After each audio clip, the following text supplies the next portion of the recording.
Narrative of the Life of David Crockett, of the State of Tennessee, by David Crockett. Preface. Fashion is a thing I care mighty little about, except when it happens to run just exactly according to my own notion. And I was mighty nigh sending out my book without any preface at all, until a notion struck me that perhaps it was necessary to explain a little the reason why and wherefore I had written it. Most of authors seek fame, but I seek for justice, a holier impulse than ever entered into the ambitious struggles of the votaries of that fickle, flirting goddess. A publication has been made to the world which has done me much injustice, and the catchpenny errors which it contains have been already too long sanctioned by my silence. I don't know the author of the book, and indeed I don't want to know him, for after he has taken such a liberty with my name, and made such an effort to hold me up to public ridicule, he cannot calculate on anything but my displeasure.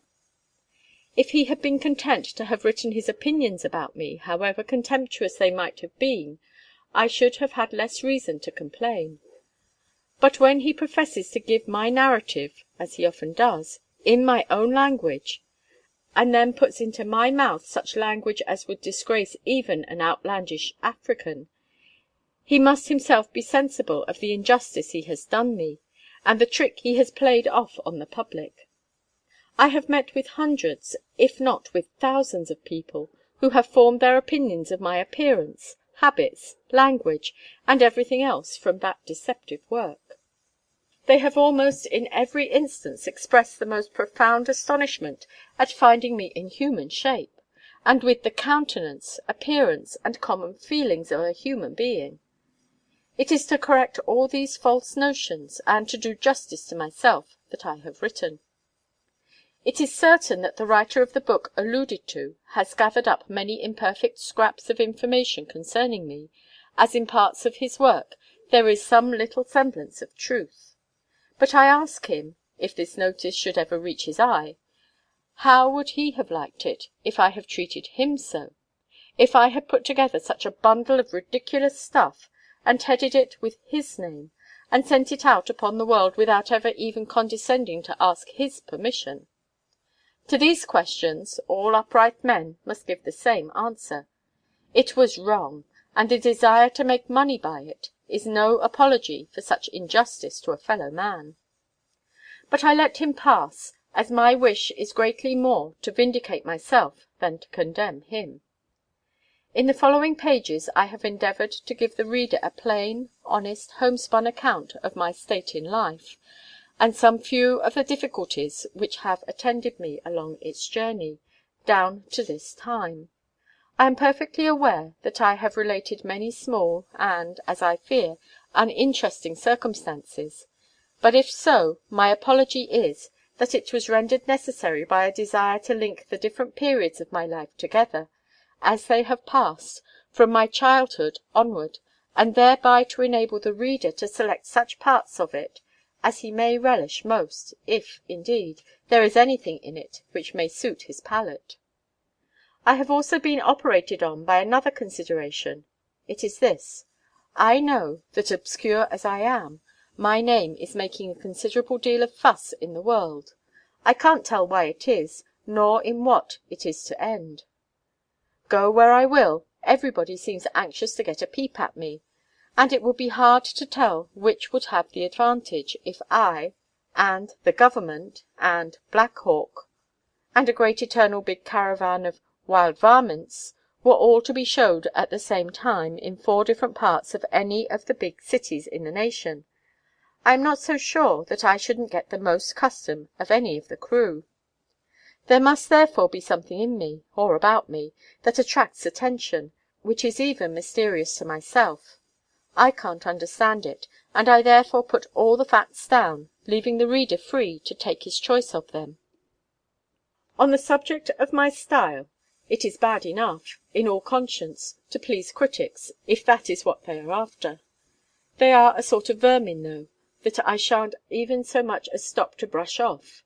If they want to work on my book, just let them go ahead. and after they are done, they had better blot out all their criticisms, than to know what opinion I would express of them, and by what sort of a curious name I would call them, if I was standing near them, and looking over their shoulders. They will, at most, have only their trouble for their pay, but I rather expect I shall have them on my side. But I don't know of anything in my book to be criticised on by honourable men. Is it on my spelling? That's not my trade. Is it on my grammar? I hadn't time to learn it, and make no pretensions to it. Is it on the order and arrangement of my book? I never wrote one before, and never read very many, and of course know mighty little about that. Will it be on the authorship of the book? This I claim, and I'll hang on to it like a wax plaster. The whole book is my own, and every sentiment and sentence in it. I would not be such a fool, or knave either, as to deny that I have had it hastily run over by a friend or so, and that some little alterations have been made in the spelling and grammar, and I am not so sure that it is not the worse of even that. For I despise this way of spelling contrary to nature. And as for grammar, it's pretty much a thing of nothing at last, after all the fuss that's made about it. In some places I wouldn't suffer either the spelling or grammar or anything else to be touched, and therefore it will be found in my own way. But if anybody complains that I have had it looked over, I can only say to him, her, or them, as the case may be, that while critics were learning grammar and learning to spell, I, and Dr. Jackson, LL.D., were fighting in the wars, and if our books, and messages, and proclamations, and cabinet writings, and so forth, and so on, should need a little looking over, and a little correcting of the spelling and the grammar to make them fit for use, it's just nobody's business. Big men have far more important matters to attend to than crossing their T's, and dotting their I's, and such like small things. But the government's name is to the proclamation, and my name's to the book, and if I didn't write the book, the government didn't write the proclamation, which no man dares to deny. But just read for yourself, and my ears for a heel-tap, if before you get through you don't say, with many a good-natured smile and hearty laugh, this is truly the very thing itself, the exact image of its author. David Crockett, Washington City, February 1st, 1834. End of Preface. Narrative of the Life of David Crockett of the State of Tennessee by David Crockett. Chapter 1.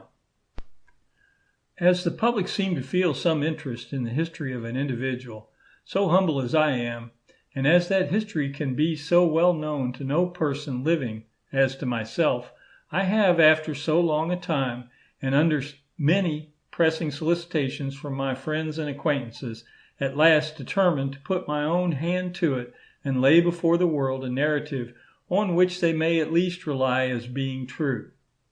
And seeking no ornament or coloring for a plain, simple tale of truth, I throw aside all hypocritical and fawning apologies, and according to my own maxim, just go ahead. Where I am not known, I might perhaps gain some little credit by having thrown around this volume some of the flowers of learning. But where I am known, the vile cheatery would soon be detected, and like the foolish jackdaw that with a borrowed tail attempted to play the peacock, I should be justly robbed of my pilfered ornaments, and sent forth to strut without a tail for the balance of my time.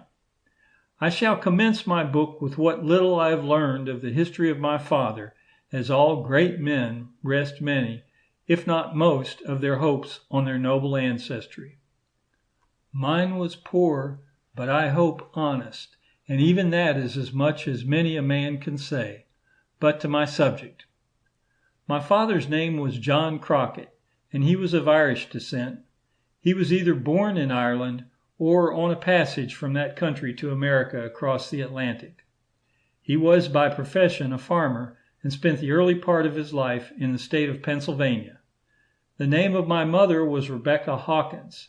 She was an American woman, born in the state of Maryland between York and Baltimore. It is likely I may have heard where they were married, but if so, I have forgotten. It is, however, certain that they were, or else the public would never have been troubled with the history of David Crockett, their son. I have an imperfect recollection of the part which I have understood my father took in the Revolutionary War. I personally know nothing about it, for it happened to be a little before my day, and from himself and many others who were well acquainted with its troubles and afflictions, I have learned that he was a soldier in the Revolutionary War and took part in that bloody struggle. He fought, according to my information, in the battle at King's Mountain against the British and Tories, and in some other engagements of which my remembrance is too imperfect to enable me to speak with any certainty. At some time, though I cannot say certainly when, my father, as I have understood, lived in Lincoln County, in the state of North Carolina. How long, I don't know. But when he removed from there, he settled in that district of country which is now embraced in the East Division of Tennessee, though it was not then erected into a state. He settled there under dangerous circumstances, both to himself and his family, as the country was full of Indians, who were at that time very troublesome. By the creeks, my grandfather and grandmother Crockett were both murdered, in their own house and on the very spot of ground where Rogersville, in Hawkins County, now stands. At the same time, the Indians wounded Joseph Crockett, a brother to my father, by a ball, which broke his arm, and took James a prisoner, who was still a younger brother than Joseph, and who, from natural defects, was less able to make his escape, as he was both deaf and dumb. He remained with them for 17 years and 9 months, when he was discovered and recollected by my father and his eldest brother, William Crockett, and was purchased by them from an Indian trader at a price which I do not now remember, but so it was that he was delivered up to them, and they returned him to his relatives. He now lives in Cumberland County in the state of Kentucky, though I have not seen him for many years. My father and mother had 6 sons and 3 daughters. I was the 5th son. What a pity I hadn't been the 7th, for then I might have been, by common consent, called doctor, as a heap of people get to be great men. But like many of them, I stood no chance to become great in any other way than by accident, as my father was very poor, and living as he did, far back in the backwoods, he had neither the means nor the opportunity to give me or any of the rest of his children any learning. But before I get on the subject of my own troubles and a great many very funny things that have happened to me, like all other historians and biographers, I should not only inform the public that I was born, myself, as well as other folks, but that this important event took place, according to the best information I have received on the subject, on the 17th of August in the year 1786. Whether by day or night, I believe I never heard, but if I did, I have forgotten.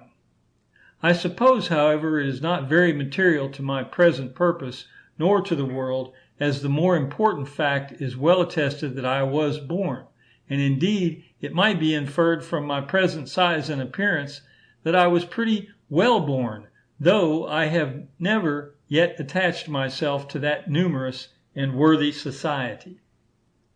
At that time my father lived at the mouth of Limestone, on the Nolichucky River, and for the purpose not only of showing what sort of a man I now am, but also to show how soon I began to be a sort of a little man, I have endeavored to take the back track of life, in order to fix on the first thing that I can remember.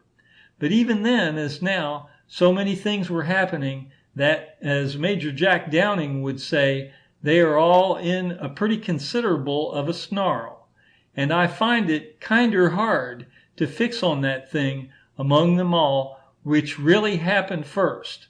But I think it likely I have hit on the outside line of my recollection, as one thing happened at which I was so badly scared that it seems to me I could not have forgotten it, if it had happened a little time only after I was born. Therefore it furnishes me with no certain evidence of my age at the time, but I know one thing very well, and that is, that when it happened, I had no knowledge of the use of breeches, for I had never had any, nor worn any. But the circumstance was this. My 4 elder brothers and a well-grown boy of about 15 years old, by the name of Campbell, and myself were all playing on the river's side, when all the rest of them got into my father's canoe and put out to amuse themselves on the water, leaving me on the shore alone. Just a little distance below them there was a fall in the river, which went slap right straight down. My brothers, though they were little fellows, had been used to paddling the canoe, and could have carried it safely anywhere about there. But this fellow Campbell wouldn't let them have the paddle, but, fool-like, undertook to manage it himself. I reckon he had never seen a watercraft before, and it went just any way but the way he wanted it. There he paddled and paddled and paddled, all the while going wrong, until, in a short time, here they were all going straight forward, stern foremost, right plump to the falls. And if they had only had a fair shake, they would have gone over as slick as a whistle. It wasn't this, though, that scared me, for I was so infernal mad that they had left me on the shore that I had as soon have seen them all go over the falls a bit as any other way. But their danger was seen by a man by the name of Kendall. But I'll be shot if it was Amos, for I believe I would know him yet if I was to see him. This man Kendall was working in a field on the bank, and knowing there was no time to lose, he started full tilt, and here he come like a cane brake afire. And as he ran, he threw off his coat, and then his jacket, and then his shirt, for I know when he got to the water, he had nothing on but his breeches. But seeing him in such a hurry, and tearing off his clothes as he went, I had no doubt but that the devil or something else was after him, and close on him too, as he was running within an inch of his life. This alarmed me, and I screamed out like a young painter. But Kendall didn't stop for this. He went ahead with all might, and as full bent on saving the boys as Amos was on moving the deposits.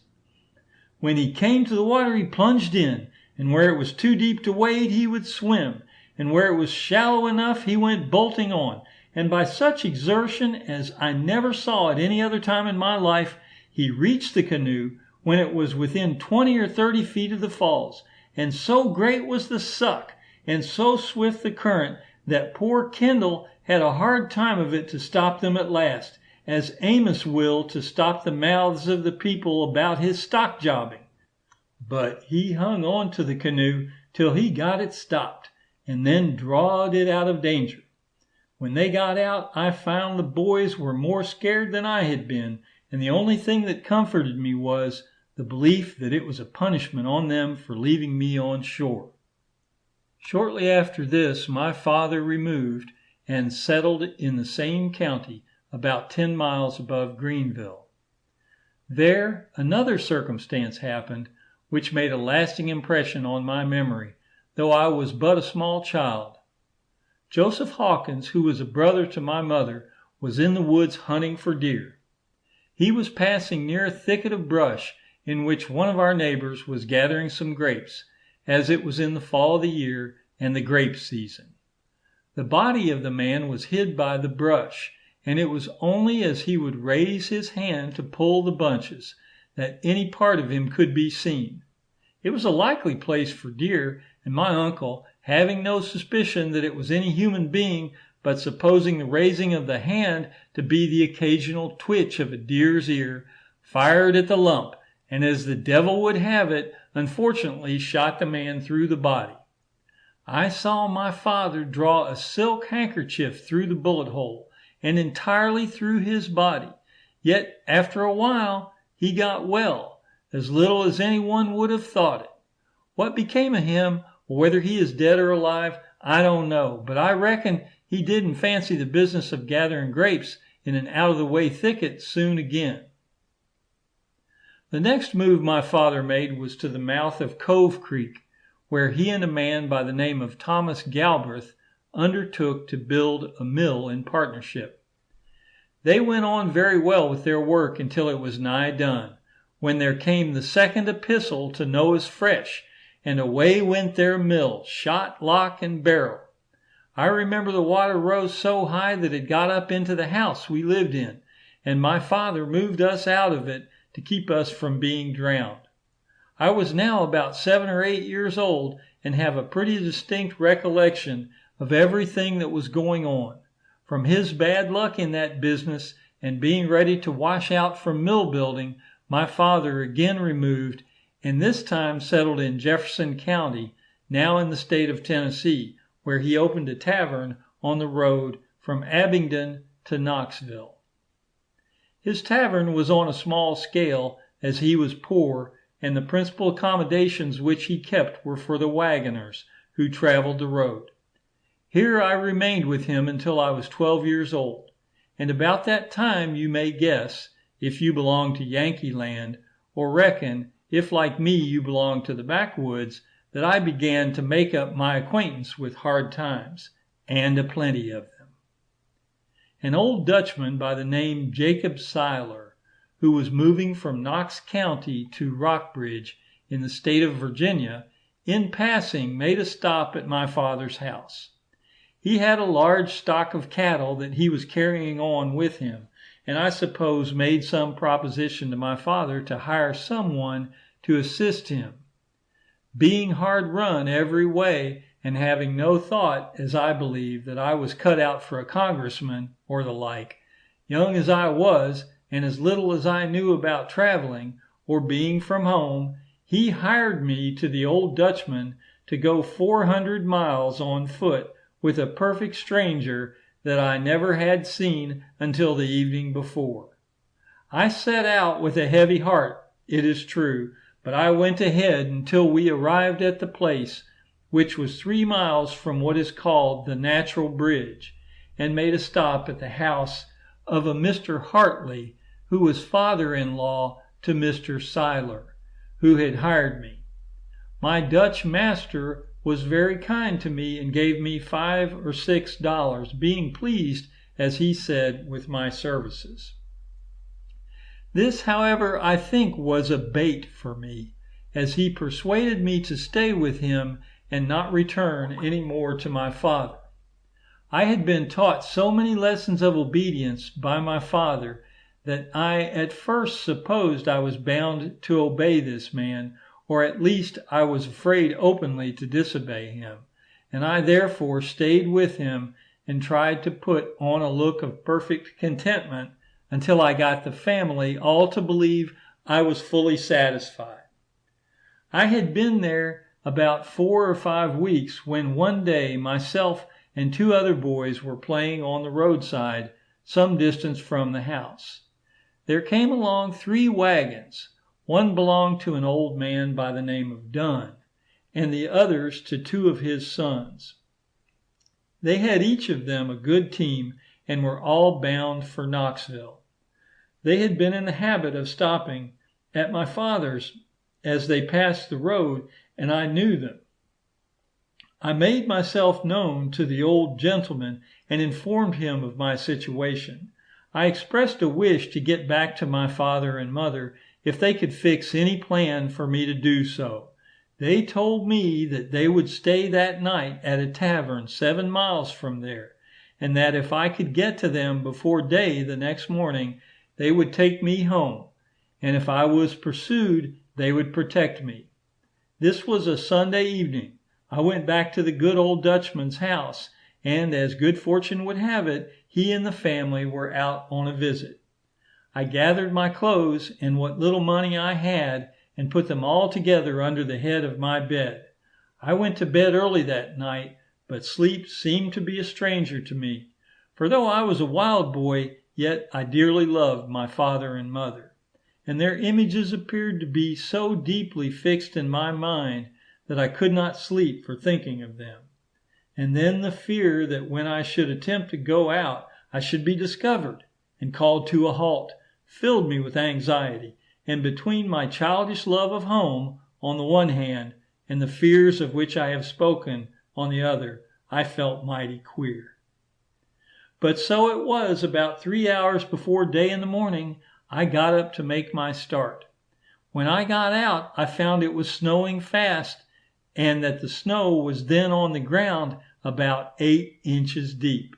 I had not even the advantage of moonlight, and the whole sky was hidden by the falling snow, so that I had to guess at my way to the big road, which was about a half mile from the house.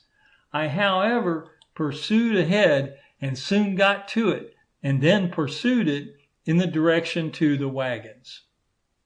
I could not have pursued the road if I had not guided myself by the opening it made between the timber, as the snow was too deep to leave any part of it to be known by either seeing or feeling.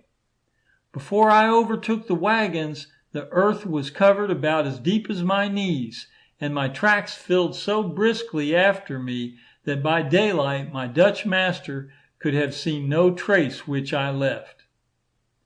I got to the place about an hour before day. I found the wagoners already stirring and engaged in feeding and preparing their horses for a start.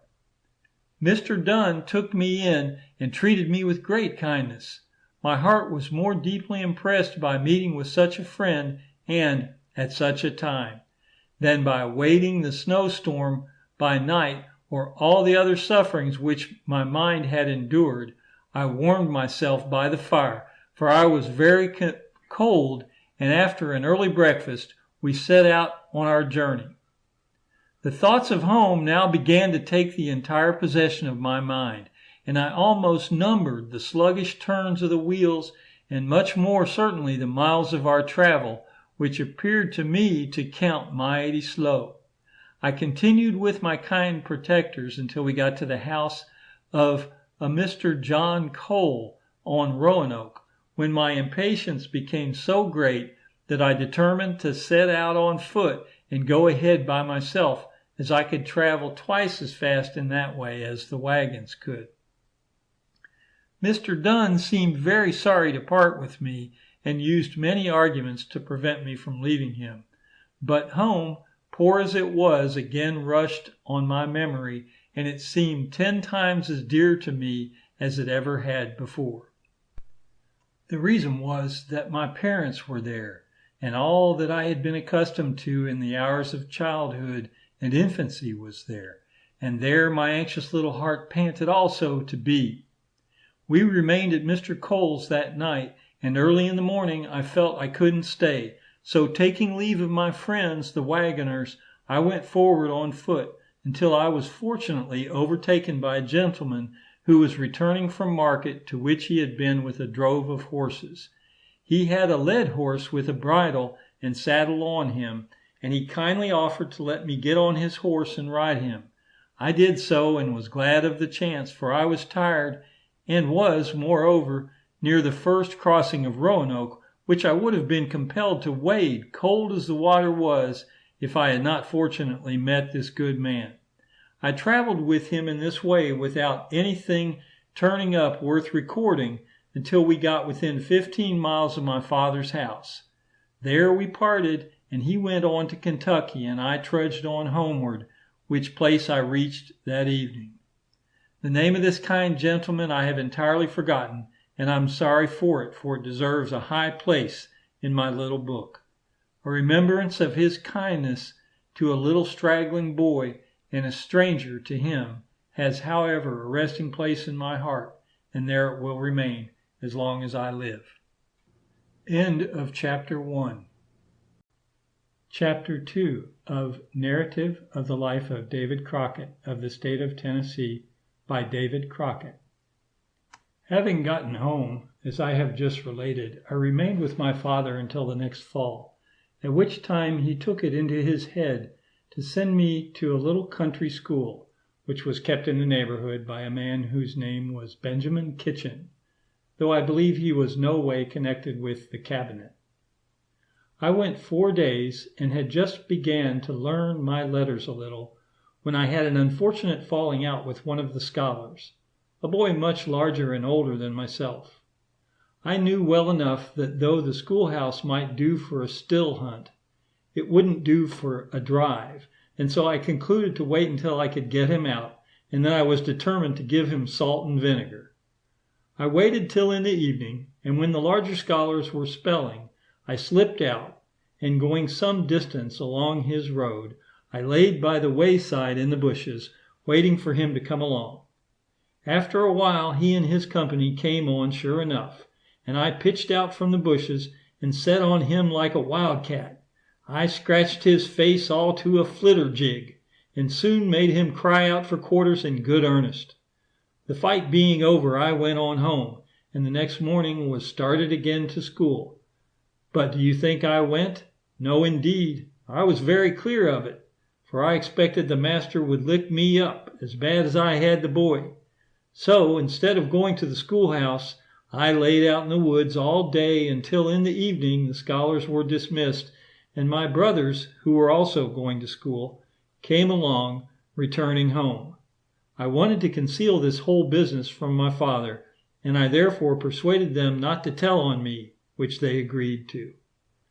Things went on this way for several days, I starting with them to school in the morning and returning with them in the evening, but lying out in the woods all day. At last, however, the master wrote a note to my father, inquiring why I was not sent to school. When he read this note, he called me up, and I knew very well that I was in a devil of a hobble, for my father had been taking a few horns and was in a good condition to make the fur fly. He called on me to know why I had not been at school. I told him I was afraid to go, and that the master would whip me, for I knew quite well if I was turned over to this old kitchen, I should be cooked up to a cracklin' in little or no time. But I soon found that I was not to expect a much better fate at home, for my father told me, in a very angry manner, that he would whip me an eternal sight worse than the master, if I didn't start immediately to the school. I tried again to beg off, but nothing would do, but to go to the school. Finding me rather too slow about starting, he gathered about a 2-year-old hickory and broke after me. I put out with all my might, and soon we were both up to the top of our speed. We had a tolerable tough race for about a mile, but mind me, not on the schoolhouse road, for I was trying to get as far the other way as possible. And I yet believe if my father and the schoolmaster could both have levied on me about that time, I should never have been called on to sit in the councils of the nation, for I think they would have used me up. But, fortunately for me, about this time, I saw just before me a hill, over which I made headway like a young steamboat. As soon as I had passed over it, I turned to one side and hid myself in the bushes. Here I waited until the old gentleman passed by, puffing and blowing as though his steam was high enough to burst his boilers. I waited until he gave up the hunt and passed back again. I then cut out and went to the house of an acquaintance a few miles off, who was just about to start with a drove. His name was Jesse Cheek, and I hired myself to go with him, determining not to return home, as home and the schoolhouse had both become too hot for me. I had an elder brother who also hired to go with the same drove. We set out and went on through Abingdon and the county seat of Wythe County in the state of Virginia, and then through Lynchburg, by Orange Courthouse and Charlottesville, passing through what was called Chester Gap, on to a town called Front Royal, where my employer sold out his drove to a man by the name of Van Meter, and I was started homeward again in company with a brother of the first owner of the drove, with one horse between us, having left my brother to come on with the balance of the company. I traveled on with my new comrade about 3 days' journey, but much to his discredit, as I then thought and still think, he took care all the time to ride, but never to tie. At last I told him to go ahead, and I would come when I got ready. He gave me $4 to bear my expenses upwards of 400 miles and then cut out and left me. I purchased some provisions and went on slowly until at length I fell in with a wagoner, with whom I was disposed to scrape up a hasty acquaintance. I inquired where he lived and where he was going, and all about his affairs. He informed me that he lived in Greenville, Tennessee, and was on his way to a place called Gerardstown, 15 miles below Winchester. He also said that after he should make his journey to that place, he would immediately return to Tennessee. His name was Adam Myers, and a jolly good fellow he seemed to be. On a little reflection, I determined to turn back and go with him, which I did, and we journeyed on slowly, as wagons commonly do, but merrily enough. I often thought of home, and indeed wished bad enough to be there. But when I thought of the schoolhouse and kitchen, my master, and the race with my father, and the big hickory he carried, and of the fierceness of the storm of wrath that I had left him in, I was afraid to venture back, for I knew my father's nature so well that I was certain his anger would hang on to him like a turtle does to a fisherman's toe, and that, if I went back in a hurry, he would give me the devil in 3 or 4 ways. But I and the wagoner had traveled 2 days, when we met my brother, who, I before stated, I had left behind when the drove was sold out. He persuaded me to go home, but I refused. He pressed me hard, and brought up a great many mighty strong arguments to induce me to turn back again. He pictured the pleasure of meeting my mother and my sisters, who all loved me dearly, and told me what uneasiness they had already suffered about me. I could not help shedding tears, which I did not often do, and my affections all pointed back to those dearest friends, and as I thought, nearly the only ones I had in the world. But then the promised whipping, that was the thing. It came right slap down on every thought of home, and I finally determined that make or break, hit or miss, I would just hang on to my journey and go ahead with the wagoner. My brother was much grieved at our parting, but he went his way, and so did I. We went on until at last we got to Gerardstown, where the wagoner tried to get a back load, but he could not without going to Alexandria. He engaged to go there, and I concluded that I would wait until he returned. I set in to work for a man by the name of John Gray at 25 cents per day. My labor, however, was light, in which I succeeded in pleasing the old man very well.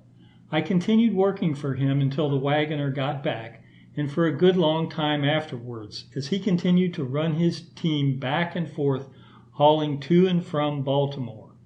In the next spring, from the proceeds of my daily labor, small as it was, I was able to get me some decent clothes, and concluded I would make a trip with the wagoner to Baltimore and see what sort of place that was, and what sort of folks lived there. I gave him the balance of what money I had for safekeeping, which, as well as I recollect, was about $7. We got on well enough until we came near Ellicott's Mills, our load consisting of flour in barrels.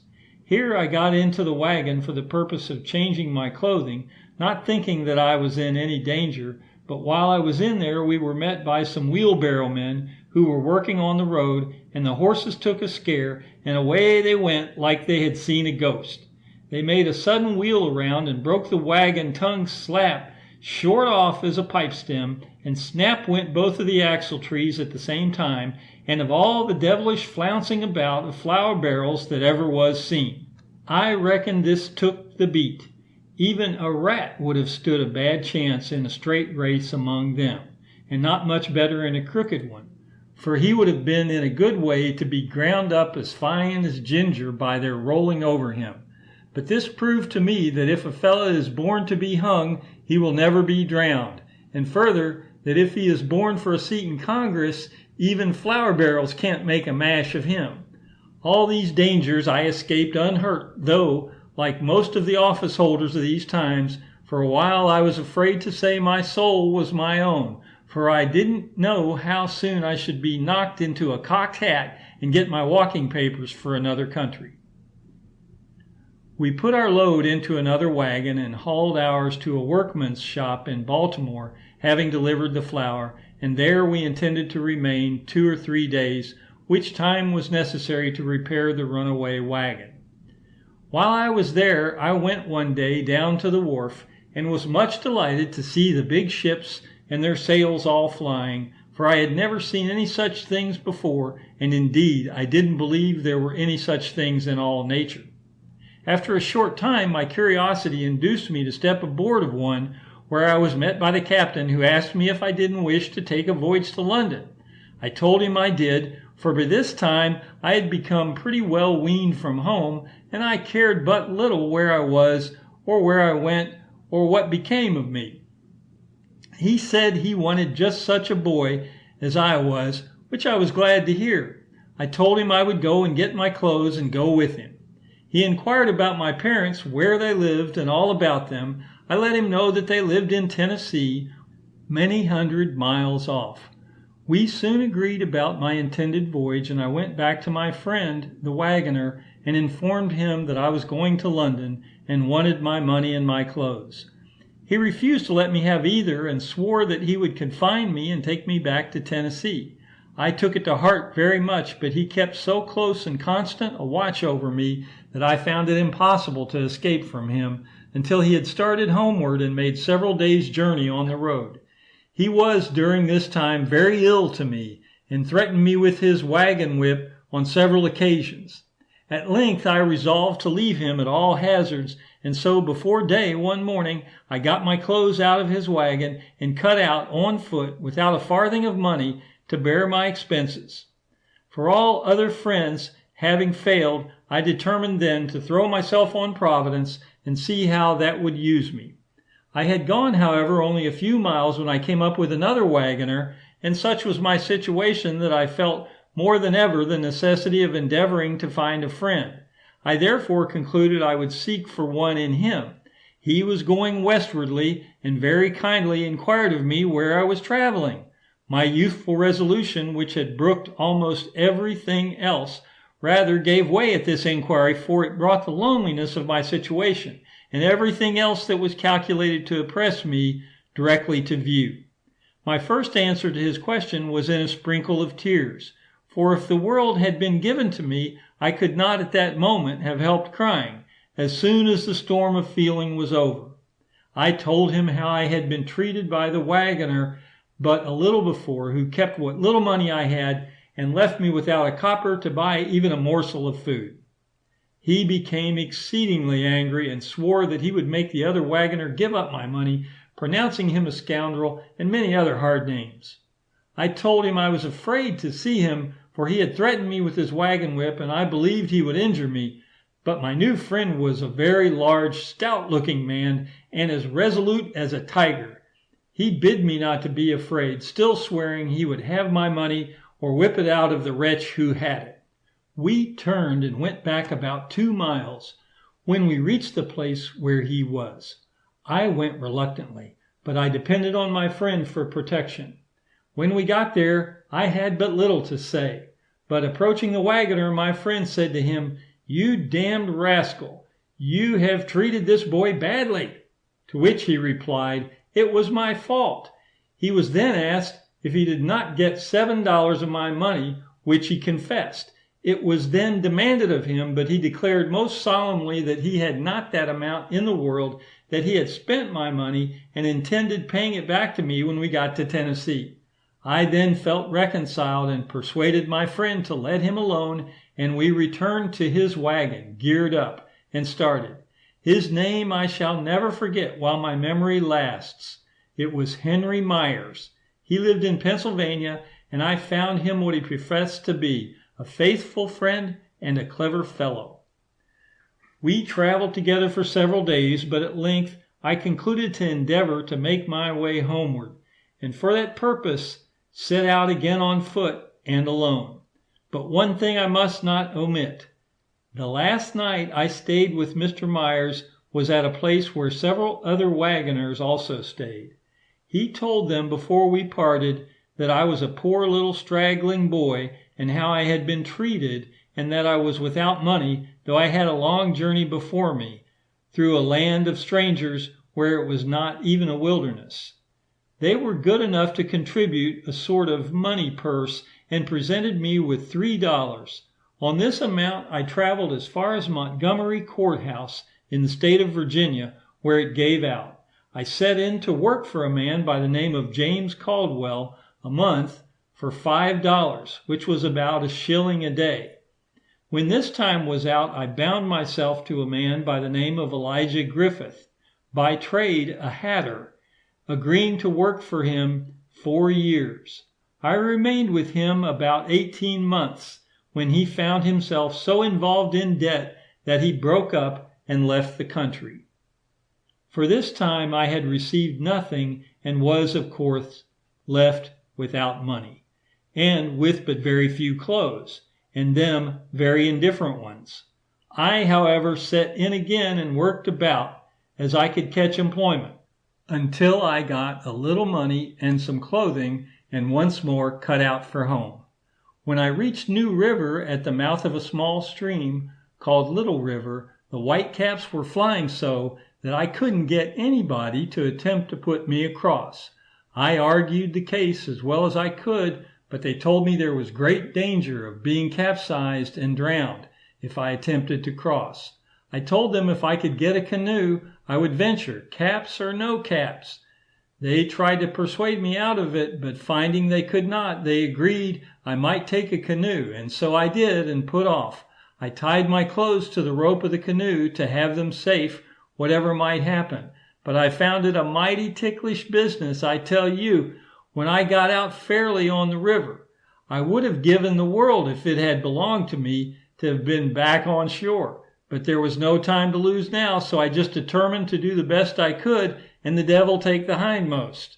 I turned the canoe across the waves, to do which I had to turn it nearly up the river, as the wind came from that way, and I went about 2 miles before I could land. When I struck land, my canoe was about half full of water, and I was as wet as a drowned rat. But I was so much rejoiced that I scarcely felt the cold, though my clothes were frozen on me. And in this situation, I had to go above 3 miles before I could find any house or fire to warm at. I, however, made out to get to one at last, and then I thought I would warm the inside a little as well as the outside, and there might be no grumbling. So I took a leetle of the creeter, that warmer of the cold and cooler of the hot, and it made me feel so good, I concluded it was like the Negro's rabbit, good any way.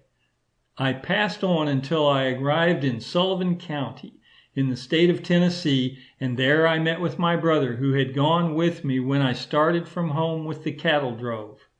I stayed with him a few weeks, and then went on to my father's, which place I reached late in the evening. Several wagons were there for the night, and considerable company about the house. I inquired if I could stay all night, for I did not intend to make myself known until I saw whether any of the family would find me out. I was told that I could stay, and went in, but had mighty little to say to anybody.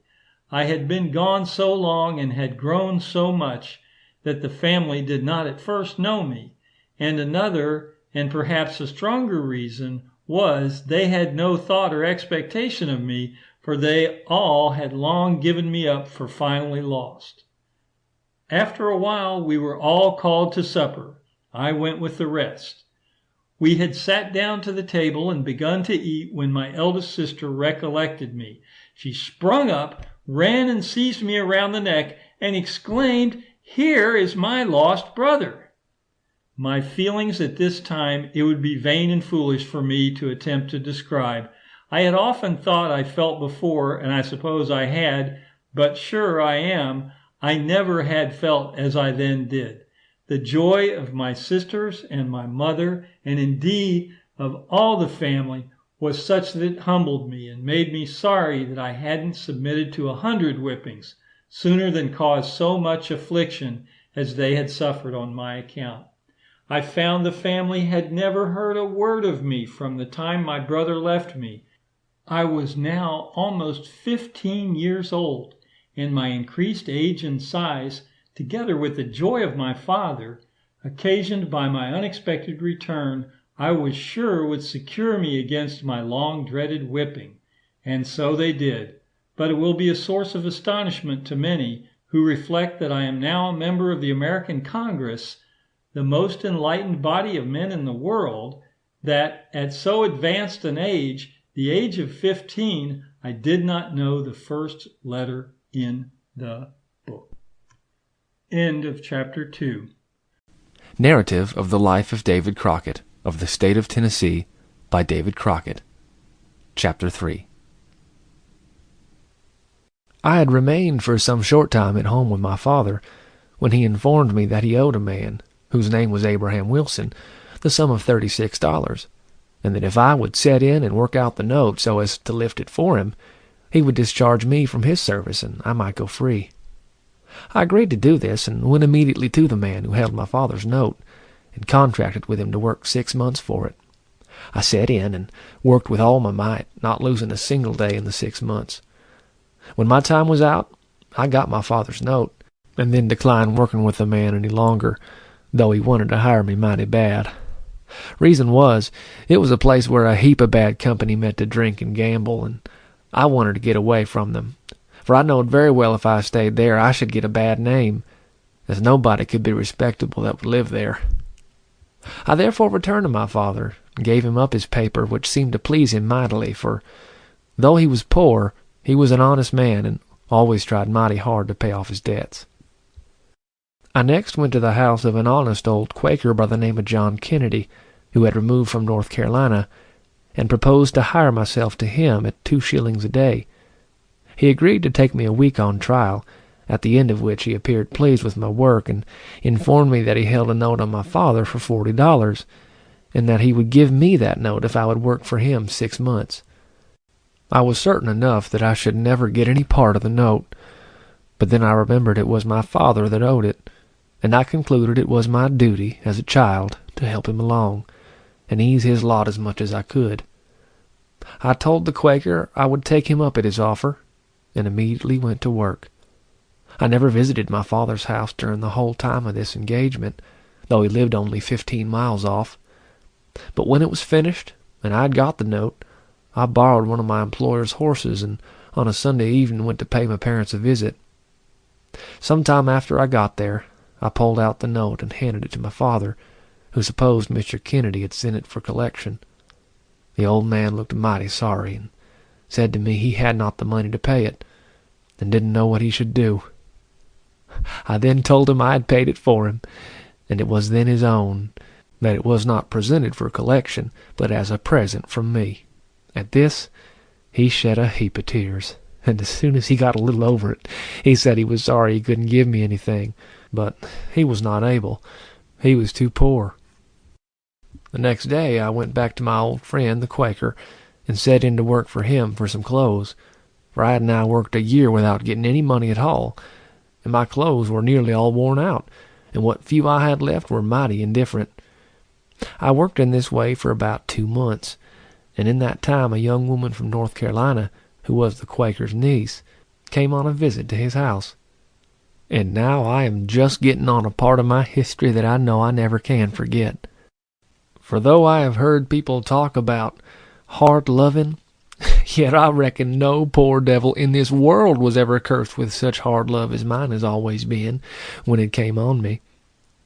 I soon found myself head over heels in love with this girl, whose name the public could make no use of, and I thought that if all the hills about there were pure chink, and all belonged to me, I would give them if I could just talk to her as I wanted to.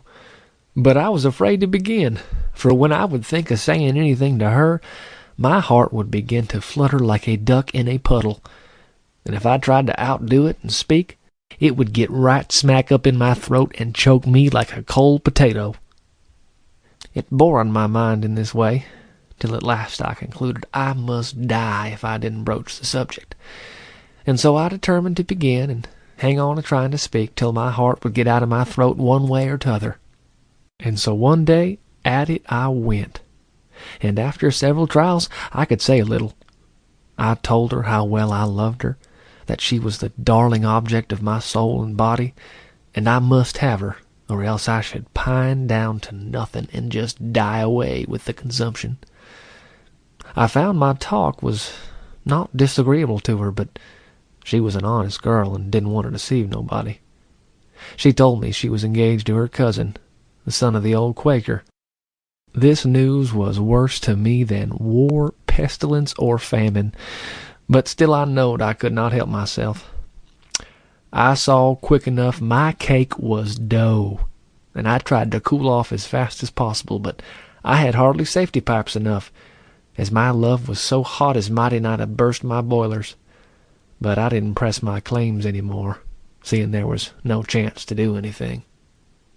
I began now to think that all my misfortunes growed out of my want of learning. I had never been to school but 4 days, as the reader has already seen, and did not yet know a letter. I thought I would try to go to school some, and as the Quaker had a married son who was living about 1.5 miles from him and keeping a school, I proposed to him that I would go to school 4 days in the week and work for him the other 2 to pay my board and schooling. He agreed I might come on those terms, and so at it I went, learning and working back and forwards until I had been with him nigh on to 6 months. In this time I learned to read a little in my primer, to write my own name, and decipher some in the 3 first rules and figures. And this was all the schooling I ever had in my life up to this day. I should have continued longer, if it hadn't been that I concluded I couldn't do any longer without a wife, and so I cut out to hunt me one. I found a family of very pretty little girls that I had known when very young. They had lived in the same neighborhood with me, and I had thought very well of them. I made an offer to one of them, whose name is nobody's business no more than the Quaker girl's was, and I found she took it very well. I still continued paying my respects to her, until I got to love her as bad as I had the Quaker's niece, and I would have agreed to fight a whole regiment of wildcats if she would only have said she would have me. Several months passed in this way, during all of which time she continued very kind and friendly. At last, the son of the old Quaker and my first girl had concluded to bring their matter to a close, and my little queen and myself were called on to wait on them. We went on the day and performed our duty as attendants. This made me worse than ever, and after it was over, I pressed my claim very hard on her, but she would still give me a sort of an evasive answer. However, I gave her mighty little peace till she told me at last she would have me. I thought this was glorification enough, even without spectacles. I was then about 18 years old. We fixed the time to be married, and I thought if that day come, I should be the happiest man in the created world, or in the moon, or anywhere else. I had by this time got to be mighty fond of the rifle, and had bought a capital one. I most generally carried her with me wherever I went, and though I had got back to the old Quaker's to live, who was a very particular man, I would sometimes slip out and attend the shooting matches, where they shot for beef. I always tried, though, to keep it a secret from him. He had, at the same time, a bound boy living with him, who I had gotten into almost as great a notion of the girls as myself. He was about my own age, and was deeply smitten with the sister to my intended wife. I knowed it was in vain to try to get the leave of the old man for my young associate to go with me on any of my courting frolics, but I thought I could fix a plan to have him along, which would not injure the Quaker, as we had no notion that he should ever know it. We commonly slept upstairs, and at the gable end of the house there was a window. So one Sunday, when the old man and his family were all gone to meeting, we went out and cut a long pole, and taking it to the house, we set it up on end in the corner, reaching up the chimney as high as the window. After this, we would go upstairs to bed, and then, putting on our Sunday clothes, would go out at the window and climb down the pole, take a horse apiece, and ride about 10 miles to where his sweetheart lived, and the girl I claimed as my wife. I was always mighty careful to be back before day, so as to escape being found out, and in this way I continued my attentions very closely until a few days before I was to be married, or at least thought I was, for I had no fear that anything was about to go wrong. Just now I heard of a shooting match in the neighborhood, right between where I lived and my girl's house, and I determined to kill 2 birds with 1 stone, to go to the shooting match first and then to see her. I therefore made the Quaker believe I was going to hunt for deer, as they were pretty plenty about in those parts, but instead of hunting them, I went straight on to the shooting match, where I joined in with a partner, and we put in several shots for the beef. I was mighty lucky, and when the match was over I had won the whole beef. This was on a Saturday, and my success had put me in the finest humor in the world. So I sold my part of the beef for $5 in the real grit, for I believe that was before banknotes was invented. At least, I'd never heard of any.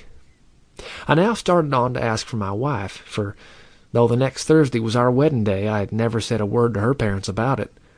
I had always dreaded the undertaking so bad that I had put the evil hour off as long as possible, and indeed I calculated they knowed me so well they wouldn't raise any objection to having me for their son-in-law. I had a great deal better opinion of myself, I found, than other people had of me. But I moved on with a light heart, and my $5 jingling in my pocket, thinking all the time there was but few greater men in the world than myself. In this flow of good humor I went ahead, till I got within about 2 miles of the place, when I concluded I would stop a while at the house of the girl's uncle, where I might inquire about the family and so forth and so on. I was indeed just about ready to consider her uncle my uncle, and her affairs my affairs. When I went in, though, I found her sister there. I asked how all was at home. In a minute, I found from her countenance something was wrong. She looked mortified, and didn't answer as quick as I thought she ought, being it was her brother-in-law talking to her. However, I asked her again.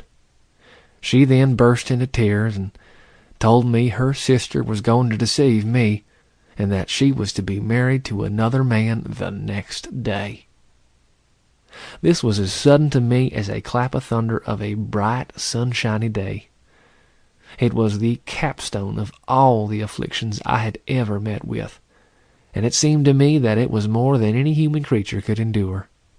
It struck me perfectly speechless for some time, and made me feel so weak that I thought I should sink down. I, however, recovered from my shock after a little, and rose and started without any ceremony or even bidding anybody goodbye. The young woman followed me out to the gate, and entreated me to go on to her father's, and said she would go with me. She said the young man, who was going to marry her sister, had got his license, and had asked for her. But she assured me her father and mother both preferred me to him, and that she had no doubt but that if I would go on, I could break off the match. But I found I could go no further. My heart was bruised, and my spirits were broken down. So I bid her farewell, and turned my lonesome and miserable steps back again homeward, concluding that I was only born for hardships, misery, and disappointment. I now began to think that in making me it was entirely forgotten to make my mate, that I was born odd, and should always remain so, and that nobody would have me. But all these reflections did not satisfy my mind, for I had no peace day nor night for several weeks. My appetite failed me, and I grew daily worse and worse.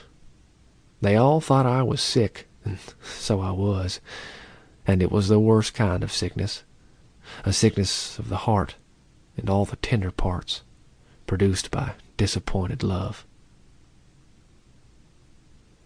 End of Chapter 3. Chapter 4 of Narrative of the Life of David Crockett of the State of Tennessee. I continued in this down-spirited situation for a good long time, until one day I took my rifle and started a-hunting. While out, I made a call at the house of a Dutch widow, who had a daughter that was well enough as to smartness, but she was as ugly as a stone fence. She was, however, quite talkative, and soon begun to laugh at me about my disappointment. She seemed disposed, though, to comfort me as much as she could, and for that purpose told me to keep in good heart, that there was as good fish in the sea as had ever been caught out of it. I doubted this very much, but whether or not, I was certain that she was not one of them, for she was so homely that it almost gave me a pain in the eyes to look at her. But I couldn't help thinking that she had intended what she had said as a banter for me to court her, the last thing in creation I could have thought of doing. I felt little inclined to talk on the subject, it is true, but to pass off the time I told her I thought I was born odd, and that no fellow to me could be found. She protested against this, and said if I would come to their reaping, which was not far off, she would show me one of the prettiest little girls there I had ever seen. She added that the one who had deceived me was nothing to be compared with her. I didn't believe a word of all this, for I had thought that such a piece of flesh and blood as she was had never been manufactured, never would again. I agreed with her, though, as the little varmint had treated me so bad that I ought to forget her, and yet I couldn't do it.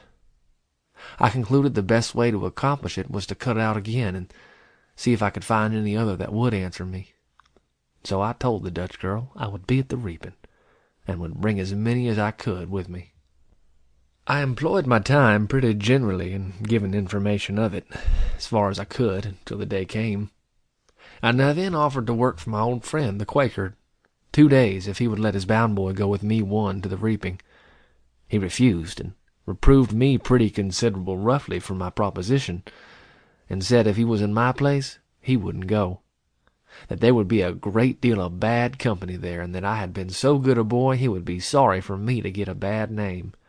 But I knowed my promise to the Dutch girl, and I was resolved to fulfill it, so I shouldered my rifle and started by myself. When I got to the place, I found a large company of men and women, and among them an old Irish woman who had a great deal to say. I soon found out from my Dutch girl that this old lady was the mother of the little girl she had promised me, though I had not yet seen her. She was in an outhouse with some of the youngsters, and had not yet made her appearance. Her mamma, however, was no way bashful. She came up to me and began to praise my red cheeks, and said she had a sweetheart for me. I had no doubt she had been told what I come for, and all about it. In the evening I was introduced to her daughter, and I must confess I was plaguey well pleased with her from the word go. She had a good countenance, and was very pretty, and I was full bent on making up an acquaintance with her. It was not long before the dancing commenced, and I asked her to join me in a reel. She very readily consented to do so, and after we had finished our dance I took a seat alongside of her, and entered into a talk. I found her very interesting. While I was setting by her, making as good a use of my time as I could, her mother came to us, and very jocularly called me her son-in-law.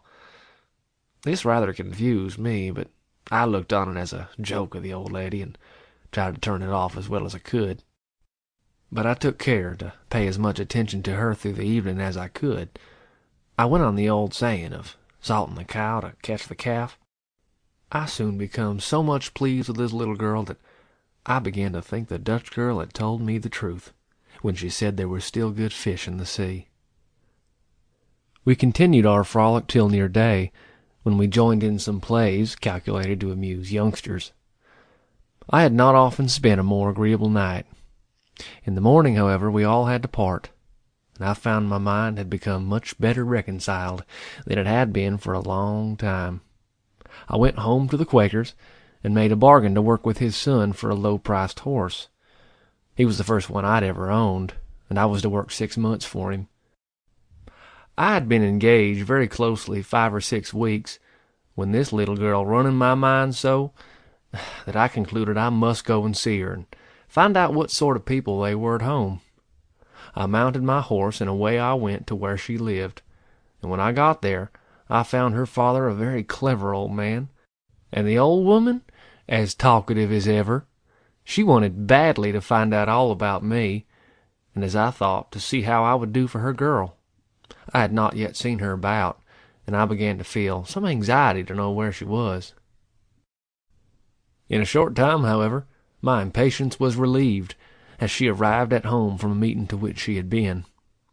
There was a young man with her, who I soon found was disposed to set up claim to her, as he was so attentive to her that I could hardly get to slip in a word edgeways.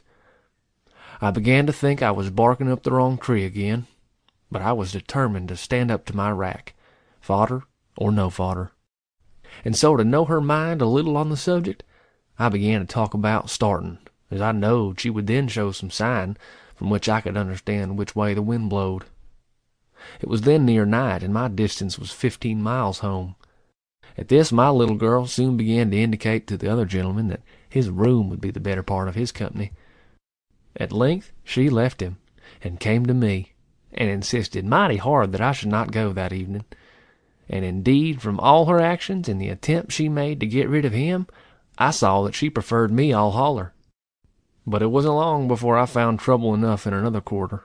Her mother was deeply enlisted for my rival, and I had to fight against her influence as well as his.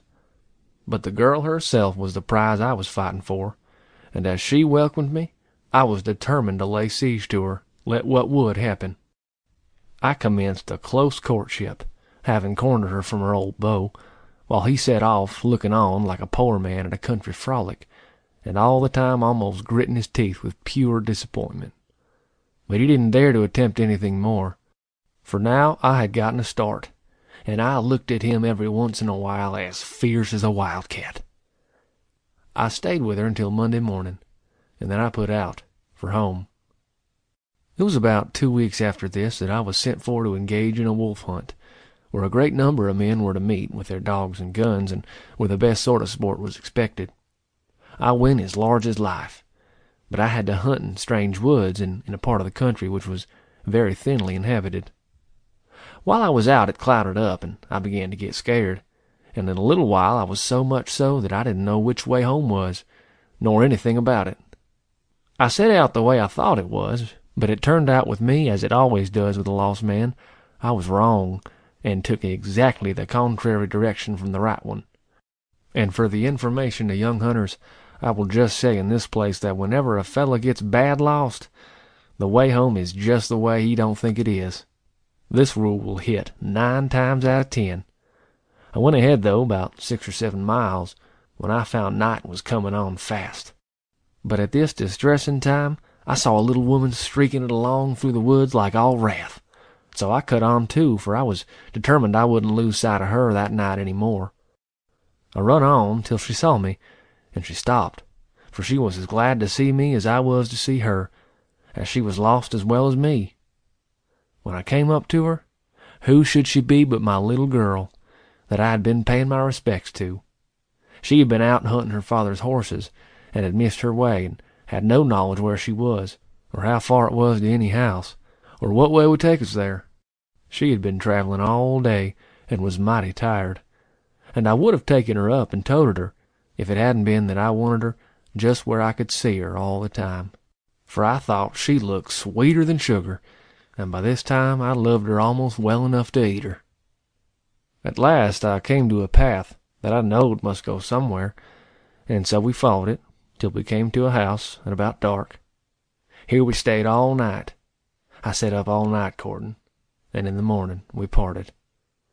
She went to her home, from which we were distant about 7 miles, and I to mine, which was 10 miles off.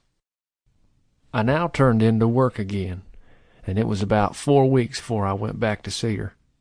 I continued to go occasionally, until I had worked long enough to pay for my horse, by putting in my gun with my work to the man I had purchased from, and then I began to count whether I was to be deceived again or not.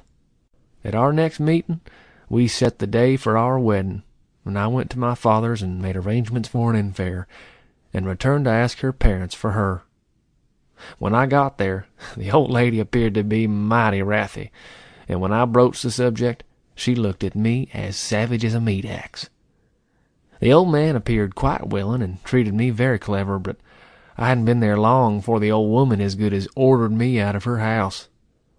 I thought I would put her in mind of old times, and see how that would go with her. I told her she had called me her son-in-law before I had attempted to call her my mother-in-law, and I thought she ought to cool off. But her Irish was up too high to do anything with her, so I quit trying. All I cared for was to have her daughter on my side, which I knowed was the case then.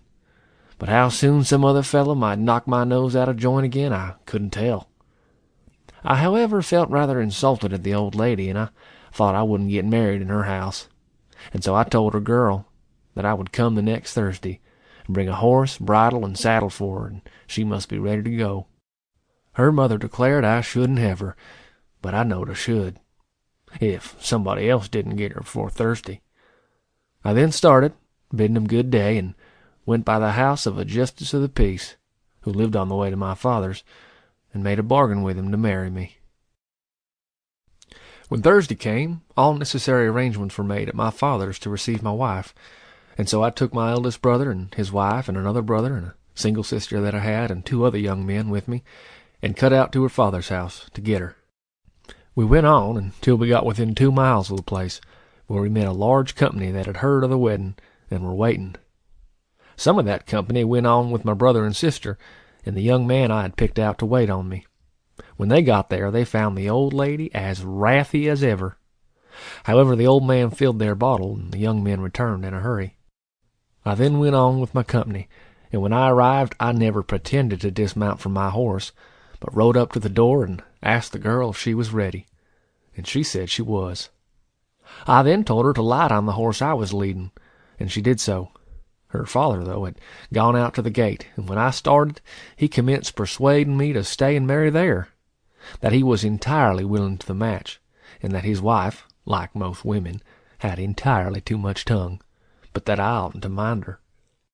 I told him if she would ask me to stay and marry at her house, I would do so. With that, he sent for her, and after they had talked for some time out by themselves, she came to me and looked at me mighty good, and asked my pardon for what she had said, and invited me to stay. She said it was the first child she had ever had to marry, and she couldn't bear to see her go off in that way, that if I would light, she would do the best she could for us. I couldn't stand everything, and so I agreed, and we got down and went in. I sent off then for my parson, and got married in a short time, for I was afraid to wait long for fear of another defeat. We had as good treatment as could be expected, and that night all went on well. The next day we cut out for my father's, where we met a large company of people that had been waiting a day and a night for our arrival. We passed the time quite merrily, till the company broke up, and having gotten my wife, I thought I was completely made up, and needed nothing more in the whole world.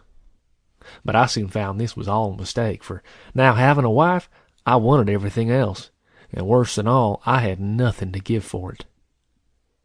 I remained a few days at my father's, and then went back to my new father-in-law's, where, to my surprise, I found my old Irish mother in the finest humor in the world.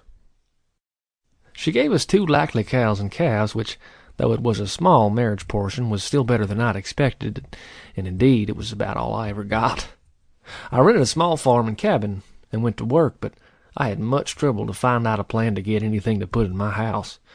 At this time, my good old friend the Quaker came forward to my assistance, and gave me an order to a store for $15 worth of such things as my little wife might choose.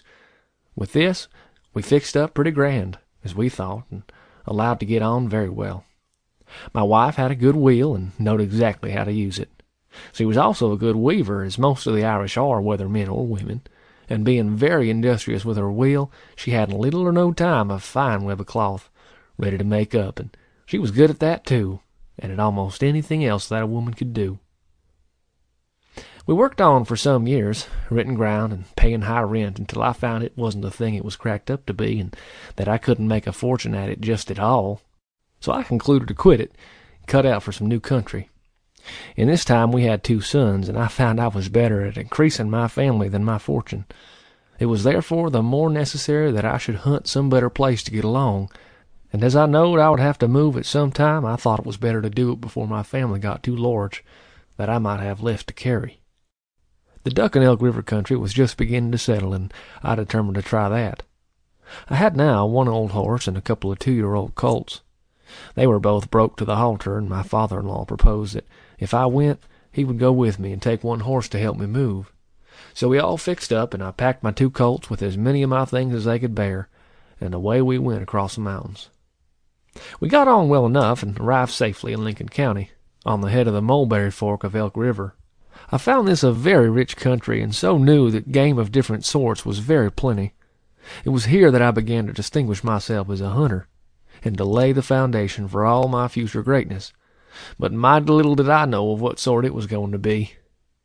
Of deer and smaller game I killed abundance, but the bear had been much hunted in those parts before, and were not so plenty as I could have wished. I lived here in the years 1809 and 10, to the best of my recollection, and then I moved to Franklin County and settled on Beans Creek, where I remained till after the close of the last war. End of Chapter 4.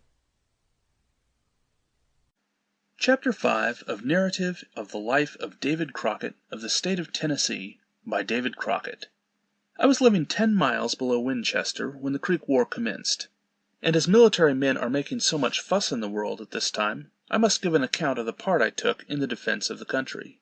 If it should make me president, why, I can't help it. Such things will sometimes happen, and my pluck is never to seek nor decline office. It is true I had a little rather not, but yet, if the government can't get on without taking another president from Tennessee to finish the work of retrenchment and reform, why then I reckon I must go in for it. But I must begin about the war, and leave the other matter for the people to begin on. The Creek Indians had commenced their open hostilities by a most bloody butchery at Fort Mims. There had been no war among us for so long that but few who were not too old to bear arms knew anything about the business. I, for one, had often thought about war, and had often heard it described, and I did verily believe in my own mind that I couldn't fight in that way at all. But my after experience convinced me that this was all a notion. For when I heard of the mischief which was done at the fort, I instantly felt like going, and I had none of the dread of dying I expected to feel. In a few days a general meeting of the militia was called for the purpose of raising volunteers, and when the day arrived for that meeting, my wife, who had heard me say I meant to go to the war, began to beg me not to turn out. She said she was a stranger in the parts where we lived, had no connections living near her, and that she and our little children would be left in a lonesome and unhappy situation if I went away.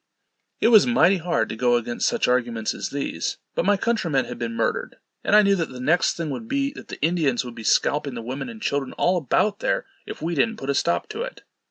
I reasoned the case with her as well as I could, and told her that if every man would wait till his wife got willing for him to go to war, there would be no fighting done until we would all be killed in our own houses.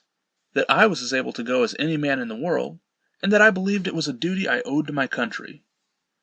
Whether she was satisfied with this reasoning or not, she did not tell me, but seeing I was bent on it, all she did was to cry a little and turn about to her work.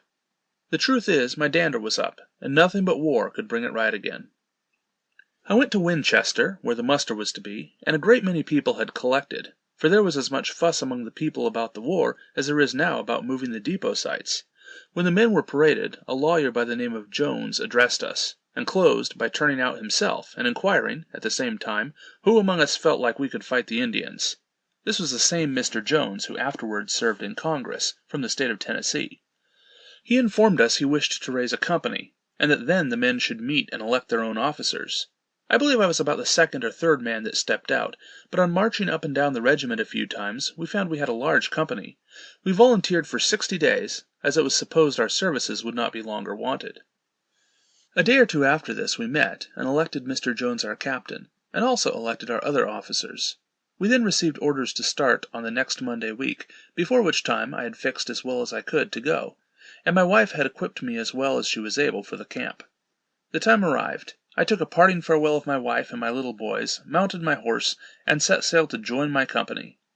Expecting to be gone only a short time, I took no more clothing with me than I supposed would be necessary, so that if I got into an Indian battle I might not be pestered with any unnecessary plunder to prevent my having a fair shake with them. We all met, and went ahead till we passed Huntsville, and camped at a large spring called Bee's Spring.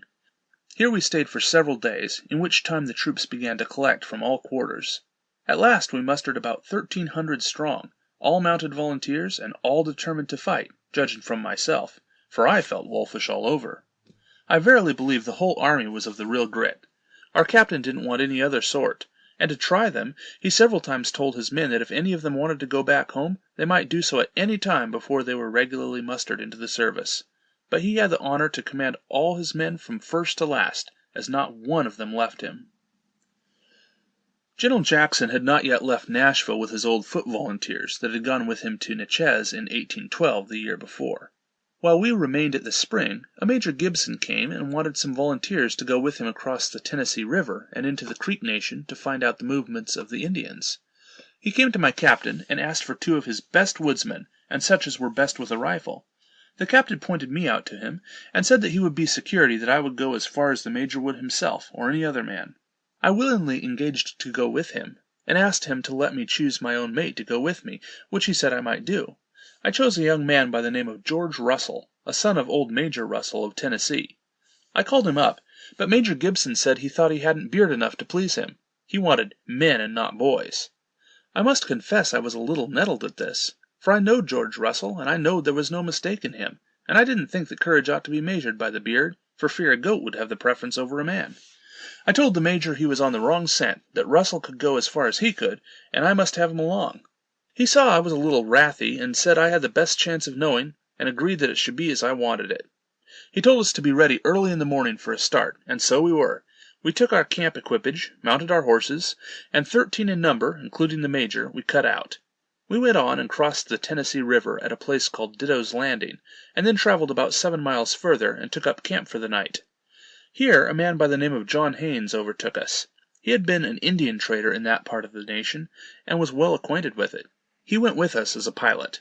The next morning, however, Major Gibson and myself concluded we should separate and take different directions to see what discoveries we could make. So he took 7 of the men, and I 5, making 13 in all, including myself. He was to go by the house of a Cherokee Indian named Dick Brown, and I was to go by Dick's father's. And getting all the information we could, we were to meet that evening where the roads came together, 15 miles the other side of Brown's. At old Mr. Brown's I got a half-blood Cherokee to agree to go with me, whose name was Jack Thompson. He was not then ready to start, but was to fix that evening and overtake us at the fork road where I was to meet Major Gibson.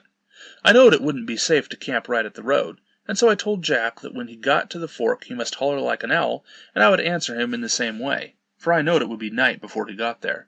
I and my men then started and went on to the place of meeting, but Major Gibson was not there. We waited till almost dark, but still he didn't come. We then left the Indian trace a little distance, and turning into the head of a hollow, we struck up camp. It was about 10 o'clock at night when I heard my owl, and I answered him. Jack soon found us, and we determined to rest there during the night. We stayed also the next morning till after breakfast, but in vain, for the Major still didn't come. I told the men we had set out to hunt a fight, and I wouldn't go back in that way, that we must go ahead and see what the red men were at. We started, and went to a Cherokee town about 20 miles off, and after a short stay there we pushed on to the house of a man by the name of Radcliffe. He was a white man, but had married a Creek woman, and lived just in the edge of the Creek Nation.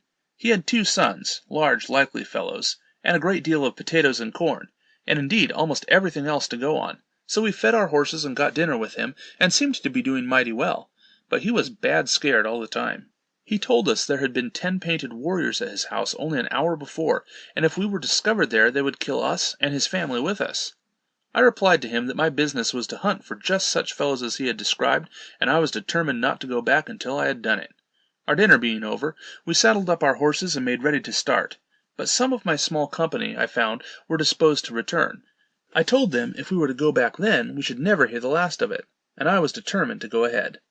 I knowed some of them would go with me, and that the rest were afraid to go back by themselves, and so we pushed on to the camp of some of the friendly Creeks, which was distant about 8 miles. The moon was about the full, and the night was clear. We therefore had the benefit of her light from night to morning, and I knew if we were placed in such danger as to make a retreat necessary, we could travel by night as well as in the daytime. We had not gone very far when we met 2 negroes, well mounted on Indian ponies, and each with a good rifle.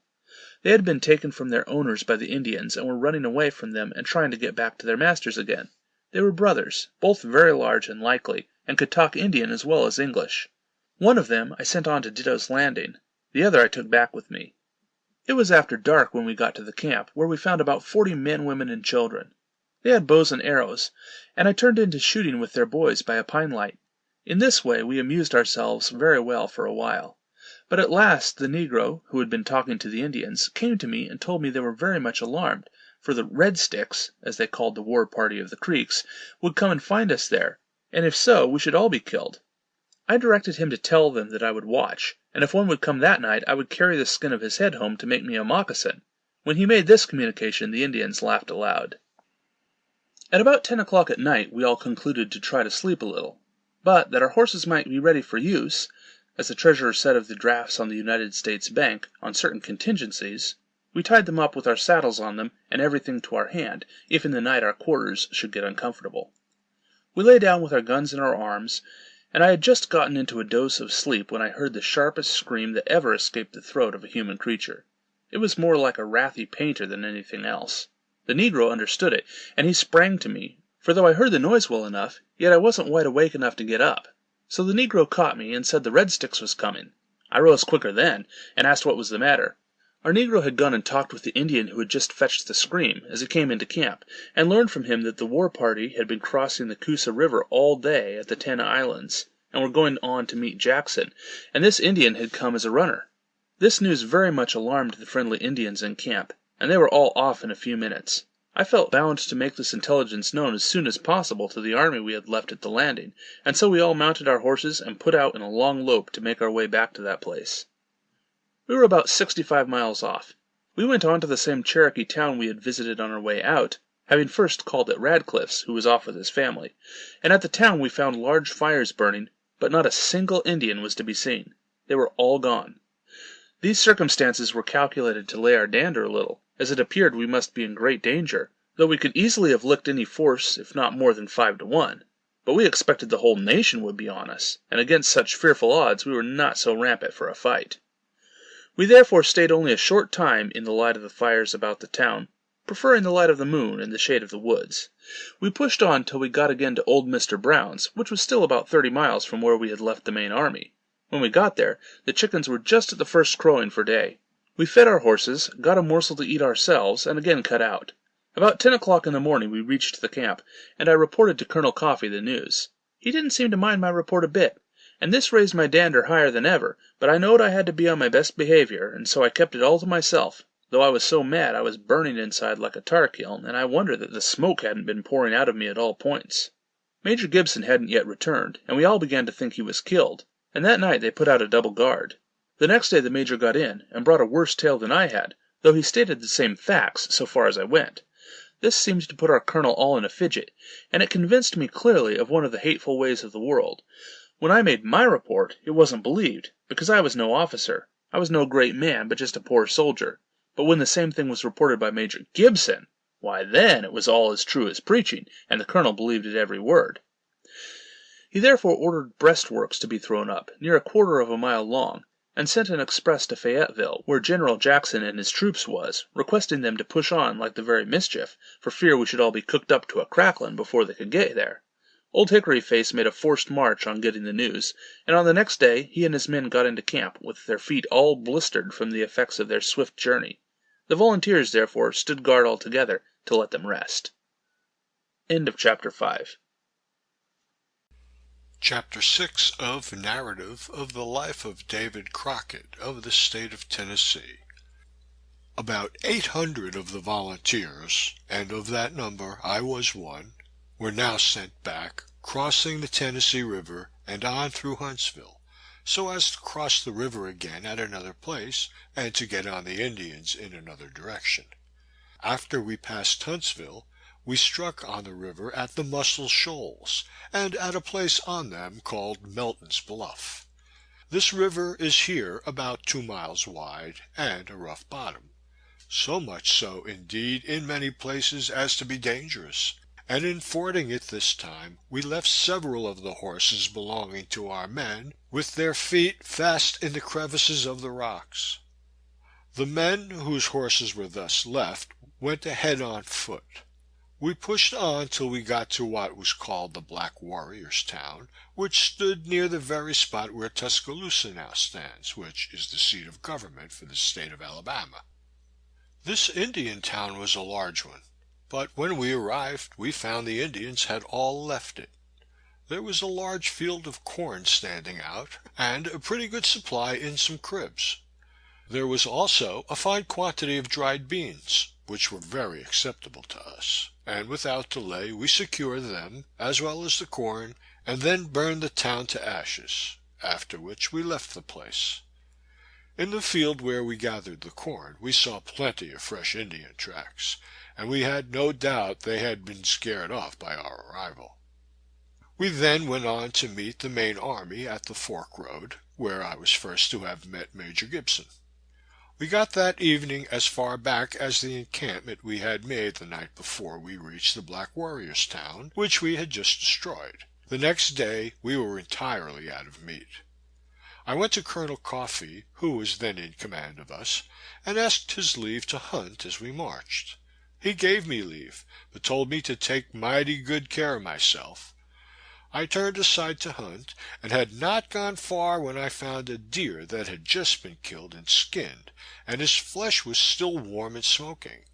From this I was sure that the Indian who had killed it had been gone only a very few minutes, and though I was never much in favor of one hunter stealing from another, yet meat was so scarce in camp that I thought I must go in for it. So I just took up the deer on my horse before me and carried it on till night. I could have sold it for almost any price I would have asked, but this wasn't my rule, neither in peace nor war. Whenever I had anything and saw a fellow being suffering, I was more anxious to relieve him than to benefit myself. And this is one of the true secrets of my being a poor man to this day. But it is my way, and while it has often left me with an empty purse, which is as near the devil as anything else I have seen, yet it has never left my heart empty of consolations which money couldn't buy. The consolations of having sometimes fed the hungry and covered the naked. I gave all my deer away, except a small part I kept for myself, and just sufficient to make a good supper for my mess, for meat was getting to be a rarity to us all. We had to live mostly on parched corn. The next day we marched on, and at night took up camp near a large cane brake. While here, I told my mess I would again try for some meat, so I took my rifle and cut out, but hadn't gone far when I discovered a large gang of hogs. I shot one of them down in his tracks, and the rest broke directly toward the camp. In a few minutes the guns began to roar, as bad as if the whole army had been in an Indian battle, and the hogs to squeal as bad as the pig did when the devil turned barber. I shouldered my hog and went on to the camp, and when I got there I found they had killed a good many of the hogs, and a fine fat cow into the bargain that had broke out of the cane brake. We did very well that night, and the next morning marched on to a Cherokee town where our officers stopped and gave the inhabitants an order on Uncle Sam for their cow and the hogs we had killed. The next day we met the main army, having had, as we thought, hard times, and a plenty of them, though we had yet seen hardly the beginning of trouble. After our meeting, we went on to Radcliffe's, where I had been before, while out as a spy, and when we got there we found he had hid all his provisions.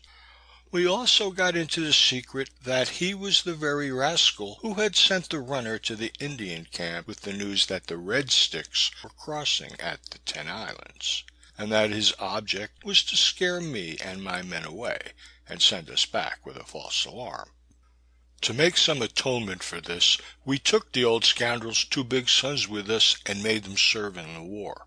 We then marched to a place which we called Camp Wills, and here it was that Captain Cannon was promoted to a colonel, and Colonel Coffee to a general.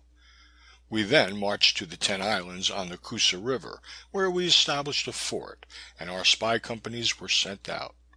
They soon made prisoners of Bob Catala and his warriors, and in a few days afterwards we heard of some Indians in a town about 8 miles off. So we mounted our horses and put out for that town, under the direction of 2 friendly Creeks we had taken for pilots. We also had a Cherokee colonel, Dick Brown, and some of his men with us. When we got near the town we divided, one of our pilots going with each division, and so we passed on each side of the town, keeping near to it until our lines met on the far side. We then closed up at both ends, so as to surround it completely, and then we sent Captain Hammond's company of Rangers to bring on the affray. He had advanced near the town when the Indians saw him, and they raised the yell and came running at him like so many red devils. The main army was now formed in a hollow square around the town, and they pursued Hammond till they came in reach of us. We then gave them a fire, and they returned it, and then ran back into their town.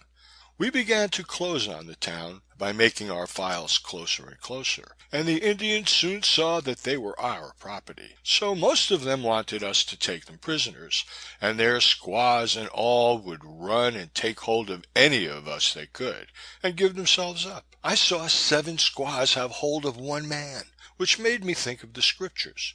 So I hollered out the Scriptures was fulfilling, that there was 7 women holding to one man's coat-tail. But I believe it was a hunting shirt all the time. We took them all prisoners that came out to us in this way, but I saw some warriors run into a house until I counted 46 of them. We pursued them until we got near the house, when we saw a squaw sitting in the door, and she placed her feet against the bow she had in her hand, and then took an arrow, and raising her feet, she drew with all her might and let fly at us, and she killed a man, whose name I believe was Moore. He was a lieutenant, and his death so enraged us all that she was fired on, and had at least 20 balls blown through her. This was the first man I ever saw killed with a bow and arrow. We now shot them like dogs, and then set the house on fire, and burned it up with the 46 warriors in it. I recollect seeing a boy who was shot down near the house. His arm and thigh was broken, and he was so near the burning house that the grease was stewing out of him. In this situation he was still trying to crawl along, but not a murmur escaped him, though he was only about 12 years old. So sullen is the Indian when his dander is up, that he had sooner die than make a noise or ask for quarters. The number that we took prisoners, being added to the number we killed, amounted to 186, though I don't remember the exact number of either. We had 5 of our men killed. We then returned to our camp, at which our fort was erected, and known by the name of Fort Strother. No provisions had yet reached us, and we had now been for several days on half rations. However, we went back to our Indian town on the next day, when many of the carcasses of the Indians were still to be seen. They looked very awful, for the burning had not entirely consumed them, but given them a very terrible appearance, at least what remained of them. It was somehow or other found out that the house had a potato cellar under it, and an immediate examination was made, for we were all as hungry as wolves. We found a fine chance of potatoes in it, and hunger compelled us to eat them, though I had a little rather not, if I could have helped it, for the oil of the Indians we had burned up on the day before had run down on them, and they looked like they had been stewed with fat meat. We then again returned to the army, and remained there for several days, almost starving, as all our beef was gone. We commenced eating the beef hides, and continued to eat every scrap we could lay our hands on. At length an Indian came to our guard one night, and hollered, and said he wanted to see Captain Jackson. He was conducted to the general's marquee, into which he entered, and in a few minutes we received orders to prepare for marching. In an hour we were all ready, and took up the line of march. We crossed the Coosa River, and went on in the direction to Fort Talladega. When we arrived near the place, we met 1,100 painted warriors, the very choice of the Creek Nation. They had encamped near the fort, and had informed the friendly Indians who were in it that if they didn't come out and fight with them against the whites, they would take their fort and all their ammunition and provision. The friendly party asked 3 days to consider of it, and agreed that if on the 3rd day they didn't come out ready to fight with them, they might take their fort. Thus they put them off. They then immediately started their runner to General Jackson, and he and the army pushed over, as I have just before stated. The camp of warriors had their spies out, and discovered us coming, some time before we got to the fort. They then went to the friendly Indians and told them Captain Jackson was coming and had a great many fine horses and blankets and guns and everything else. And if they would come out and help to whip him and to take his plunder, it should all be divided with those in the fort. They promised that when Jackson came, they would then come out to help and whip him. It was about an hour, by sun in the morning, when we got near the fort. We were piloted by friendly Indians, and divided as we had done on a former occasion, so as to go to the right and left of the fort, and consequently of the warriors who were camped near it. Our lines marched on as before till they met in front, and they closed in the rear, forming again into a hollow square. We then sent on old Major Russell with his spy company to bring on the battle. Captain Evans' company went also. When they got near the fort, the top of it was lined with the friendly Indians, crying out as loud as they could roar, "Howdy do, brother! Howdy do!" They kept this up till Major Russell had passed by the fort and was moving on towards the warriors. They were all painted as red as scarlet, and were just as naked as they were born. They had concealed themselves under the bank of a branch that ran partly around the fort, in the manner of a half-moon. Russell was going right into their circle, for he couldn't see them, while the Indians on the top of the fort were trying every plan to show him his danger. But he couldn't understand them. At last, 2 of them jumped from it and ran and took his horse by the bridle, and pointing to where they were, told him there were thousands of them lying under the bank. This brought them to a halt, and about this moment the Indians fired on them, and came rushing forth like a cloud of Egyptian locusts, and screaming like all the young devils had been turned loose, with the old devil of all at their head. Russell's company quit their horses, and took into the fort, and their horses ran up to our line, which was then in full view. The warriors then came yelling on, meeting us, and continued till they were within shot of us, when we fired and killed a considerable number of them. Then they broke like a gang of steers, and ran across to our other line, where they were again fired on, and so we kept them running from one line to the other, constantly under a heavy fire, until we had killed upwards of 400 of them. They fought with guns, and also with their bows and arrows. But at length they made their escape through a part of our line, which was made up of drafted militia, which broke ranks, and they passed. We lost 15 of our men, as brave fellows as ever lived or died. We buried them all in one grave, and started back to our fort. But before we got there, 2 more of our men died of wounds they had received, making our total loss 17 good fellows in that battle. We now remained at the fort for a few days, but no provision came yet, and we were all likely to perish. The weather also began to get very cold, and our clothes were nearly worn out, and horses getting very feeble and poor. Our officers proposed to General Jackson to let us return home and get fresh horses and fresh clothing, so as to be better prepared for another campaign. For our 60 days had long been out, and that was the time we entered for. But the General took the responsibility on himself and refused. We were, however, determined to go, as I am to put back the deposits if I can. With this, the General issued his orders against it, as he has against the bank. But we began to fix for a start, as provisions were too scarce. Just as Clay and Webster and myself are preparing to fix bank matters, on account of the scarcity of money, the General went and placed his cannon on a bridge we had to cross, and ordered out his regulars and drafted men to keep us from crossing, just as he had planted his Globe and K.C. to alarm the bank men, while his regulars and militia in Congress are to act as artillerymen. But when the militia started to guard the bridge, they would holler back to us to bring their knapsacks along when we come, for they wanted to go as bad as we did. Just as many a good fellow now wants his political knapsack brought along, that if, when we come to vote, he sees he has a fair shake to go, he may join in and help us take back the deposits. We got ready and moved on till we came near the bridge, where the General's men were all strung along on both sides, just like the office holders are now, to keep us from getting along to the help of the country and the people.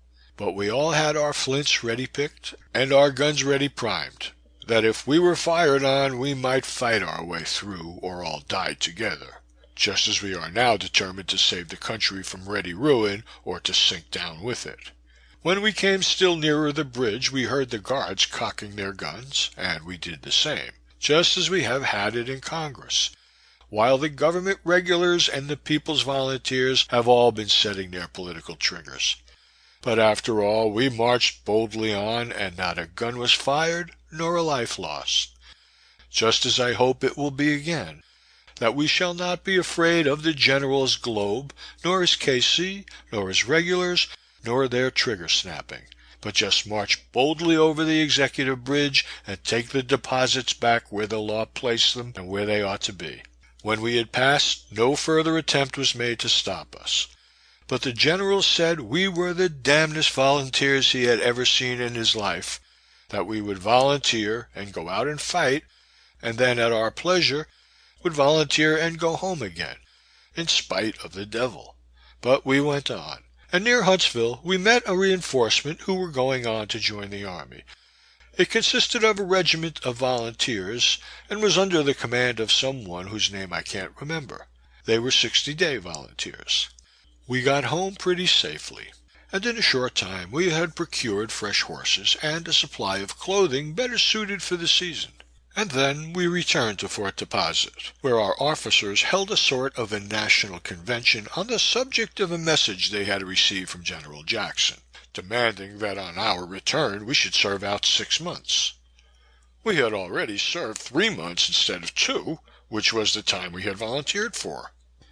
On the next morning, the officers reported to us the conclusions they had come to, and told us if any of us felt bound to go on and serve out the 6 months, we could do so, but that they intended to go back home. I knowed if I went back home I couldn't rest, for I felt it my duty to be out, and when out, was somehow or other always delighted to be in the very thickest of the danger. A few of us therefore determined to push on and join the army. The number I do not recollect, but it was very small. When we got out there, I joined Major Russell's company of spies. Before we reached the place General Jackson had started, we went on likewise, and overtook him at a place where we established a fort called Fort Williams, and leaving men to guard it, we went ahead, intending to go to a place called the Horseshoe Bend of the Tallapoosa River. When we came near that place, we began to find Indian sign plenty, and we struck up camp for the night. About 2 hours before day, we heard our guard firing, and we were all up in little or no time. We mended our campfires, and then fell back in the dark, expecting to see the Indians pouring in, and intending, when they should do so, to shoot them by the light of our own fires. But it happened that they did not rush in as we had expected, but commenced a fire on us as we were.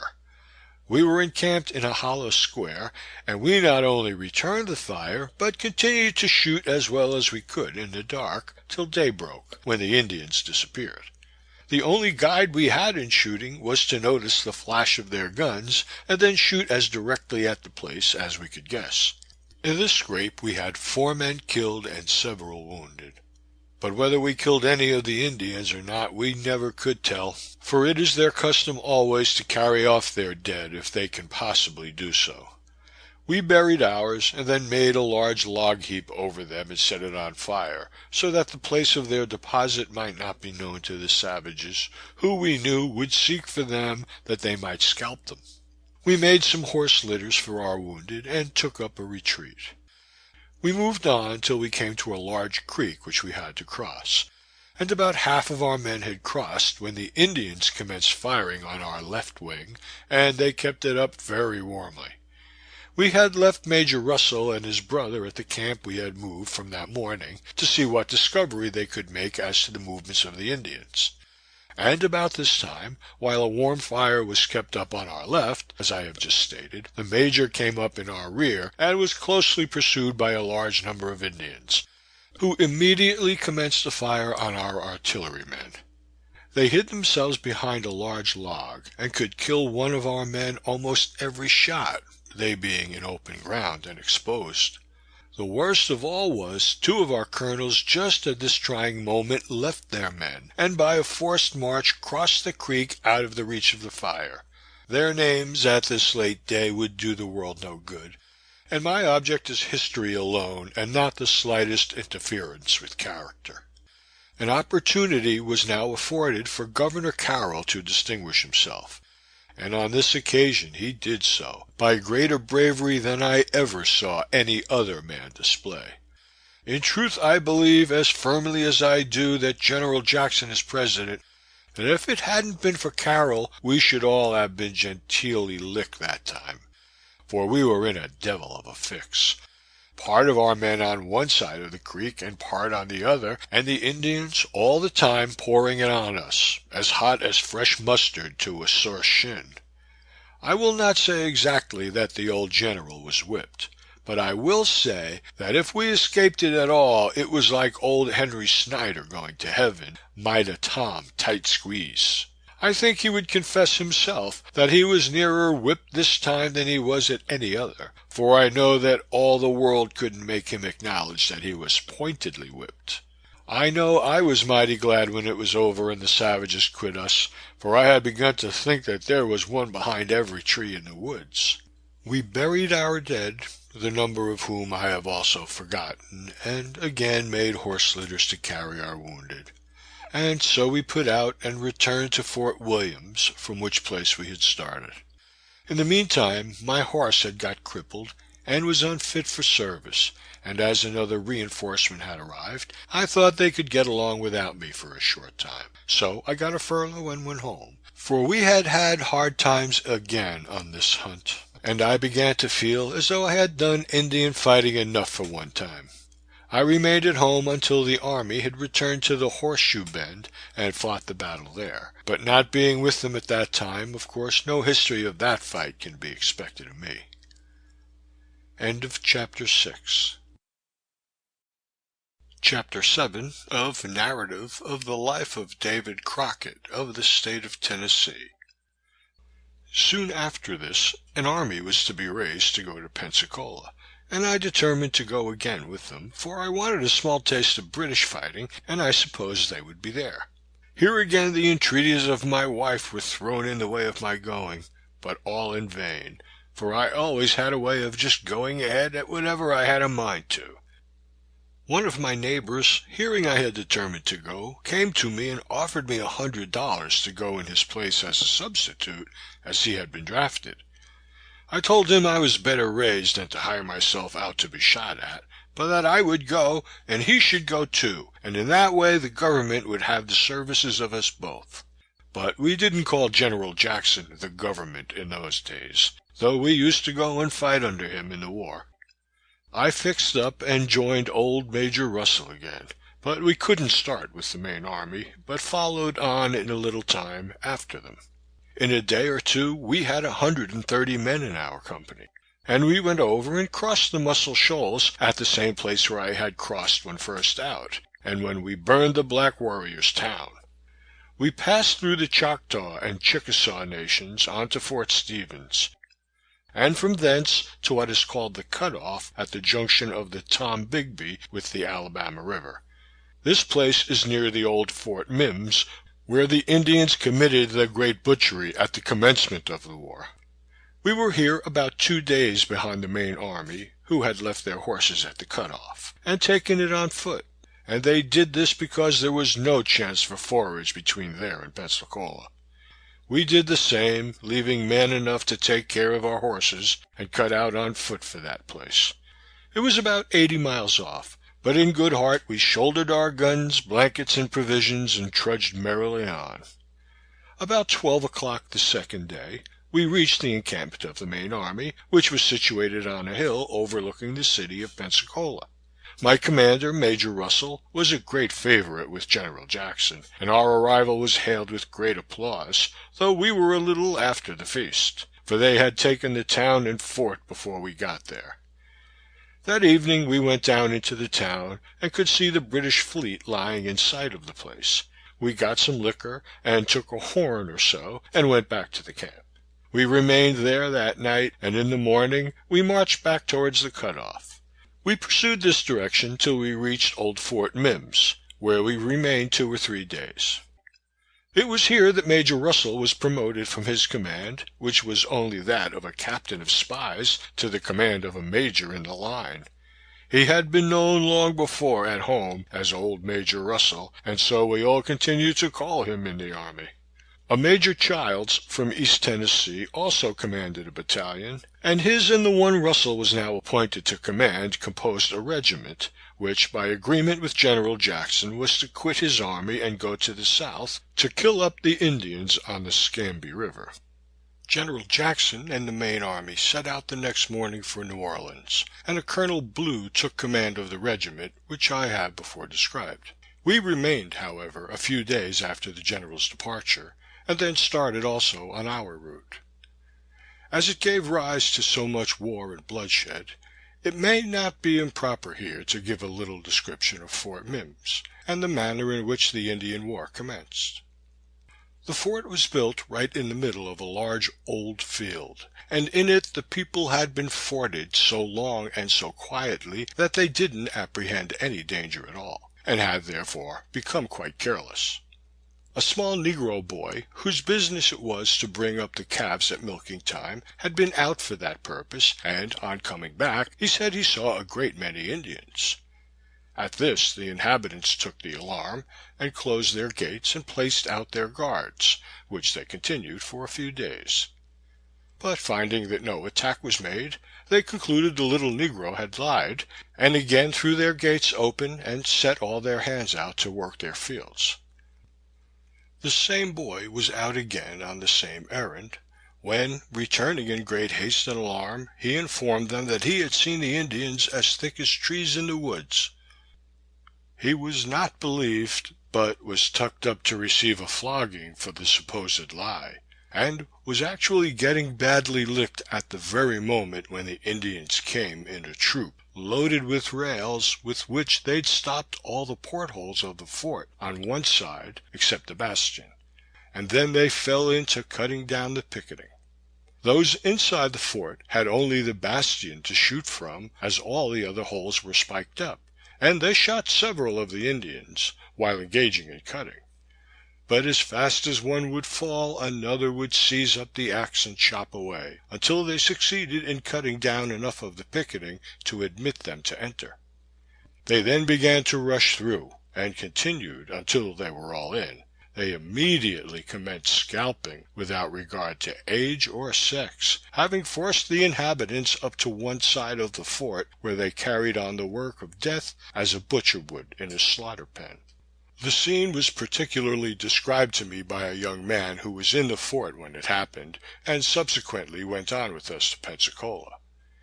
He said that he saw his father and mother, his 4 sisters, and the same number of brothers all butchered in the most shocking manner, and that he made his escape by running over the heads of the crowd who were against the fort wall to the top of the fort, and then jumping off and taking to the woods. He was closely pursued by several Indians until he came to a small bayou across which there was a log. He knew the log was hollow on the underside, so he slipped under the log and hid himself. He said he heard the Indians walk over him several times back and forward. He remained, nevertheless, still till night, when he came out and finished his escape. The name of this young man has entirely escaped my recollection, though his tale greatly excited my feelings. But to return to my subject. The regiment marched from where General Jackson had left us to Fort Montgomery, which was distant from Fort Mims about 1.5 miles, and there we remained for some days. Here we supplied ourselves pretty well with beef by killing wild cattle which had formerly belonged to the people who perished in the fort, but had gone wild after their massacre. When we marched from Fort Montgomery, we went some distance back towards Pensacola. Then we turned to the left, and passed through a poor piney country till we reached the Scamby River, near where we encamped. We had about 1,000 men, and as a part of that number, 186 Chickasaw and Choctaw Indians with us. That evening a boat landed from Pensacola, bringing many articles that were both good and necessary, such as sugar and coffee and liquors of all kinds. The same evening, the Indians we had along proposed to cross the river, and the officers, thinking it might be well for them to do so, consented, and Major Russell went with them, taking 16 white men, of which number I was one. We camped on the opposite bank that night, and early in the morning we set out. We had not gone far before we came to a place where the whole country was covered with water, and looked like a sea. We didn't stop for this, though, but just put in like so many spaniels and waded on, sometimes up to our armpits, until we reached the pine hills, which made our distance through the water about 1.5 miles. Here we struck up a fire to warm ourselves, for it was cold, and we were chilled through by being so long in the water.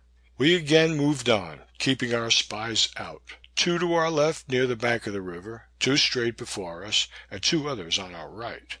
We had gone in this way about 6 miles up the river, when our spies on the left came to us leaping the brush like so many old bucks, and informed us that they had discovered a camp of Creek Indians, and that we must kill them. Here we paused for a few minutes, and the prophets powwowed over their men a while, and then got out their paint and painted them, all according to their custom when going into battle.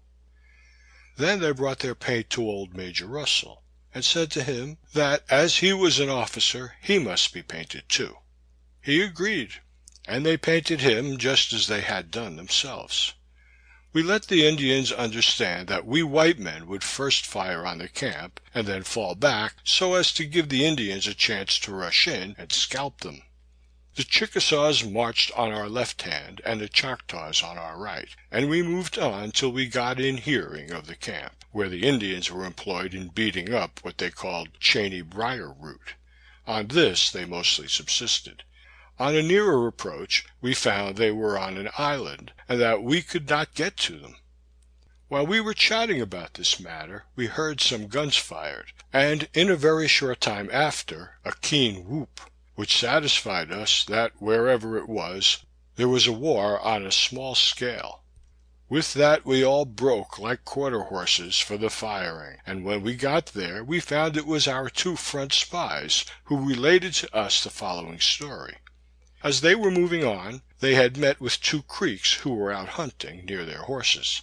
As they approached each other, there was a large cluster of green bay bushes exactly between them, so that they were within a few feet of meeting before either was discovered.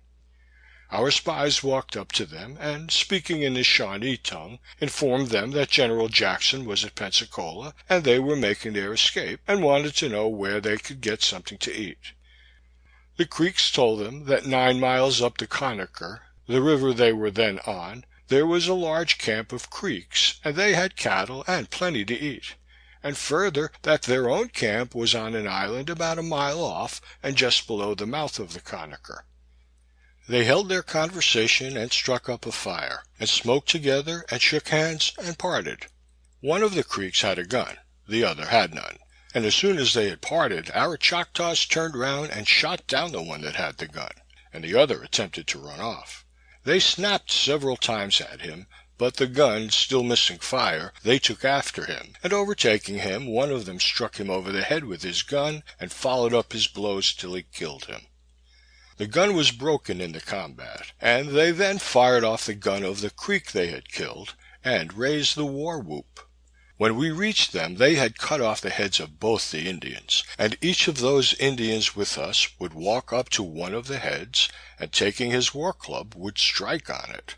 This was done by every one of them, and when they had got done, I took one of their clubs and walked up as they had done, and struck it on the head also. At this they all gathered round me, and patting me on the shoulder, called me warrior, warrior. They scalped the heads, and then we moved on a short distance to where we found a trace leading in towards the river. We took the trace and pursued it, till we came to where a Spaniard had been killed and scalped, together with a woman, who we supposed to be his wife, and also 4 children. I began to feel mighty ticklish along about this time, for I knowed if there was no danger then, there had been, and I felt exactly like there still was. We, however, went on till we struck the river, and then continued down it till we came opposite to the Indian camp, where we found they were still beating their roots. It was now late in the evening, and they were in a thick canebrake. We had some few friendly Creeks with us who said they could decoy them. So we all hid behind trees and logs while the attempt was made. The Indians would not agree that we should fire, but picked out some of their best gunners, and placed them near the river. Our Creeks went down to the riverside, and hailed the camp in the Creek language. We heard an answer, and an Indian man started down toward the river, but didn't come in sight. He went back again, commenced beating his roots, and sent a squaw. She came down and talked with our Creeks until dark came on. They told her they wanted her to bring them a canoe, to which she replied that their canoe was on our side, that 2 of their men had gone out to hunt their horses and hadn't yet returned. They were the same 2 we had killed. The canoe was found, and 40 of our picked Indian warriors were crossed over to take the camp. There was at last only 1 man in it, and he escaped, and they took 2 squaws and 10 children, but killed none of them, of course. We had run nearly out of provisions, and Major Russell had determined to go up the Conacher to the camp we had heard of from the Indians we had killed. I was one that he selected to go down the river that night for provisions with the canoe to where we had left our regiment. I took with me a man by the name of John Guess and one of the friendly Creeks, and cut out. It was very dark, and the river was so full that it overflowed the banks and the adjacent low bottoms. This rendered it very difficult to keep the channel, and particularly as the river was very crooked. At about 10 o'clock at night we reached the camp, and were to return by morning to Major Russell with provisions for his trip up the river. But on informing Colonel Blue of this arrangement, he vetoed it as quick as General Jackson did the bank bill, and said if Major Russell didn't come back the next day it would be bad times for him. I found we were not to go up the Conacher to the Indian camp, and a man of my company offered to go up in my place to inform Major Russell. I let him go, and they reached the Major, as I was told, about sunrise in the morning, who immediately returned with those who were with them to the regiment, and joined us where we crossed the river, as hereafter stated. The next morning we all fixed up and marched down the Scambie to a place called Miller's Landing, where we swam our horses across, and sent on 2 companies down on the side of the bay opposite to Pensacola, where the Indians had fled when the main army first marched to that place. One was the company of Captain William Russell, a son of the old Major, and the other was commanded by a Captain Trimble. They went on and had a little skirmish with the Indians. They killed some, and took all the balance prisoners, though I don't remember the numbers. We again met those companies in a day or 2, and sent the prisoners they had taken on to Fort Montgomery in charge of some of our Indians.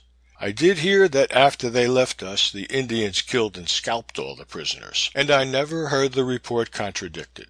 I cannot positively say it was true, but I think it entirely probable, for it is very much like the Indian character.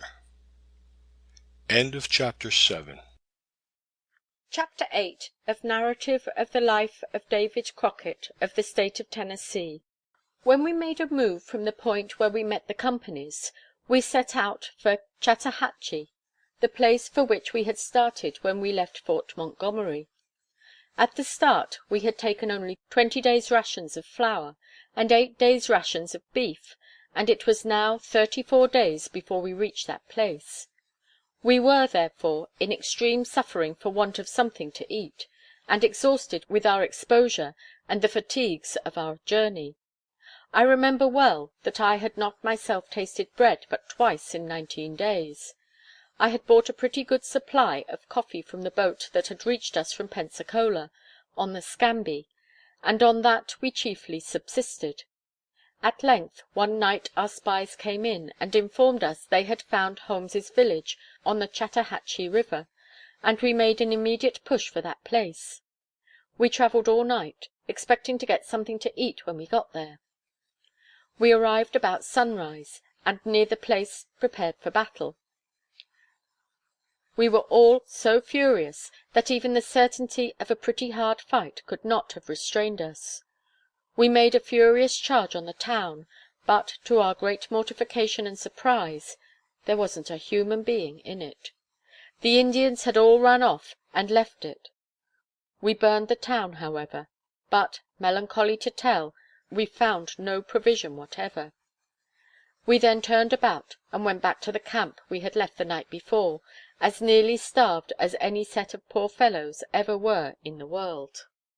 We stayed there only a little while, when we divided our regiment, and Major Childs, with his men, went back the way we had come for a considerable distance, and then turned to Baton Rouge, where they joined General Jackson and the main army on their return from Orleans. Major Russell and his men struck for Fort Decatur, on the Tallapoosa River. Some of our friendly Indians who knew the country went on ahead of us, as we had no trail except the one they made to follow. With them we sent some of our ablest horses and men, to get us some provisions, to prevent us from absolutely starving to death. As the army marched, I hunted every day, and would kill every hawk, bird, and squirrel that I could find. Others did the same, and it was a rule with us, that when we stopped at night, the hunters would throw all they killed in a pile, and then we would make a general division among all the men. One evening I came in, having killed nothing that day. I had a very sick man in my mess, and I wanted something for him to eat, even if I starved myself.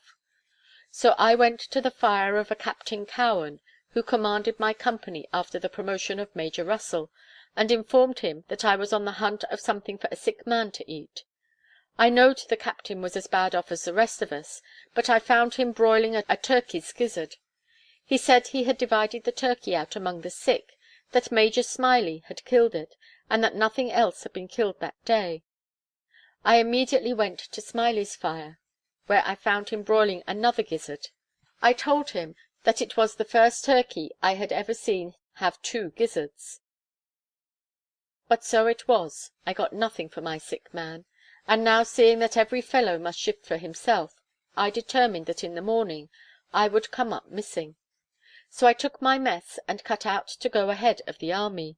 We knowed that nothing more could happen to us if we went than if we stayed, for it looked like it was to be starvation anyway. We therefore determined to go on the old saying, root hog or die. We passed 2 camps, at which our men, that had gone on before us, had killed Indians.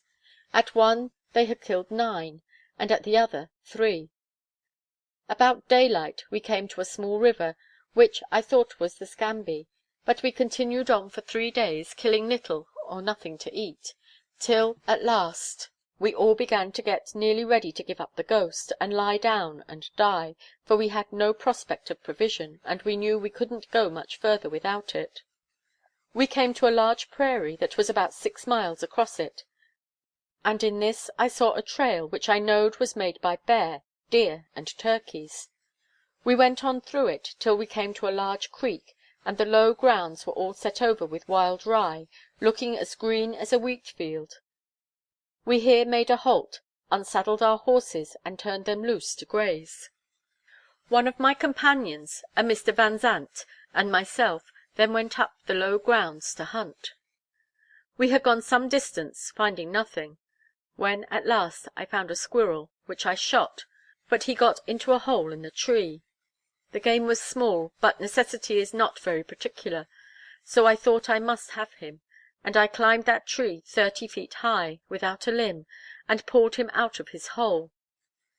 I shouldn't relate such small matters, only to show what lengths a hungry man will go to get something to eat. I soon killed 2 other squirrels, and fired at a large hawk. At this a large gang of turkeys rose from the cane brake, and flew across the creek to where my friend was, who had just before crossed it. He soon fired on a large gobbler, and I heard it fall. By this time my gun was loaded again, and I saw one sitting on my side of the creek, which had flew over when he fired. So I blazed away, and down I brought him. I gathered him up, and a fine turkey he was. I now began to think we had struck a breeze of luck, and almost forgot our past sufferings, in the prospect of once more having something to eat. I raised the shout, and my comrade came to me, and we went on to our camp with the game we had killed. While we were gone, 2 of our mess had been out, and each of them had found a bee tree. We turned into cooking some of our game, but we had neither salt nor bread. Just at this moment, on looking down the creek, we saw our men, who had gone on before us for provisions, coming to us. They came up and measured out to each man a cupful of flour. With this we thickened our soup when our turkey was cooked, and our friends took dinner with us, and then went on. We now took our tomahawks and went and cut our bee trees, out of which we got a fine chance of honey, though we had been starving so long that we feared to eat much at a time, till, like the Irish by hanging, we got used to it again. We rested that night without moving our camp, and the next morning myself and Van Zandt again turned out to hunt. We had not gone far before I wounded a fine buck very badly, and while pursuing him I was walking on a large tree that had fallen down, when, from the top of it, a large bear broke out and ran off. I had no dogs, and I was sorry enough for it, for of all the hunting I ever did I have always delighted most in bear hunting. Soon after this I killed a large buck, and we had just gotten him to camp when our poor starved army came up.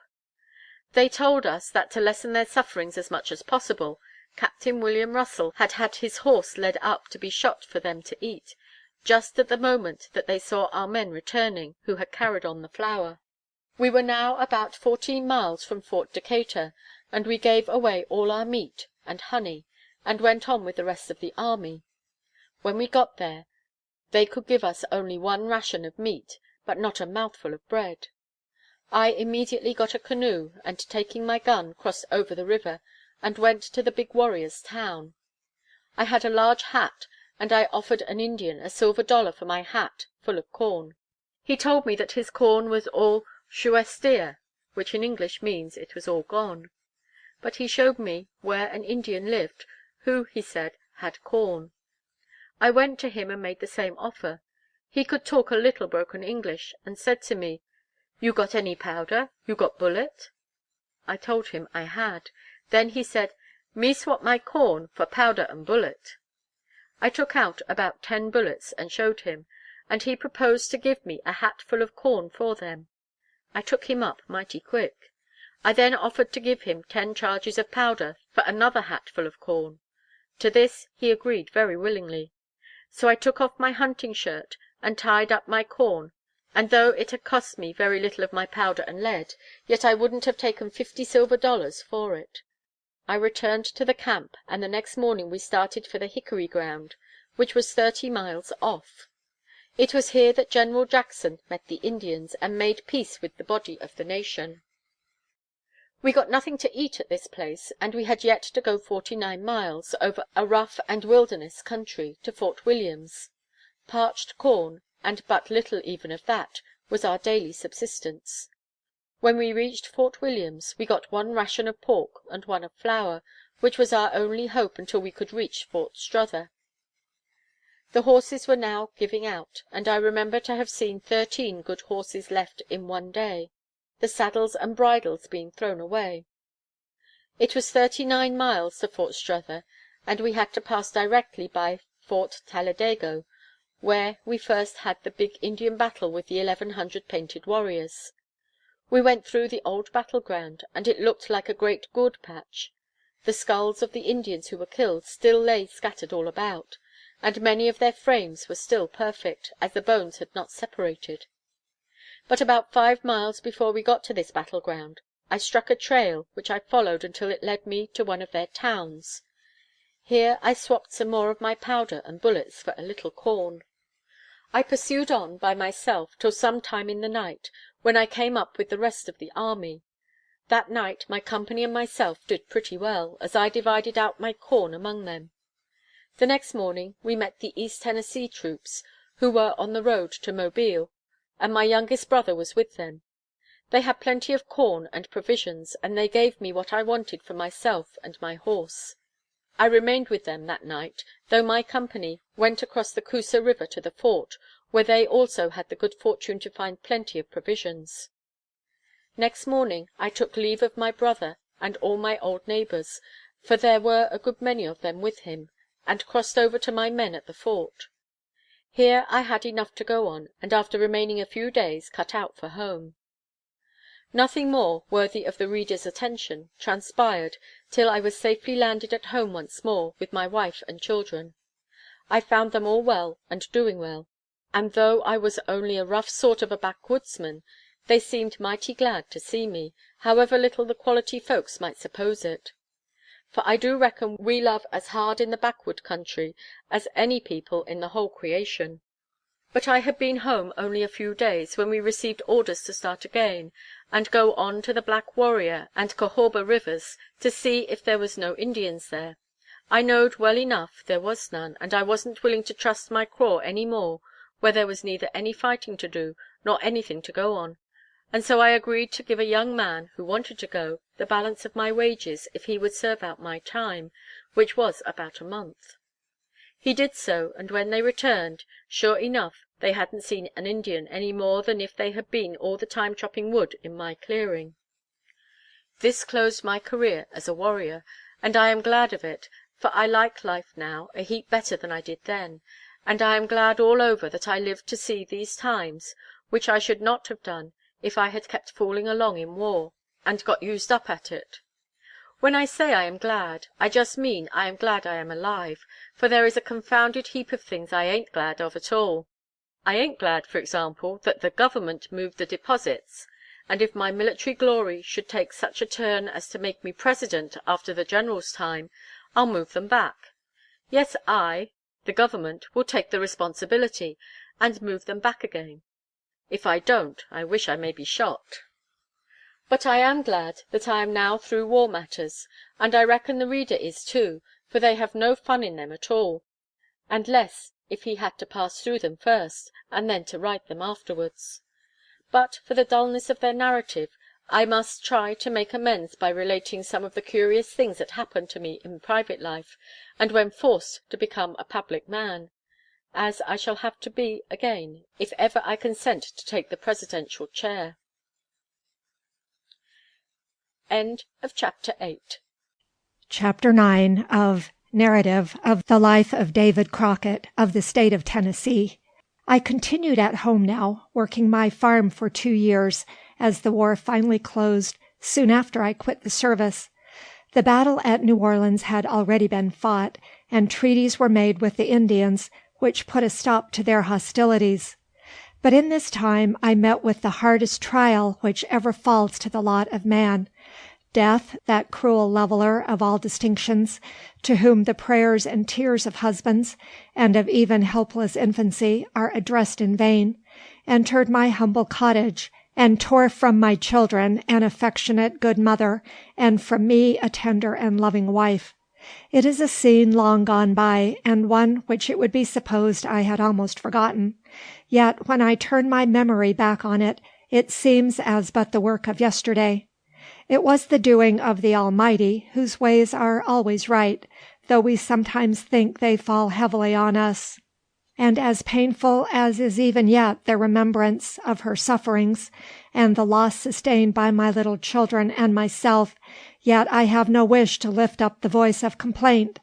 I was left with 3 children. The 2 oldest were sons, the youngest a daughter, and at that time a mere infant. It appeared to me, at that moment, that my situation was the worst in the world. I couldn't bear the thought of scattering my children, and so I got my youngest brother, who was also married, and his family to live with me. They took as good care of my children as they well could, but yet it wasn't all like the care of a mother. And though their company was to me in every respect like that of a brother and sister, yet it fell far short of being like that of a wife. So I came to the conclusion it wouldn't do, but that I must have another wife. There lived in the neighborhood a widow lady, whose husband had been killed in the war. She had 2 children, a son and a daughter, and both quite small, like my own. I began to think that as we were both in the same situation, it might be that we could do something for each other, and I therefore began to hint a little around the matter, as we were once in a while together. She was a good, industrious woman, and owned a snug little farm, and lived quite comfortable. I soon began to pay my respects to her in real good earnest, but I was as sly about it as a fox when he is going to rob a hen roost. I found that my company wasn't at all disagreeable to her, and I thought I could treat her children with so much friendship as to make her a good stepmother to mine. and in this I wasn't mistaken, as we soon bargained and got married, and then went ahead. In a great deal of peace we raised our first crop of children, and they are all married and doing well. But we had a second crop together, and I shall notice them as I go along, as my wife and myself both had a hand in them, and they therefore belong to the history of my second marriage. The next fall after this marriage, 3 of my neighbors and myself determined to explore a new country. Their names were Robinson, Frazier, and Rich. We set out for the Creek country, crossing the Tennessee River, and after having made a day's travel, we stopped at the house of one of my old acquaintances who had settled there after the war. Resting here a day, Frazier turned out to hunt, being a great hunter, but he got badly bit by a very poisonous snake, and so we left him and went on. We passed through a large rich valley, called Jones's Valley, where several other families had settled, and continued our course till we came near to the place where Tuscaloosa now stands. Here we camped, and as there were no inhabitants, and hobbled out our horses for the night. About 2 hours before day, we heard the bells on our horses, going back the way we had come, as they had started to leave us. As soon as it was daylight, I started in pursuit of them on foot, and carrying my rifle, which was a very heavy one. I went ahead the whole day, wading creeks and swamps, and climbing mountains, but I couldn't overtake our horses, though I could hear of them at every house they passed. I at last found I couldn't catch up with them, and so I gave up the hunt, and turned back to the last house I had passed, and stayed there till morning.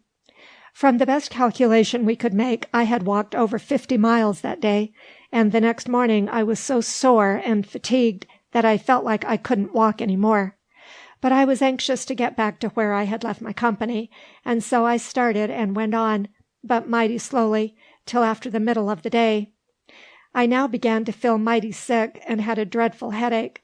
My rifle was so heavy, and I felt so weak, that I lay down by the side of the trace, in a perfect wilderness too, to see if I wouldn't get better. In a short time some Indians came along. They had some ripe melons, and wanted me to eat some, but I was so sick I couldn't. Then they signed to me that I would die and be buried, a thing I was confoundedly afraid of myself, but I asked them how near it was to any house. By their signs again they made me understand it was 1.5 miles. I got up to go, but when I rose I reeled about like a cow with the blind staggers, or a fellow who had taken too many horns. One of the Indians proposed to go with me and carry my gun. I gave him $50 and accepted his offer. We got to the house, by which time I was pretty far gone, but was kindly received and got on to a bed. The woman did all she could for me with her warm teas, but I still continued bad enough, with a high fever, and generally out of my senses. The next day 2 of my neighbors were passing the road, and heard of my situation, and came to where I was. They were going nearly the route I had intended to go, to look at the country, and so they took me first on one of their horses, and then on the other, till they got me back to where I had left my company. I expected I would get better, and be able to go on with them, but instead of this, I got worse and worse, and when we got there, I wasn't able to sit up at all. I thought now the jig was mighty nigh up with me, but I determined to keep a stiff upper lip. They carried me to a house, and each of my comrades bought him a horse, and they all set out together, leaving me behind. I knew but little that was going on for about 2 weeks, but the family treated me with every possible kindness in their power, and I shall always feel thankful to them. The man's name was Jesse Jones. At the end of 2 weeks I began to mend without the help of a doctor, or of any doctor's means. In this time, however, as they told me, I was speechless for 5 days, and they had no thought that I would ever speak again, in Congress or anywhere else. And so the woman, who had a bottle of Batesman's draps, thought if they killed me I would only die anyhow, and so she would try it with me. She gave me the whole bottle, which throwed me into a sweat that continued on me all night, when at last I seemed to make up, and spoke, and asked her for a drink of water. This almost alarmed her, for she was looking every minute for me to die. She gave me the water, and from that time I began slowly to mend, and so kept on till I was able at last to walk about a little. I might easily have been mistaken, for one of the kitchen cabinet. I look so much like a ghost. I have been particular in giving a history of this sickness, not because I believe it will interest anybody much now, nor indeed do I certainly know that it ever will, but if I should be forced to take the White House, then it will be good history, and everyone will look on it as important. And I can't for my life help laughing now to think that when all my folks get around me, wanting good fat offices, how so many of them will say, "What a good thing it was that that kind woman had the bottle of draps that saved President Crockett's life, the second greatest and best." "Good," says I, "my noble fellow. You take the post office, or the Navy, or the War Office, or maybe the Treasury. But if I give him the Treasury, there's no devil if I don't make him agree first to fetch back them deposits. And if it's even the post office, I'll make him promise to keep his money counts without any figuring, as that throws the whole concern heels over head in debt in little or no time." But when I got so I could travel a little, I got a wagoner who was passing along to haul me to where he lived, which was about 25 miles from my house. I still mended as we went along, and when we got to his stopping place, I hired one of his horses and went on home. I was so pale and so much reduced that my face looked like it had been half soled with brown paper. When I got there, it was to the utter astonishment of my wife, for she supposed I was dead. My neighbors who had started with me had returned and took my horse home, which they had found with theirs, and they reported that they had seen men who had helped to bury me, and who saw me draw my last breath. I knowed this was a whopper of a lie as soon as I heard it. My wife had hired a man and sent him out to see what had become of my money and other things, but I had missed the man as I went in, and he didn't return until some time after I got home, as he went all the way to where I lay sick, before he heard that I was still in the land of the living and a-kicking. The place on which I lived was sickly, and I was determined to leave it. I therefore set out the next fall to look at the country which had been purchased of the Chickasaw tribe of Indians. I went on to a place called Shoal Creek, about 80 miles from where I lived, and here again I got sick. I took the ague and fever, which I supposed was brought on me by camping out. I remained here for some time, as I was unable to go farther, and in that time I became so well pleased with the country about there that I resolved to settle in it. It was just only a little distance in the purchase, and no order had been established there, but I thought I could get along without order as well as anybody else, and so I moved and settled myself down on the head of Shoal Creek. We remained there some 2 or 3 years without any law at all, and so many bad characters began to flock in upon us that we found it necessary to set up a sort of temporary government of our own. I don't mean that we made any president and called him the government, but we met and made what we called a corporation, and I reckon we called it wrong, for it wasn't a bank and hadn't any deposits, and now they call the bank a corporation. But be this as it may, we lived in the backwoods and didn't profess to know much, and no doubt used many wrong words, but we met and appointed magistrates and constables to keep order. We didn't fix any laws for them, though, for we supposed they would know law enough, whoever they might be, and so we left it to themselves to fix the laws. I was appointed one of the magistrates, and when a man owed a debt and wouldn't pay it, I and my constable ordered our warrant, and then we would take the man and bring him before me for trial. I would give judgment against him, and then an order of execution would easily scare the debt out of him.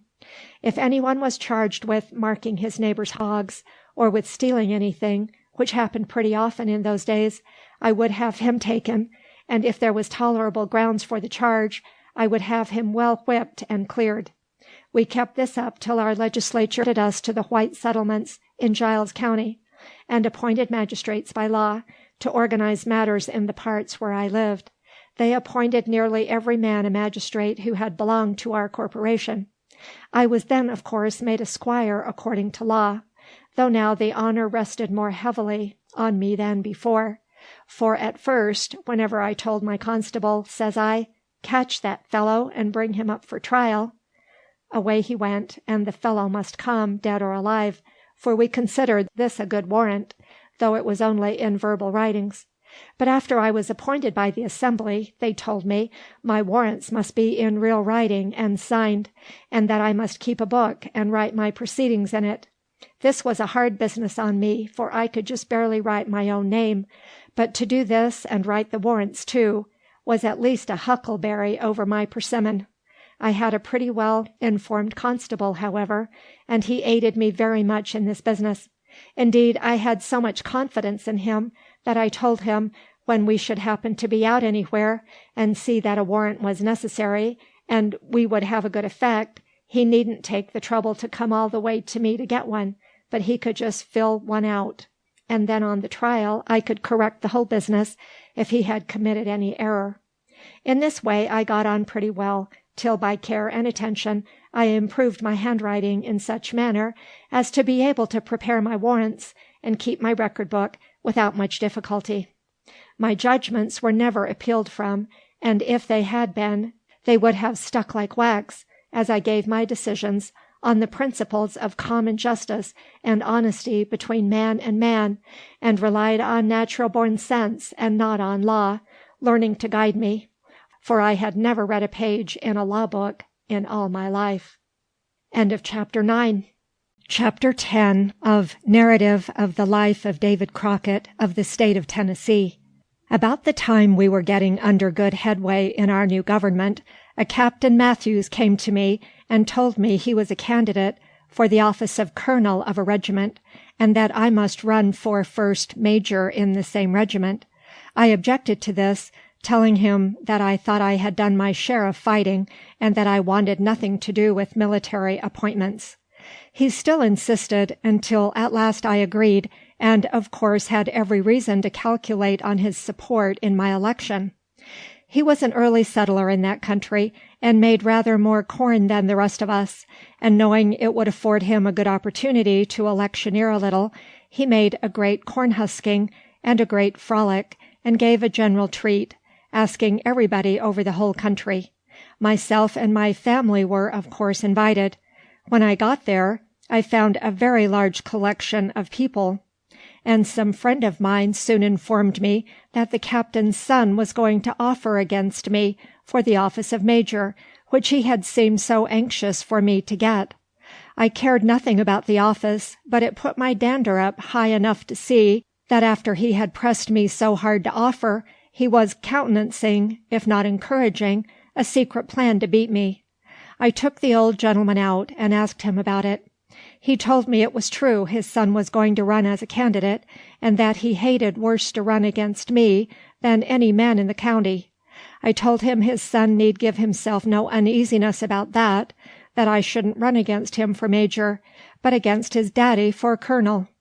He took me by the hand, and we went into the company. He then made a speech, and informed the people that I was his opponent. I mounted up for a speech too. I told the people the cause of my opposing him, remarking that as I had the whole family to run against anyway, I was determined to levy on the head of the mess. When the time for the election came, his son was opposed by another man for major, and he and his daddy were both badly beaten. I just now began to take a rise, as in a little time I was asked to offer for the legislature in the counties of Lawrence and Heckman. I offered my name in the month of February, and started about the 1st of March with a drove of horses to the lower part of the state of North Carolina. This was in the year 1821, and I was gone upwards of 3 months. I returned and set out electioneering, which was a bran fire new business to me. It now became necessary that I should tell the people something about the government, and an eternal sight of other things that I knowed nothing more about than I did about Latin and law and such things as that. I have said before that in those days none of us called General Jackson the government, nor did he seem in as fair a way to become so as I do now. But I knowed so little about it, that if any one had told me he was the government, I should have believed it, for I had never read even a newspaper in my life, or anything else on the subject. But over all my difficulties, it seems to me I was born for luck, though it would be hard for anyone to guess what sort. I will, however, explain that hereafter. I first went into Heckman County to see what I could do among the people as a candidate. Here they told me that they wanted to move their town nearer to the center of the county, and I must come out in favor of it. There's no devil if I knowed what this meant, or how the town was to be moved, and so I kept dark, going on the identical same plan that I now find is called non-committal. About this time there was a great squirrel hunt on Duck River, which was among my people. They were to hunt 2 days, then to meet and count the scalps, and have a big barbecue, and what might be called a tip-top country frolic. The dinner and a general treat was all to be paid for by the party having taken the fewest scalps. I joined one side, taking the place of one of the hunters, and got a gun ready for the hunt. I killed a great many squirrels, and when we counted scalps, my party was victorious. The company had everything to eat and drink that could be furnished in so new a country, and much fun and good humor prevailed. But before the regular frolic commenced, I mean the dancing, I was called on to make a speech as a candidate, which was a business I was as ignorant of as an outlandish Negro. A public document I had never seen, nor did I know there were such things, and how to begin I couldn't tell. I made many apologies and tried to get off, for I knowed I had a man to run against who could speak prime, and I knowed, too, that I wasn't able to shuffle and cut with him. He was there, and knowing my ignorance as well as I did myself, he also urged me to make a speech. The truth is, he thought my being a candidate was a mere matter of sport, and didn't think for a moment that he was in any danger from an ignorant backwoods bear hunter. But I found I couldn't get off, and so I determined just to go ahead, and leave it to chance what I should say. I got up and told the people I reckoned they knowed what I come for, but if not, I could tell them. I had come for their votes, and if they didn't watch mighty close, I'd get them too. But the worst of all was that I couldn't tell them anything about government. I tried to speak about something, and I cared very little what, until I choked up as bad as if my mouth had been jammed and crammed chock full of dry mush. There the people stood, listening all the while, with their eyes, mouths, and ear all open, to catch every word I would speak. At last I told them I was like a fellow I had heard of not long before. He was beating on the head of an empty barrel near the roadside, when a traveller who was passing along asked him what he was doing that for. The fellow replied that there was some cider in that barrel a few days before, and he was trying to see if there was any then, but if there was he couldn't get at it. I told them that there had been a little bit of a speech in me a while ago, but I believed I couldn't get it out. They all roared out in a mighty laugh, and I told them some other anecdotes, equally amusing to them, and believing I had them in a first-rate way, I quit and got down, thanking the people for their attention. But I took care to remark that I was as dry as a powder horn, and that I thought it was time for us all to wet our whistles a little. And so I put off to the liquor stand, and was followed by the greater part of the crowd. I felt certain this was necessary, for I knowed my competitor could open government matters to them as easy as he pleased. He had, however, mighty few left to hear him, as I continued with the crowd, now and then taking a horn, and telling good-humoured stories, till he was done speaking. I found I was good for the votes at the hunt, and when we broke up, I went on to the town of Vernon, which was the same they wanted me to move. Here they pressed me again on the subject, and I found I could get either party by agreeing with them. But I told them I didn't know whether it would be right or not, and so couldn't promise either way. Their court commenced on the next Monday, as the barbecue was on a Saturday, and the candidates for governor and for Congress, as well as my competitor and myself, all attended. The thought of having to make a speech made my knees feel mighty weak, and set my heart to fluttering, almost as bad as my first love-scrape with the Quaker's niece. But as good luck would have it, these big candidates spoke nearly all day, and when they quit, the people were worn out with fatigue, which afforded me a good apology for not discussing the government. But I listened mighty close to them, and was learning pretty fast about political matters. When they were all done, I got up and told some laughable story, and quit. I found I was safe in those parts, and so I went home, and didn't go back again till after the election was over. But to cut this matter short, I was elected, doubling my competitor, and 9 votes over. A short time after this, I was in Pulaski, where I met with Colonel Polk, now a member of Congress from Tennessee. He was at that time a member elected to the legislature, as well as myself, and in a large company he said to me, "Well, Colonel, I suppose we shall have a radical change of the judiciary at the next session of the legislature." "Very likely, sir," says I, and I put out quicker, for I was afraid someone would ask me what the judiciary was, and if I knowed, I wish I may be shot. I don't indeed believe I had ever before heard that there was any such thing in all nature, but still I was not willing that the people there should know how ignorant I was about it. When the time for meeting of the legislature arrived, I went on, and before I had been there long, I could have told what the judiciary was, and what the government was too, and many other things that I had known nothing about before. About this time I met with a very severe misfortune, which I may be pardoned for naming, as it made a great change in my circumstances, and kept me back very much in the world. I had built an extensive grist mill and powder mill, all connected together, and also a large distillery. They had cost me upwards of $3,000, more than I was worth in the world.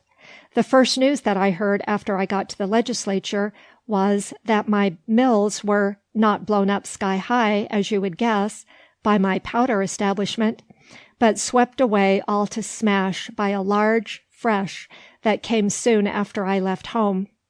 I had of course to stop my distillery, as my grinding was broken up, and indeed I may say that the misfortune just made a complete mash of me. I had some likely negroes, and a good stock of almost everything about me, and best of all, I had an honest wife. She didn't advise me, as is too fashionable, to smuggle up this and that and t'other to go on at home, but she told me, says she, "Just pay up, as long as you have a bit's worth in the world, and then everybody will be satisfied, and we will scuffle for more."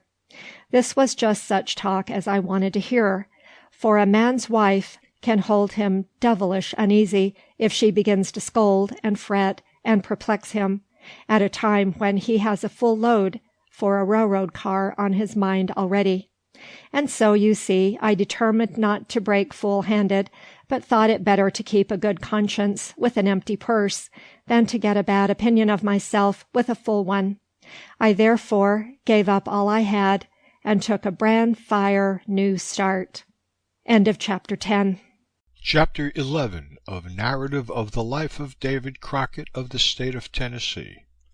Having returned from the legislature, I determined to make another move, and so I took my eldest son with me, and a young man by the name of Abram Henry, and cut out for the Obion. I selected a spot when I got there, where I determined to settle, and the nearest house to it was 7 miles, the next nearest was 15, and so on to 20. It was a complete wilderness, and full of Indians who were hunting. Game was plenty of almost every kind, which suited me exactly, as I was always fond of hunting. The house which was nearest me, and which, as I have already stated, was 7 miles off, and on the different side of the Obion River, belonged to a man by the name of Owens, and I started to go there. I had taken 1 horse along to pack our provision, and when I got to the water I hobbled him out to graze until I got back, as there was no boat to cross the river in, and it was so high that it had overflowed all the bottoms and low country near it. We now took to the water like so many beavers, notwithstanding it was mighty cold, and waded on. The water would sometimes be up to our necks, and at others not so deep, but I went of course before and carried a pole with which I would feel along before me, to see how deep it was, and to guard against falling into a slough, as there was many in our way.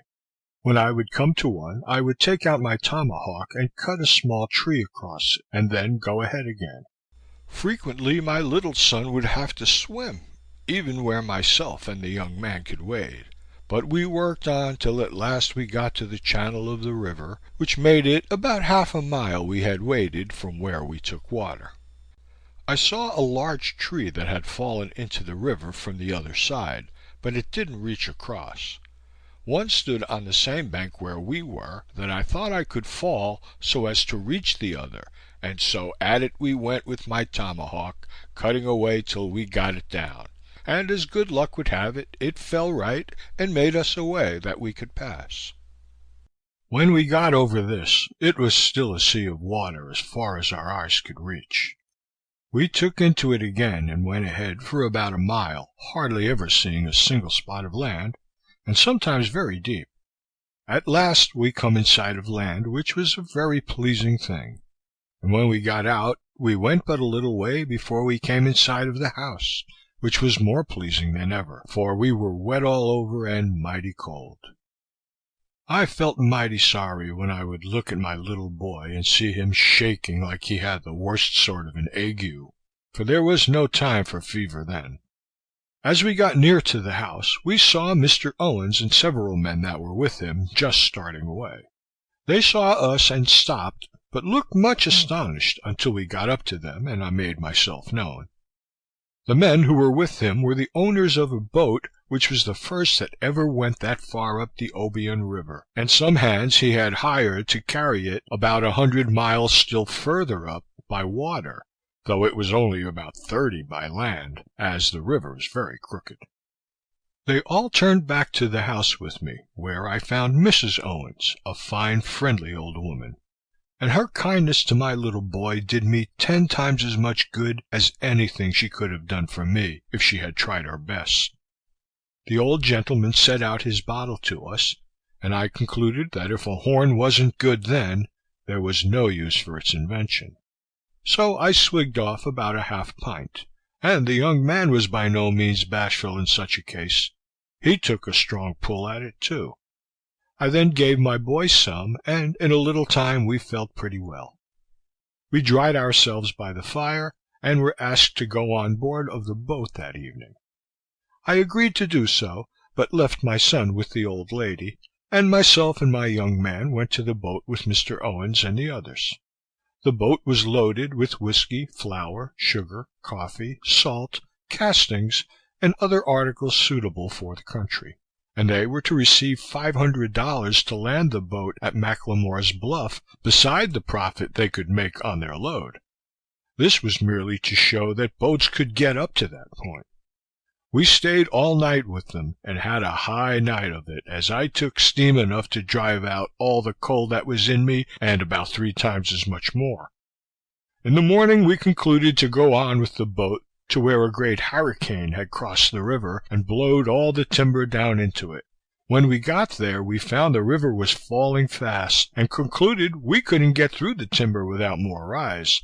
So we dropped down opposite Mr. Owens again, where they determined to wait for more water. The next day it rained rip-roariously, and the river rose pretty considerable, but not enough yet. And so I got the boatsmen all to go out with me to where I was going to settle, and we slapped up a cabin in little or no time. I got from the boat 4 barrels of meal, and 1 of salt, and about 10 gallons of whiskey. To pay for these, I agreed to go with the boat up the river to their landing place. I also got a large middling of bacon, and killed a fine deer, and left them for my young man and my little boy, who were to stay at my cabin till I got back, which I expected would be in 6 or 7 days. We cut out and moved up to the hurricane, where we'd stopped for the night.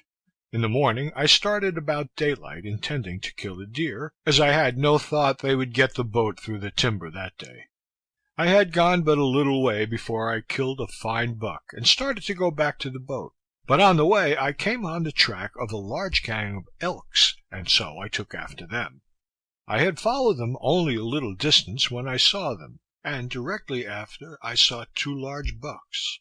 I shot one down, and the other one wouldn't leave, so I loaded my gun and I shot him down too. I hung them up and went ahead again after my elks. I pursued on till after the middle of the day before I saw them again. but they took the hint before I got in shooting distance and run off. I still pushed on till late in the evening, when I found I was about 4 miles from where I had left the boat, and as hungry as a wolf, for I hadn't eaten a bite that day.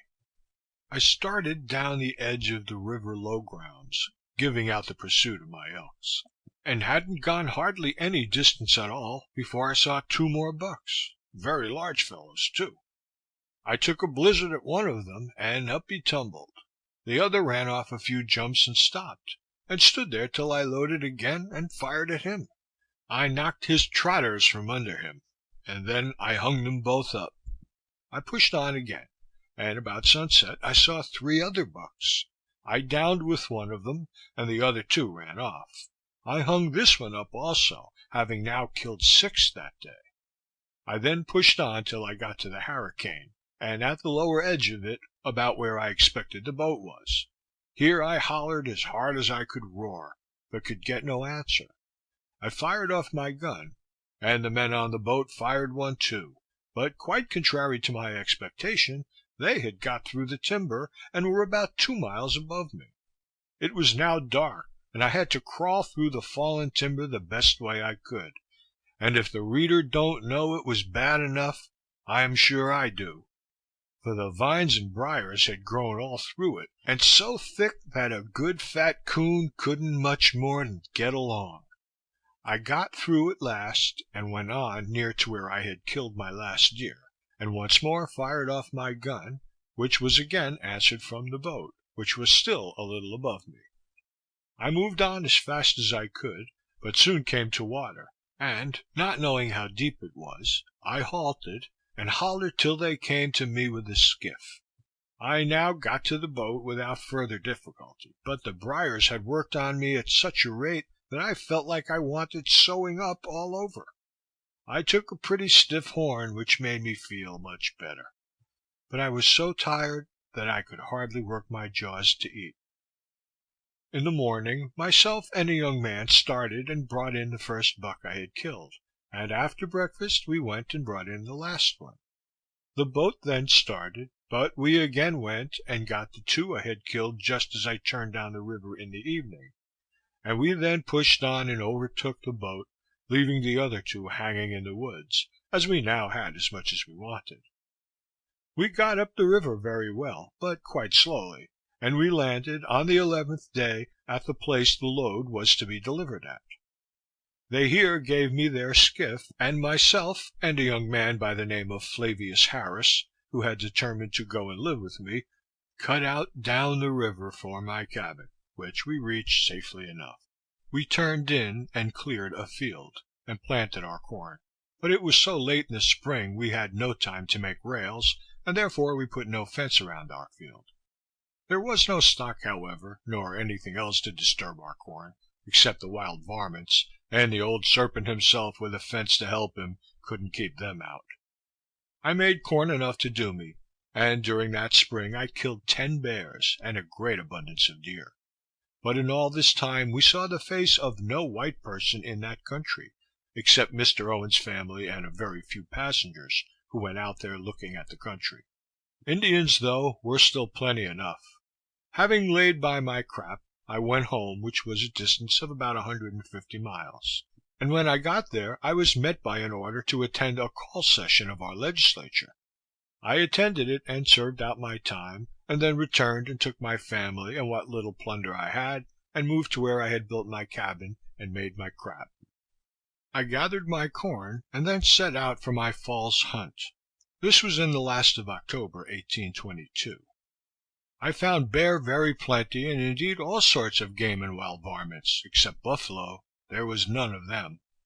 I hunted on till Christmas, having supplied my family very well all along with wild meat, at which time my powder gave out, and I had none either to fire Christmas guns, which is very common in that country, or to hunt with. I had a brother-in-law who had now moved out and settled about 6 miles west of me, on the opposite side of Rutherford's Fork of the Obion River, and he had brought me a keg of powder, but I had never gotten it home. There had just been another of Noah's freshes, and the low grounds were flooded all over with water.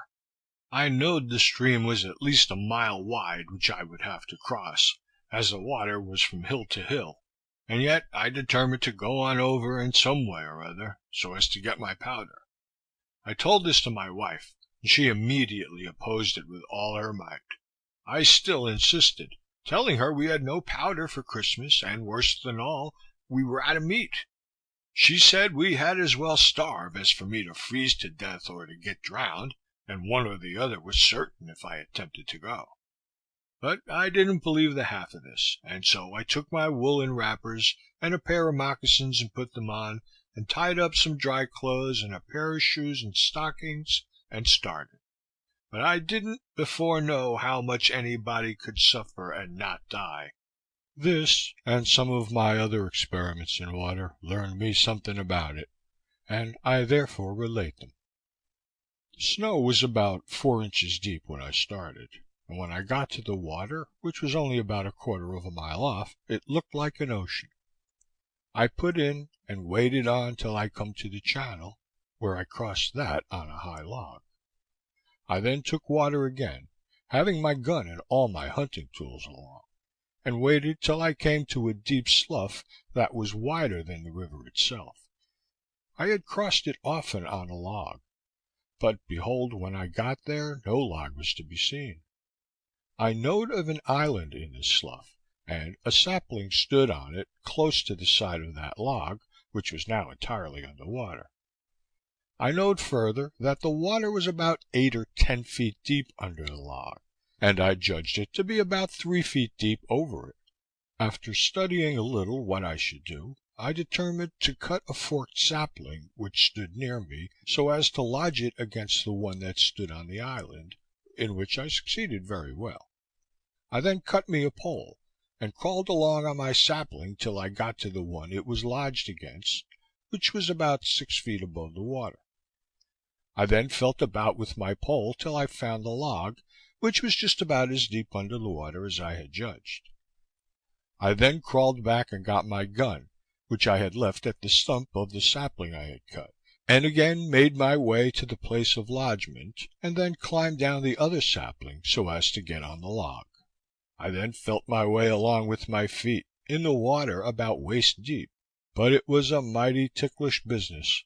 However, I got over, and by this time I had very little feeling in my feet and legs, as I had been all the time in the water, except what time I was crossing the high log over the river and climbing my lodged sapling. I went but a short distance before I came to another slough, over which there was a log, but it was floating on the water. I thought I could walk it, and so I mounted on it, but when I had got about the middle of the deep water, somehow or somehow else it turned over, and in I went up to my head. I waded out of this deep water, and went ahead till I came to the high land, where I stopped to pull off my wet clothes and put on the others, which I had held up with my gun above the water when I fell in. I got them on, but my flesh had no feeling in it, I was so cold. I tied up the wet ones and hung them on a bush. I now thought I would run so as to warm myself a little, but I couldn't raise a trot for some time. Indeed, I couldn't step more than half the length of my foot. After a while I got better, and went on 5 miles to the house of my brother-in-law, having not even smelt fire from the time I started. I got there late in the evening, and he was much astonished at seeing me at such a time. I stayed all night, and the next morning was most piercing cold, and so they persuaded me not to go home that day. I agreed, and turned out and killed him 2 deer. But the weather still got worse and colder instead of better. I stayed that night, and in the morning they still insisted I couldn't get home.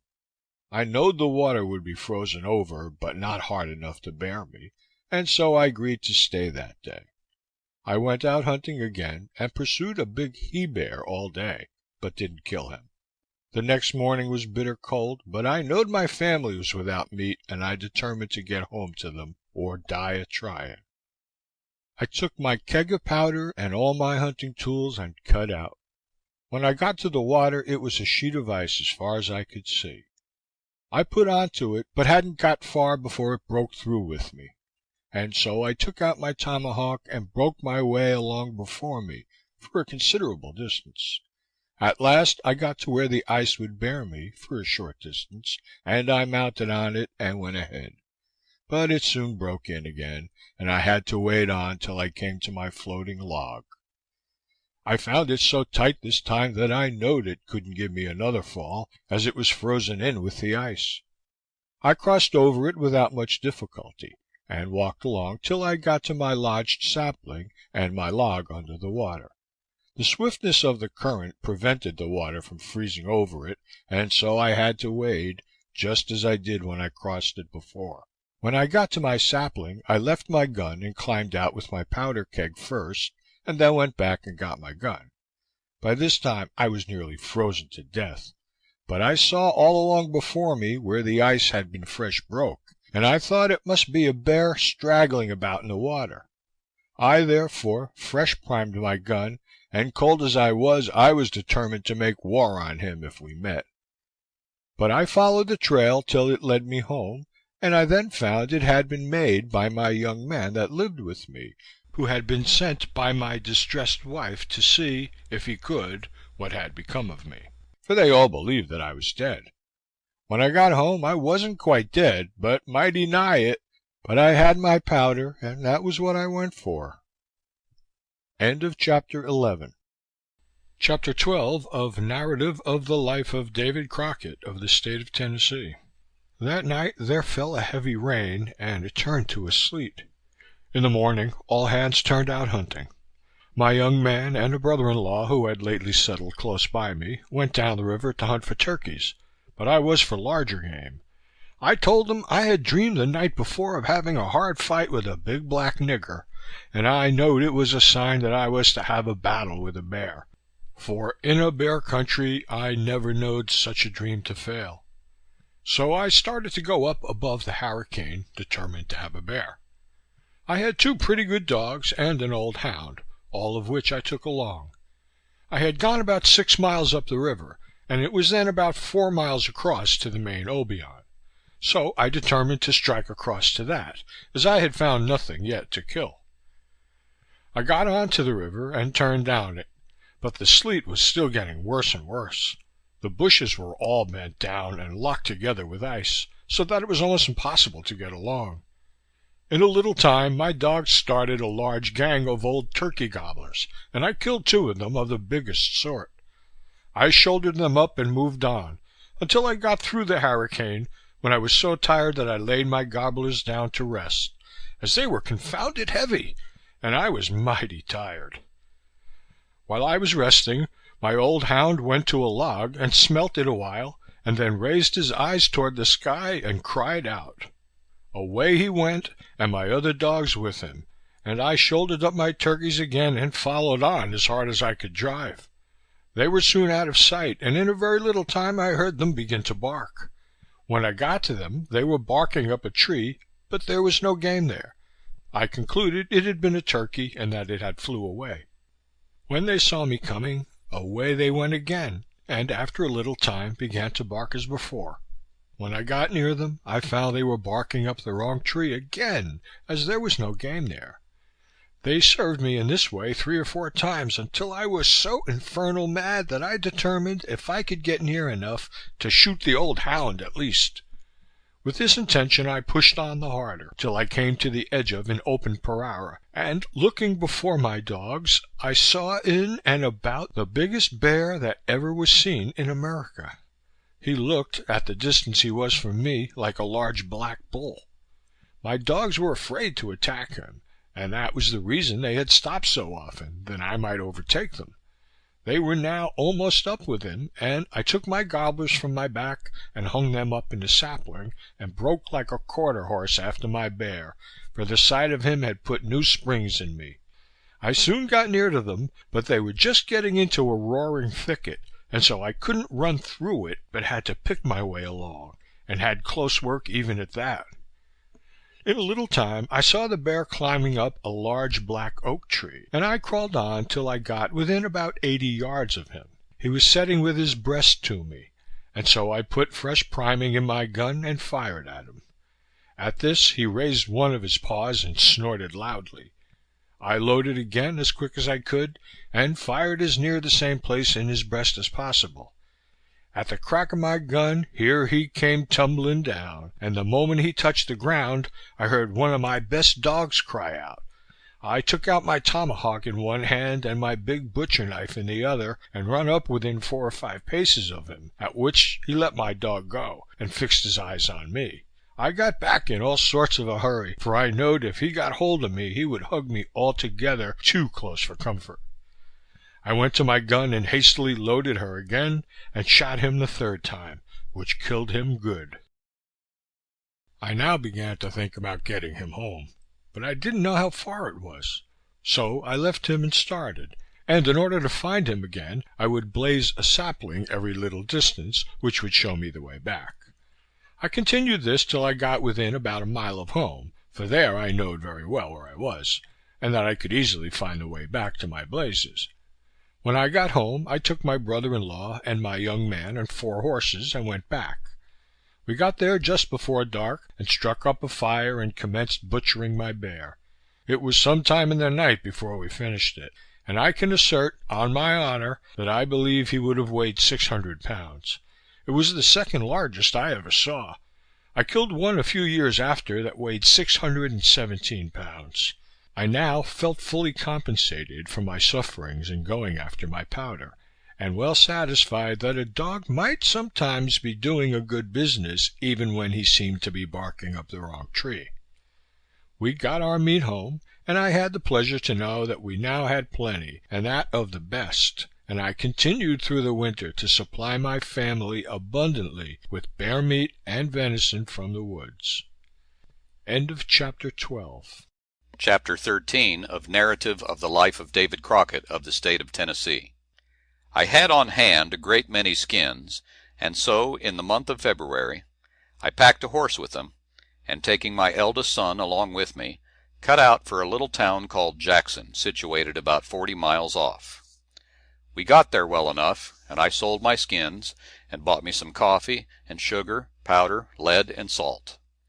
I packed them all up in readiness for a start, which I intended to make early the next morning.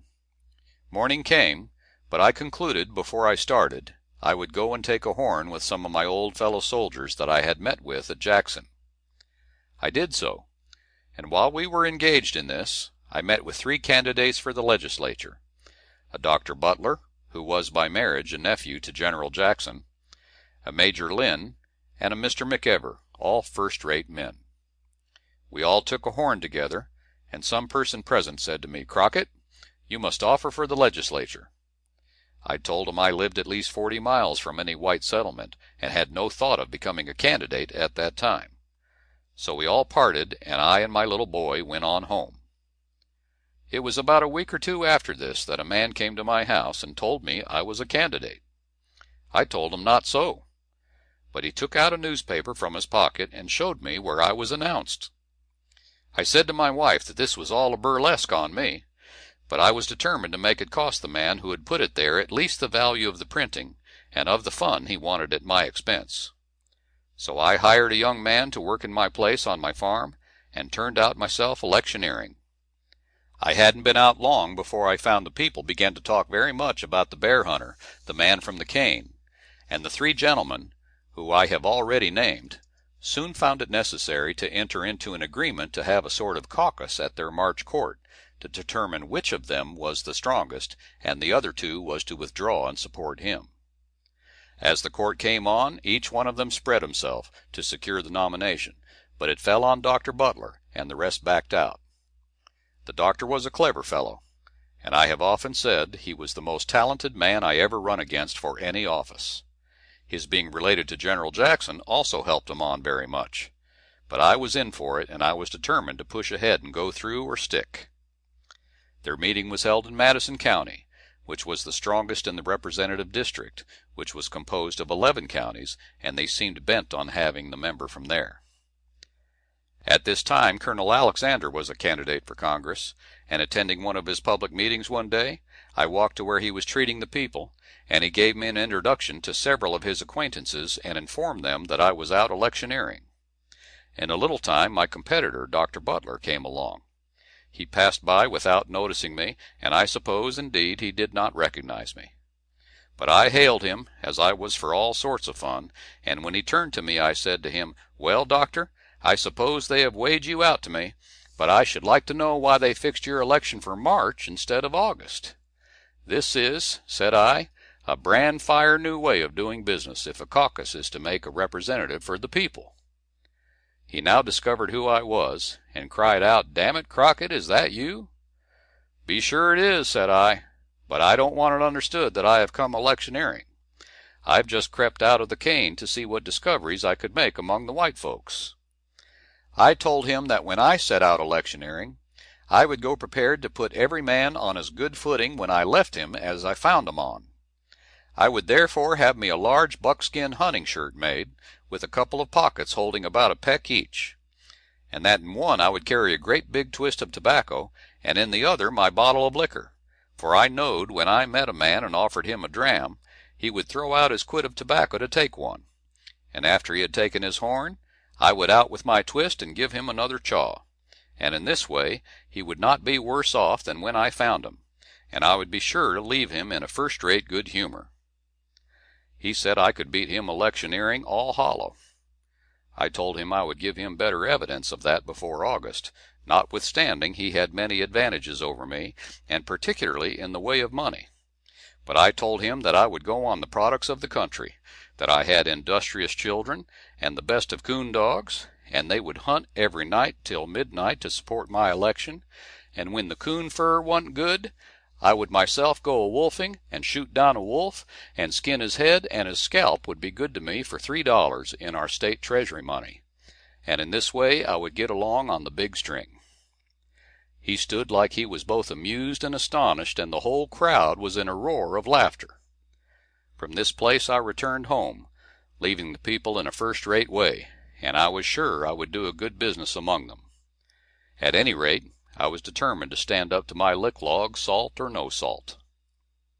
In a short time there came out two other candidates, a Mr. Shaw and a Mr. Brown. We all ran the race through, and when the election was over it turned out that I beat them all by a majority of 247 votes, and was again returned as a member of the legislature from a new region of the country without losing a session. This reminded me of the old saying, "A fool for luck, and a poor man for children." I now served 2 years in that body from my new district, which was the years 1823 and 24. At the session of 1823 I had a small trial of my independence, and whether I would forsake principle for party, or for the purpose of following after big men. The term of Colonel John Williams had expired, who was a senator in Congress from the state of Tennessee. He was a candidate for another election, and was opposed by Pleasant M. Miller, Esquire, who, it was believed, would not be able to beat the colonel. Some 2 or 3 others were spoken of, but it was at last concluded that the only man who could beat him was the present government, General Jackson. So a few days before the election was to come on, he was sent for to come and run for the Senate. He was then in nomination for the presidency, but sure enough he came, and did run as the opponent of Colonel Williams, and beat him too, but not by my vote. The vote was for Jackson, 35, for Williams, 25. I thought the colonel had honestly discharged his duty, and even the mighty name of Jackson couldn't make me vote against him. But voting against the old chief was found a mighty uphill business to all of them except myself. I never would, nor never did, acknowledge I had voted wrong, and I am more certain now that I was right than ever. I told the people it was the best vote I ever gave, that I had supported the public interest, and cleared my conscience in giving it, instead of gratifying the private ambition of a man. I let the people know as early as then that I wouldn't take a collar around my neck with the letters engraved on it, "My dog, Andrew Jackson." During these 2 sessions of the legislature, nothing else turned up which I think it worthwhile to mention, and indeed I am fearful that I am too particular about many small matters, but if so, my apology is that I want the world to understand my true history, and how I worked along to rise from a canebrake to my present station in life. Colonel Alexander was the representative in Congress of the district I lived in. and his vote on the tariff law of 1824 gave a mighty heap of dissatisfaction to his people. They therefore began to talk pretty strong of running me for Congress against him. At last I was called on by a good many to be a candidate. I told the people I couldn't stand that. It was a step above my knowledge, and I knowed nothing about Congress matters. However, I was obliged to agree to run, and myself and 2 other gentlemen came out. But Providence was a little against 2 of us this hunt, for it was the year that cotton brought $25 a hundred, and so Colonel Alexander would get up and tell the people it was all the good effect of this tariff law, that it had raised the price of their cotton, and that it would raise the price of everything else they made to sell. I might as well have sung psalms over a dead horse as to try to make the people believe otherwise, for they knowed their cotton had raised sure enough, and if the colonel hadn't done it, they didn't know what had. So he rather made a mash of me this time, as he beat me exactly 2 votes, as they counted the polls, though I have always believed that many other things had been as fairly done as that same count. He went on and served out his term, and at the end of it cotton was down to $6 or $8 a hundred again, and I concluded I would try him once more, and see how it would go with cotton at the common price, and so I became a candidate. End of Chapter 13. Chapter 14 of Narrative of the Life of David Crockett of the State of Tennessee. But the reader, I expect, would have no objection to know a little about my employment during the 2 years while my competitor was in Congress. In this space I had some pretty tough times, and will relate some few things that happened to me. So here goes, as the boy said when he run by himself. In the fall of 1825, I concluded I would build 2 large boats and load them with pipe staves for market. So I went down to the lake, which was about 25 miles from where I lived, and hired some hands to assist me, and went to work, some at boat building, and others to getting staves. I worked on with my hands till the bears got fat, and then I turned out to hunting, to lay in a supply of meat. I soon killed and salted down as many as were necessary for my family. But about this time, one of my old neighbors, who had settled down on the lake about 25 miles from me, came to my house and told me he wanted me to go down and kill some bears about in his parts. He said they were extremely fat and very plenty. I knowed that when they were fat they were easily taken, for a fat bear can't run fast or long. But I asked the bear no favors, no way, further than civility, for I now had 8 large dogs, and as fierce as painters, so that a bear stood no chance at all to get away from them. So I went home with him, and then went on down towards the Mississippi, and commenced hunting. We were out 2 weeks, and in that time killed 15 bears. Having now supplied my friend with plenty of meat, I engaged occasionally again with my hands in our boat building and getting staves. But I at length couldn't stand it any longer without another hunt. So I concluded to take my little son, and cross over the lake and take a hunt there. We got over, and that evening turned out and killed 3 bears, in little or no time. The next morning we drove up 4 Forks, and made a sort of scaffold, on which we salted up our meat, so as to have it out of the reach of the wolves, for as soon as we would leave our camp, they would take possession. We had just eat our breakfast, when a company of hunters came to our camp, who had 14 dogs, but all so poor that when they would bark they would almost have to lean up against a tree and take a rest. I told them their dogs couldn't run and smell of a bear, and they had better stay at my camp and feed them on the bones I had cut out of my meat. I left them there and cut out, but I hadn't gone far when my dogs took a first-rate start after a very large fat old he-bear, which run right plumb towards my camp. I pursued on, but my other hunters had heard my dogs coming and met them, and killed the bear before I got up with him. I gave him to them and cut out again for a creek called Big Clover, which wasn't very far off.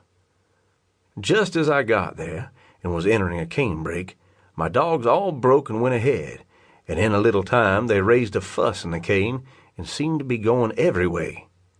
I listened a while, and found my dogs was in 2 companies, and that both was in a snorting fight. I sent my little son to one, and I broke for the t'other. I got to mine first, and found my dogs had a 2-year-old bear down, a-woolin' away on him. So I just took out my big butcher and went up and slapped it into him, and killed him without shooting. There was 5 of the dogs in my company. In a short time, I heard my little son fire at his bear. When I went to him, he had killed it too. He had 2 dogs in his team.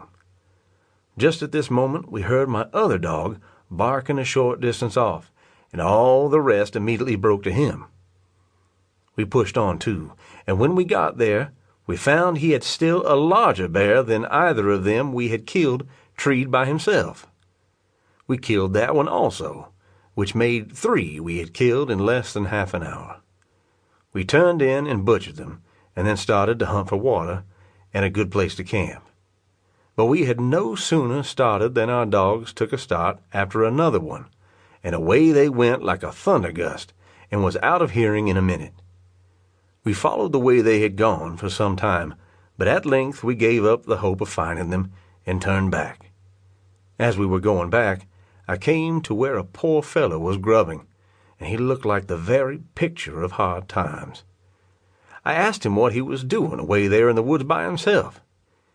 He said he was grubbing for a man who intended to settle there, and the reason why he did it was that he had no meat for his family, and he was working for a little. I was mighty sorry for the poor fellow, for it was not only a hard but a very slow way to get meat for a hungry family. So I told him if he would go with me, I would give him more meat than he could get by grubbing in a month. I intended to supply him with meat, and also to get him to assist my little boy in packing in and salting up my bears. He had never seen a bear killed in his life. I told him I had 6 killed then, and my dogs were hard after another. He went off to his little cabin, which was a short distance in the brush, and his wife was very anxious he should go with me. So we started and went to where I had left my 3 bears and made a camp. We then gathered my meat and salted and scaffolded as I had done the other. Night now came on, but no word from my dogs yet. I afterwards found they had treed the bear about 5 miles off, near to a man's house, and had barked at it the whole enduring night. Poor fellows! Many a time they looked for me, and wondered why I didn't come, for they knowed there was no mistaking me, and I knowed they were as good as ever flooded. In the morning, as soon as it was light enough to see, the man took his gun and went to them, and shot the bear and killed it. My dogs, however, wouldn't have anything to say to this stranger, so they left him and came early in the morning back to me. We got our breakfast and cut out again, and we killed 4 large and very fat bears that day. We hunted out the week, and in that time we killed 17, all of them first rate. When we closed our hunt, I gave the man over 1,000 weight of fine fat bear meat, which pleased him mightily and made him feel as rich as a Jew. I saw him the next fall, and he told me he had plenty of meat to do him the whole year from his week's hunt. My son and me now went home. This was the week between Christmas and New Year that we made this hunt. When I got home, one of my neighbors was out of meat and wanted me to go back and let him go with me to take another hunt. I couldn't refuse, but I told him I was afraid the bear had taken a house by that time, for after they get very fat in the fall and early part of the winter, they go into their holes in large hollow trees or in the hollow logs or in their cane houses or the hurricanes, and lie there till spring like frozen snakes. And one thing about this will seem mighty strange to many people. From about the 1st of January to about the last of April, these varmints lie in their holes altogether. In all that time they have no food to eat, and yet when they come out, they are not an ounce lighter than when they went to house. I don't know the cause of this, and still I know it is a fact, and I leave it for others who have more learning than myself to account for it. They have not a particle of food with them, where they just lie and suck the bottom of their paw all the time. I have killed many of them in their trees, which enables me to speak positively on this subject. However, my neighbor, whose name was McDaniel, and my little son and me went on down to the lake to my second camp, where I had killed my 17 bears the week before and turned out to hunting. But we hunted hard all day without getting a single start. We had carried but little provisions with us, and the next morning was entirely out of meat. I sent my son about 3 miles off to the house of an old friend to get some. The old gentleman was much pleased to hear I was hunting in those parts, for the year before the bears had killed a great many of his hogs. He was that day killing his bacon hogs, and so he gave my son some meat and sent word to me that I must come into his house that evening, that he would have plenty of feed for my dogs and some accommodations for ourselves. But before my son got back, we had gone out hunting, and in a large canebrake my dogs found a big bear in a cane house, which he had fixed for his winter quarters, as they sometimes do. When my lead dog found him and raised the yell, all the rest broke to him, but none of them entered his house until we got up. I encouraged my dogs, and they knowed me so well that I could have made them seize the old serpent himself, with all his horns and heads and cloven foot and ugliness into the bargain, if he would only have come to light so that they could have seen him. They bulged in, and in an instant the bear followed them out, and I told my friend to shoot him, as he was mighty wrathy to kill a bear. He did so, and killed him prime. We carried him to our camp, by which time my son had returned, and after we got our dinners we packed up and cut for the house of my old friend, whose name was Davidson. We got there and stayed with him that night, and the next morning, having salted up our meat, we left it with him and started to take a hunt between the Obion Lake and the Redfoot Lake, as there had been a dreadful hurricane which passed between them, and I was sure there must be a heap of bears in the fallen timber. We had gone about 5 miles without seeing any sign at all, but at length we got on some high caney ridges, and, as we rode along, I saw a hole in a large black oak, and on examining more closely, I discovered that a bear had clomb the tree. I could see his tracks going up, but none coming down, and so I was sure he was in there. A person who is acquainted with bear hunting can tell easy enough when the varmint is in the hollow, for as they go up they don't slip a bit, but as they come down they make long scratches with their nails. My friend was a little ahead of me, but I called him back and told him there was a bear in that tree, and I must have him out. So we lit from our horses, and I found a small tree which I thought I could fall so as to lodge against my bear tree, and we fell to work chopping it with our tomahawks. I intended, when we lodged the tree against the other, to let my little son go up and look into the hole, for he could climb like a squirrel. We had chopped on a little time and stopped to rest, when I heard my dogs barking mighty severe at some distance from us, and I told my friend I knowed they had a bear, for it is the nature of a dog, when he finds you are hunting bears, to hunt for nothing else. He becomes fond of the meat, and considers other game as not worth a notice, as old Johnson said of the devil. We concluded to leave our tree a bit, and went to my dogs, and when we got there, sure enough, they had an eternal great big fat bear up a tree, just ready for shooting. My friend again petitioned me for liberty to shoot this one also. I had a little rather not, as the bear was so big, but I couldn't refuse, and so he blazed away, and down came the old fellow like some great log and fell. I now missed one of my dogs, the same that I before spoke of as having treed the bear by himself some time before, when I had started the 3 in the canebrake. I told my friend that my missing dog had a bear somewhere, just as sure as fate, so I left them to butcher the one we had just killed, and I went up on a piece of high ground to listen for my dog. I heard him barking with all his might some distance off, and I pushed ahead for him. My other dogs, hearing him, broke to him, and when I got there, sure enough again, he had another bear ready treed. If he hadn't, I wish I may be shot." I fired on him and brought him down, and then went back and helped finish butchering the one at which I had left my friend. We then packed both to our tree where we had left my boy. By this time the little fellow had cut the tree down that we intended to lodge, but it fell the wrong way. He had then feathered in on the big tree to cut that, and had found that it was nothing but a shell on the outside, and all dotted in the middle, as too many of our big men are these days, having only an outside appearance.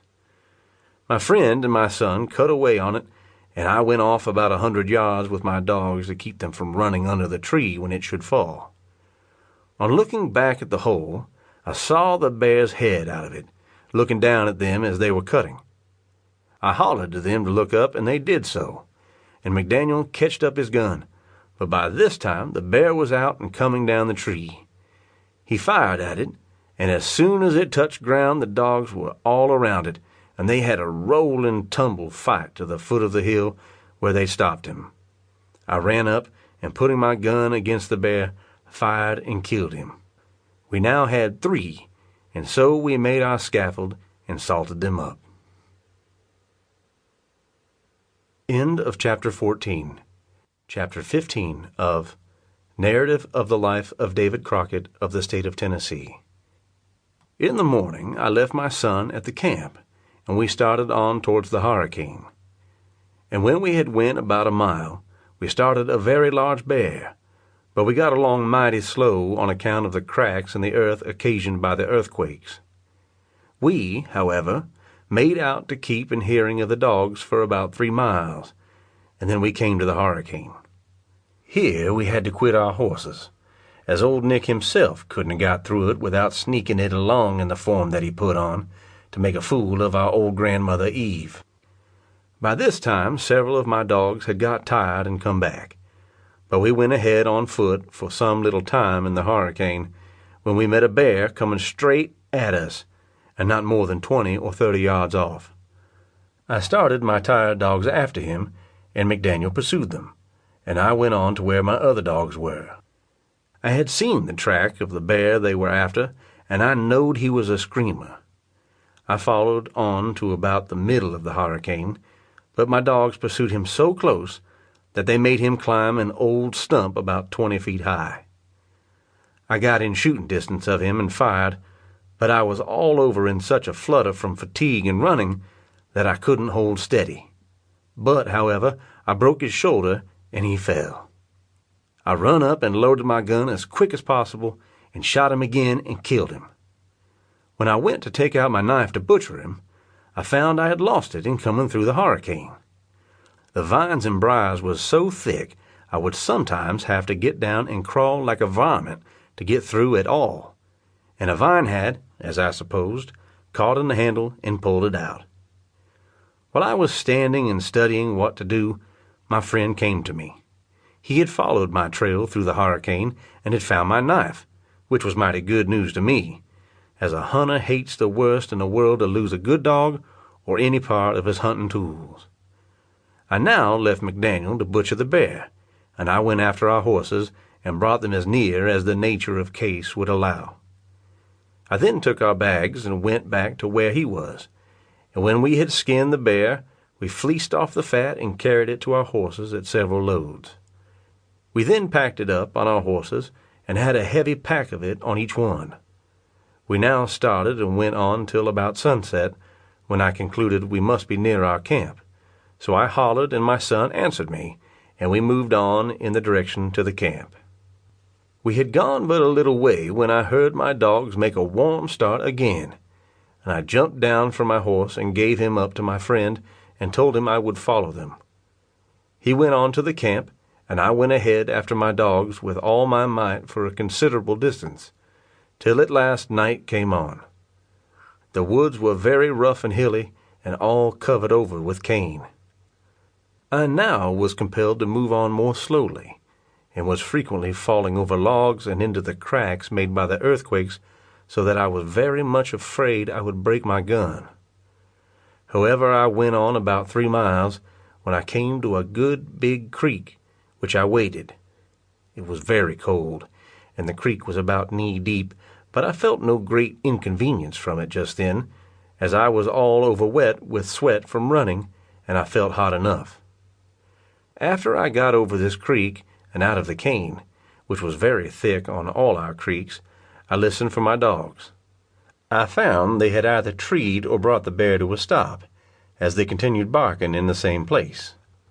I pushed on as near in the direction to the noise as I could, till I found the hill was too steep for me to climb, and so I backed and went down the creek some distance till I came to a hollow, and then took up that till I come to a place where I could climb up the hill.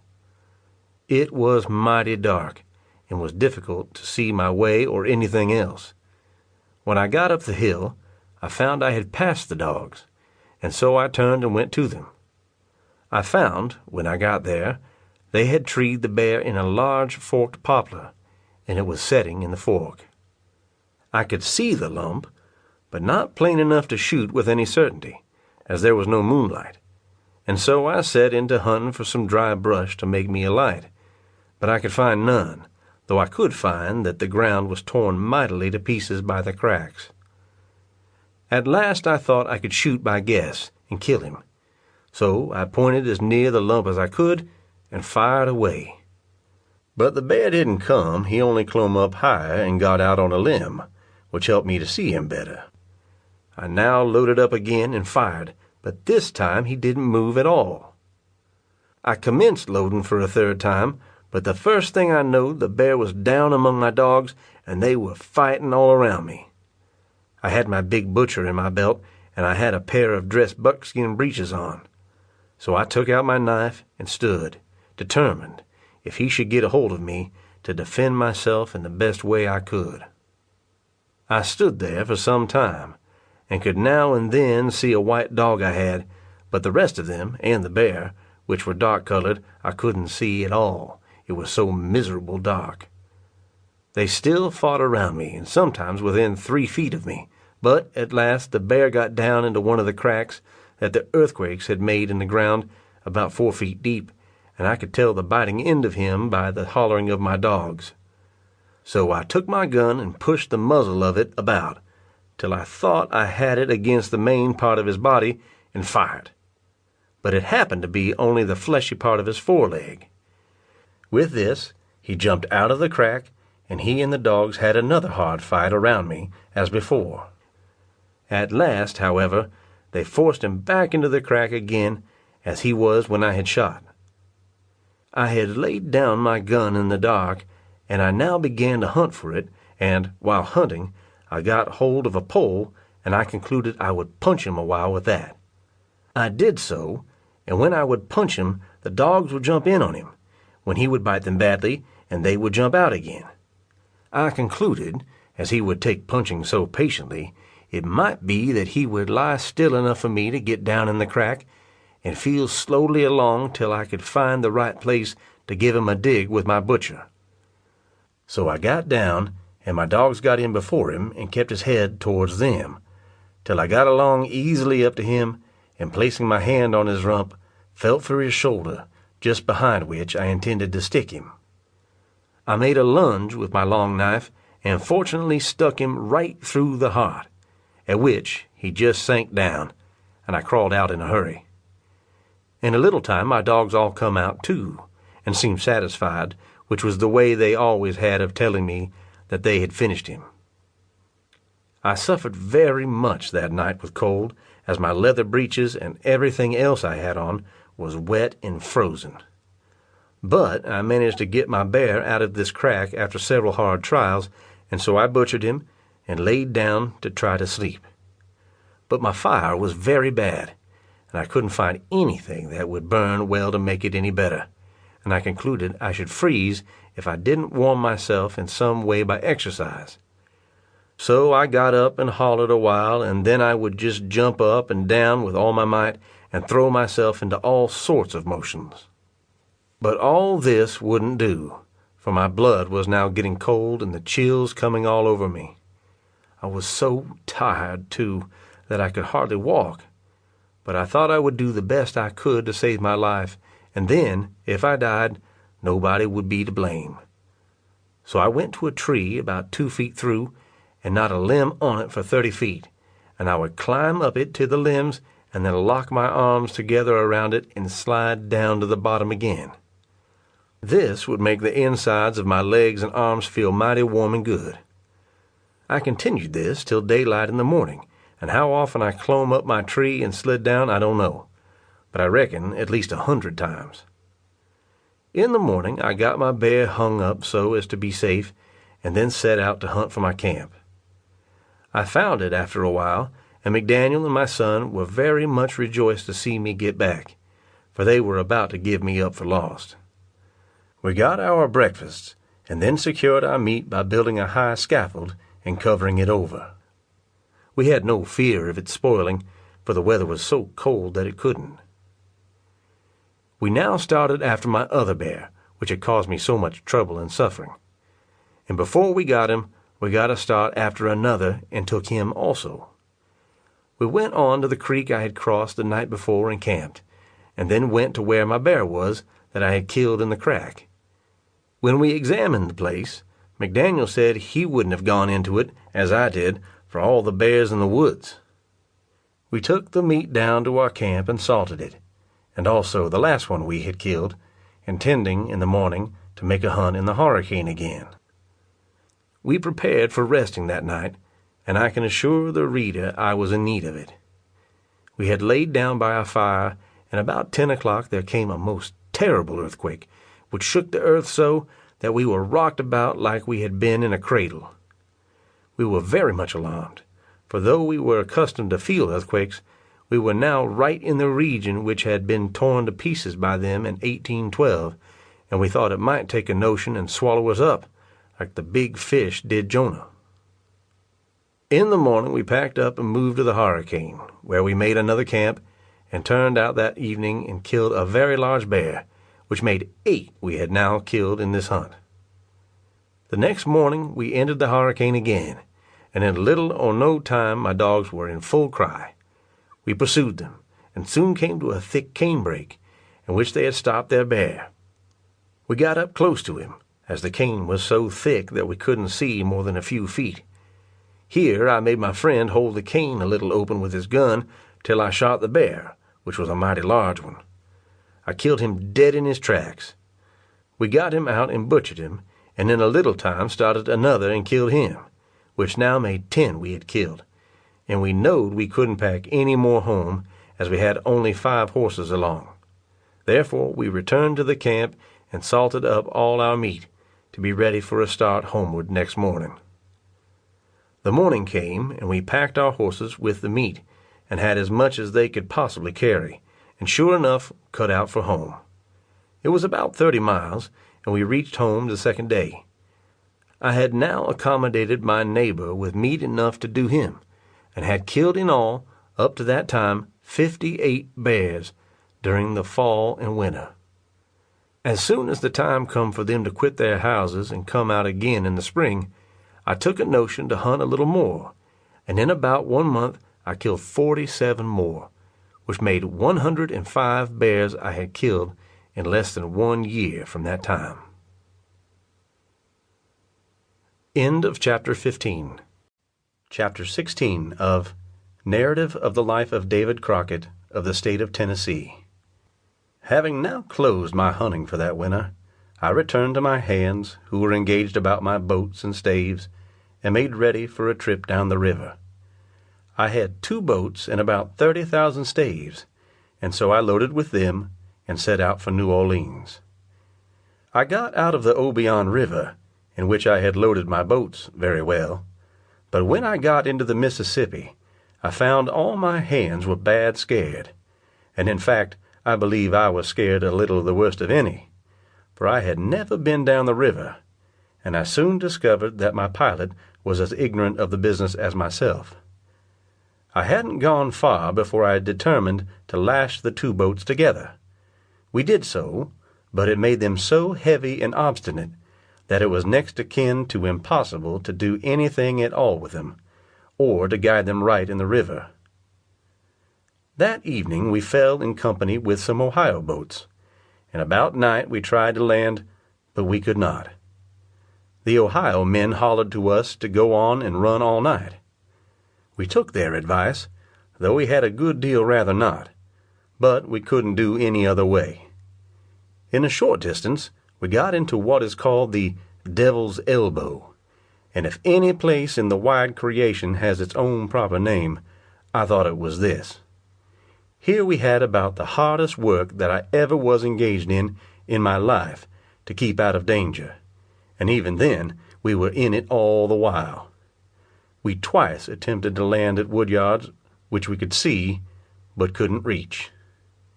The people would run out with lights and try to instruct us how to get to shore, but all in vain. Our boats were so heavy that we couldn't take them much anyway, except the way they wanted to go, and just the way the current would carry them. At last we quit trying to land, and concluded just to go ahead as well as we could, for we found we couldn't do any better.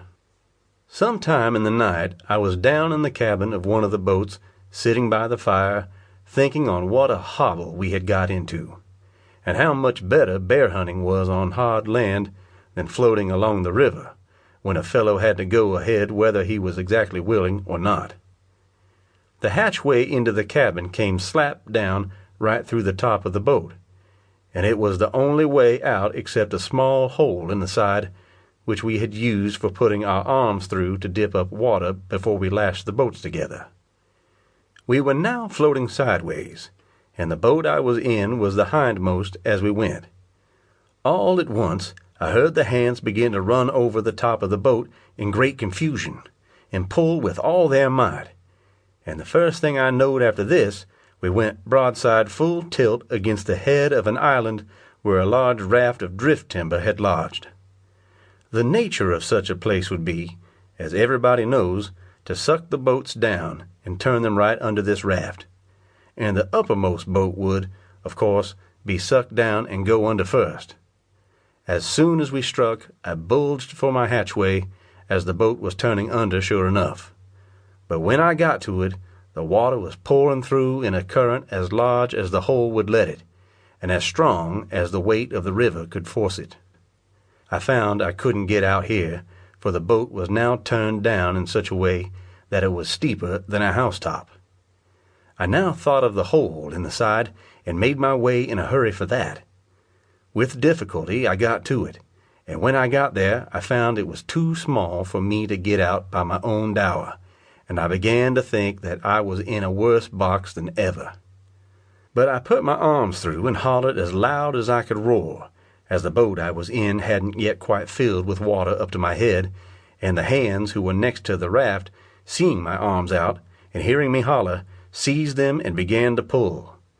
I told them I was sinking, and to pull my arms off, or force me through, for now I knowed well enough it was neck or nothing, come out or sink.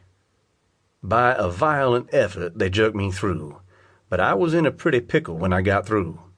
I had been sitting without any clothing over my shirt. This was torn off, and I was literally skinned like a rabbit.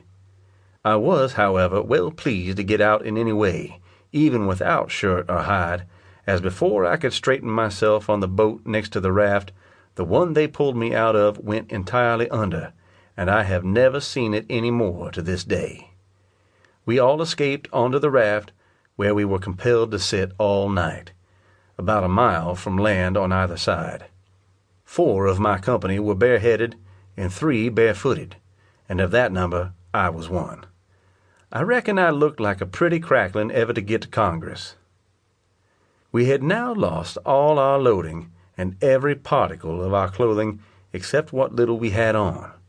But over all this, while I was setting there in the night, floating about on the drift, I felt happier and better off than I ever had in my life before, for I had just made such a marvelous escape that I had forgot almost everything else in that, and so I felt prime. In the morning, about sunrise, we saw a boat coming down, and we hailed her. They sent a large skiff and took us all on board and carried us down as far as Memphis. Here I met with a friend that I never can forget as long as I am able to go ahead at anything. It was a Major Winchester, a merchant of that place. he let us all have hats and shoes and some little money to go upon, and so we all parted. A young man and myself concluded to go on down to Natchez to see if we could hear anything of our boats, for we supposed they would float out from the raft and keep on down the river. We got on a boat at Memphis that was going down and so cut out. Our largest boat, we were informed, had been seen about 50 miles below where we stove, and an attempt had been made to land her, but without success, as she was as hard-headed as ever. This was the last of my boats, and of my boating, for it went so badly with me, along at the first, that I hadn't much mind to try it any more.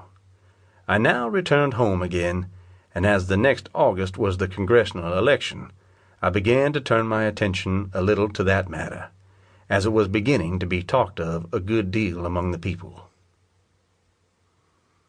End of Chapter 16. Chapter 17 of Narrative of the Life of David Crockett of the State of Tennessee. I have heretofore informed the reader that I had determined to run this race to see what effect the price of cotton could have again on it.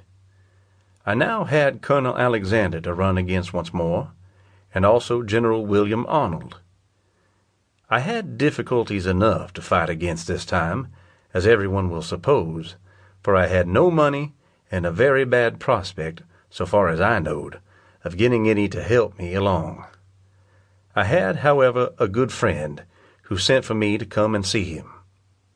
I went, and he was good enough to offer me some money to help me out. I borrowed as much as I thought I needed at the start and went ahead.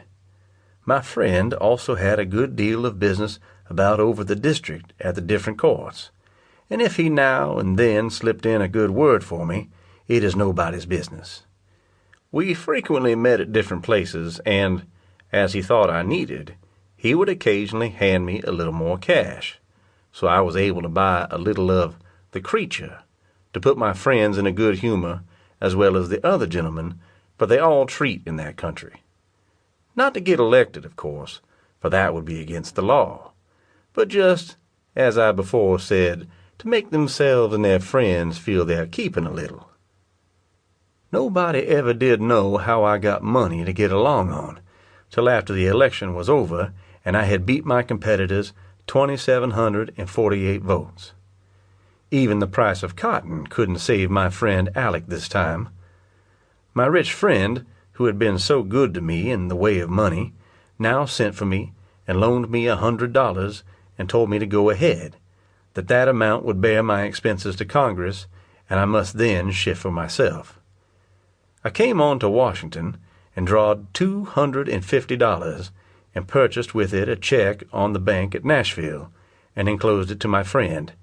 And I may say, in truth, I sent this money with a mighty good will, for I reckon nobody in this world loves a friend better than me, or remembers a kindness longer. I have now given the close of the election, but I have skipped entirely over the canvass, of which I will say a very few things in this place, as I know very well how to tell the truth, but not much about placing them in book order, so as to please critics. Colonel Alexander was a very clever fellow, and principal surveyor at that time, so much for one of the men I had to run against. My other competitor was a major general in the militia, and an attorney general at the law, and quite a smart, clever man also. And so it will be seen I had war work as well as law trick to stand up under.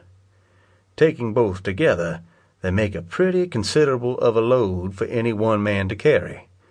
But for war claims, I consider myself behind no man except the government, and mighty little, if any, behind him.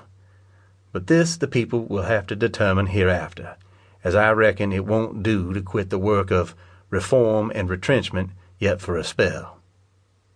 But my two competitors seemed some little afraid of the influence of each other, but not to think of me in their way at all.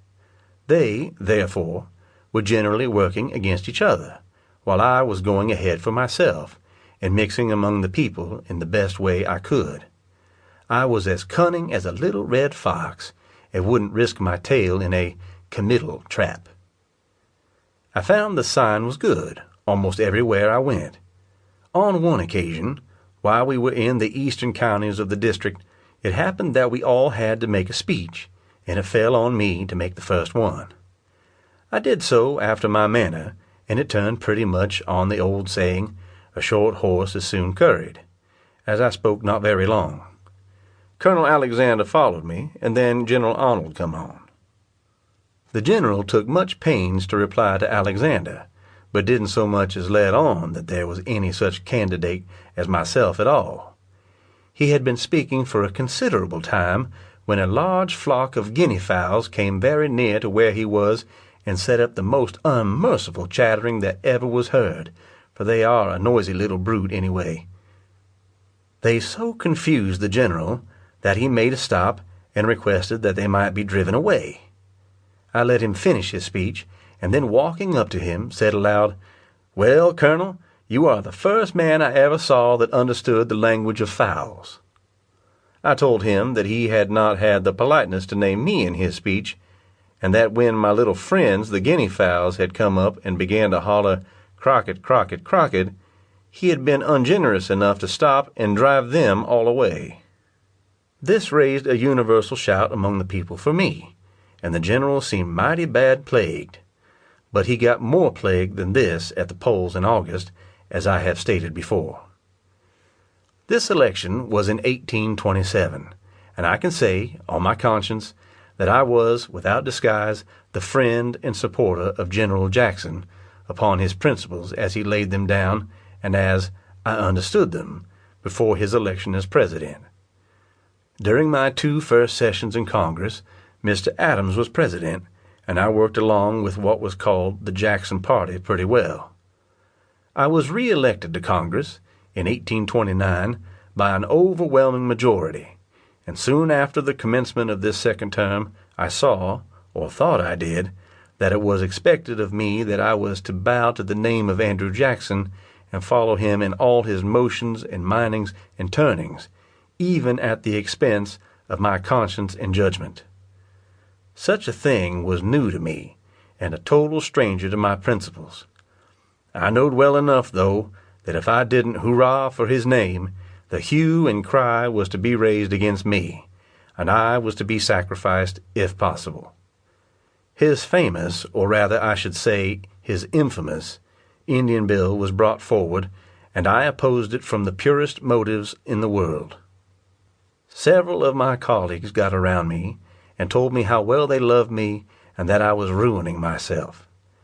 They said this was a favorite measure of the President, and I ought to go for it. I told them I believed it was a wicked, unjust measure, and that I should go against it, let the cost to myself be what it might. That I was willing to go with General Jackson in everything that I believed was honest and right, but, further than this, I wouldn't go for him or any other man in the whole creation, that I would sooner be honestly and politically damned than hypocritically immortalized. I had been elected by a majority of 3,585 votes, and I believed they were honest men and wouldn't want me to vote for any unjust notion, to please Jackson or anyone else. At any rate, I was of age and was determined to trust them. I voted against this Indian bill, and my conscience yet tells me that I gave a good, honest vote, and one that I believe will not make me ashamed in the day of judgment. I served out my term, and though many amusing things happened, I am not disposed to swell my narrative by inserting them. When it closed, and I returned home, I found the storm had raised against me sure enough, and it was echoed from side to side and from end to end of my district that I had turned against Jackson. This was considered the unpardonable sin. I was hunted down like a wild varmint, and in this hunt every little newspaper in the district and every little pin-hook lawyer was engaged. Indeed, they were ready to print any and everything that the ingenuity of man could invent against me. Each editor was furnished with the journals of Congress from headquarters, and hunted out every vote I had missed in 4 sessions, whether from sickness or not, no matter, and each one was charged against me at $8. In all, I had missed about 70 votes, which they made amount to $560, and they contended I had swindled the government out of this sum, as I had received my pay as other members do. I was now again a candidate in 1830, while all the attempts were making against me, and every one of these little papers kept up a constant war on me, fighting with every scurrilous report they could catch. Overall, I should have been elected, if it hadn't been that but a few weeks before the election the little fourpence halfpenny limbs of the law fell on a plan to defeat me, which had the desired effect. They agreed to spread out over the district and make appointments for me to speak, almost everywhere, to clear up the Jackson question. They would give me no notice of these appointments, and the people would meet in great crowds to hear what excuse Crockett had to make for quitting Jackson. But instead of Crockett's being there, this small fry of lawyers would be there, with their saddlebags full of the little newspapers and their journals of Congress, and would get up and speak and read their scurrilous attacks on me, and would then tell the people that I was afraid to attend, and in this way would turn many against me. All this intrigue was kept a profound secret from me till it was too late to counteract it, and when the election came, I had a majority in 17 counties, putting all their votes together, but the 18th beat me, and so I was left out of Congress during those 2 years.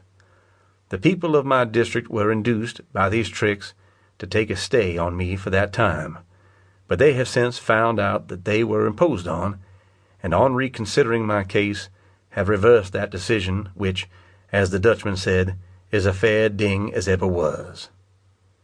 When I last declared myself a candidate, I knew that the district would be divided by the legislature before the election would come on, and I moreover knew that from the geographical situation of the country, the county of Madison, which was very strong, and which was the county that had given the majority that had beat me in the former race, should be left off from my district.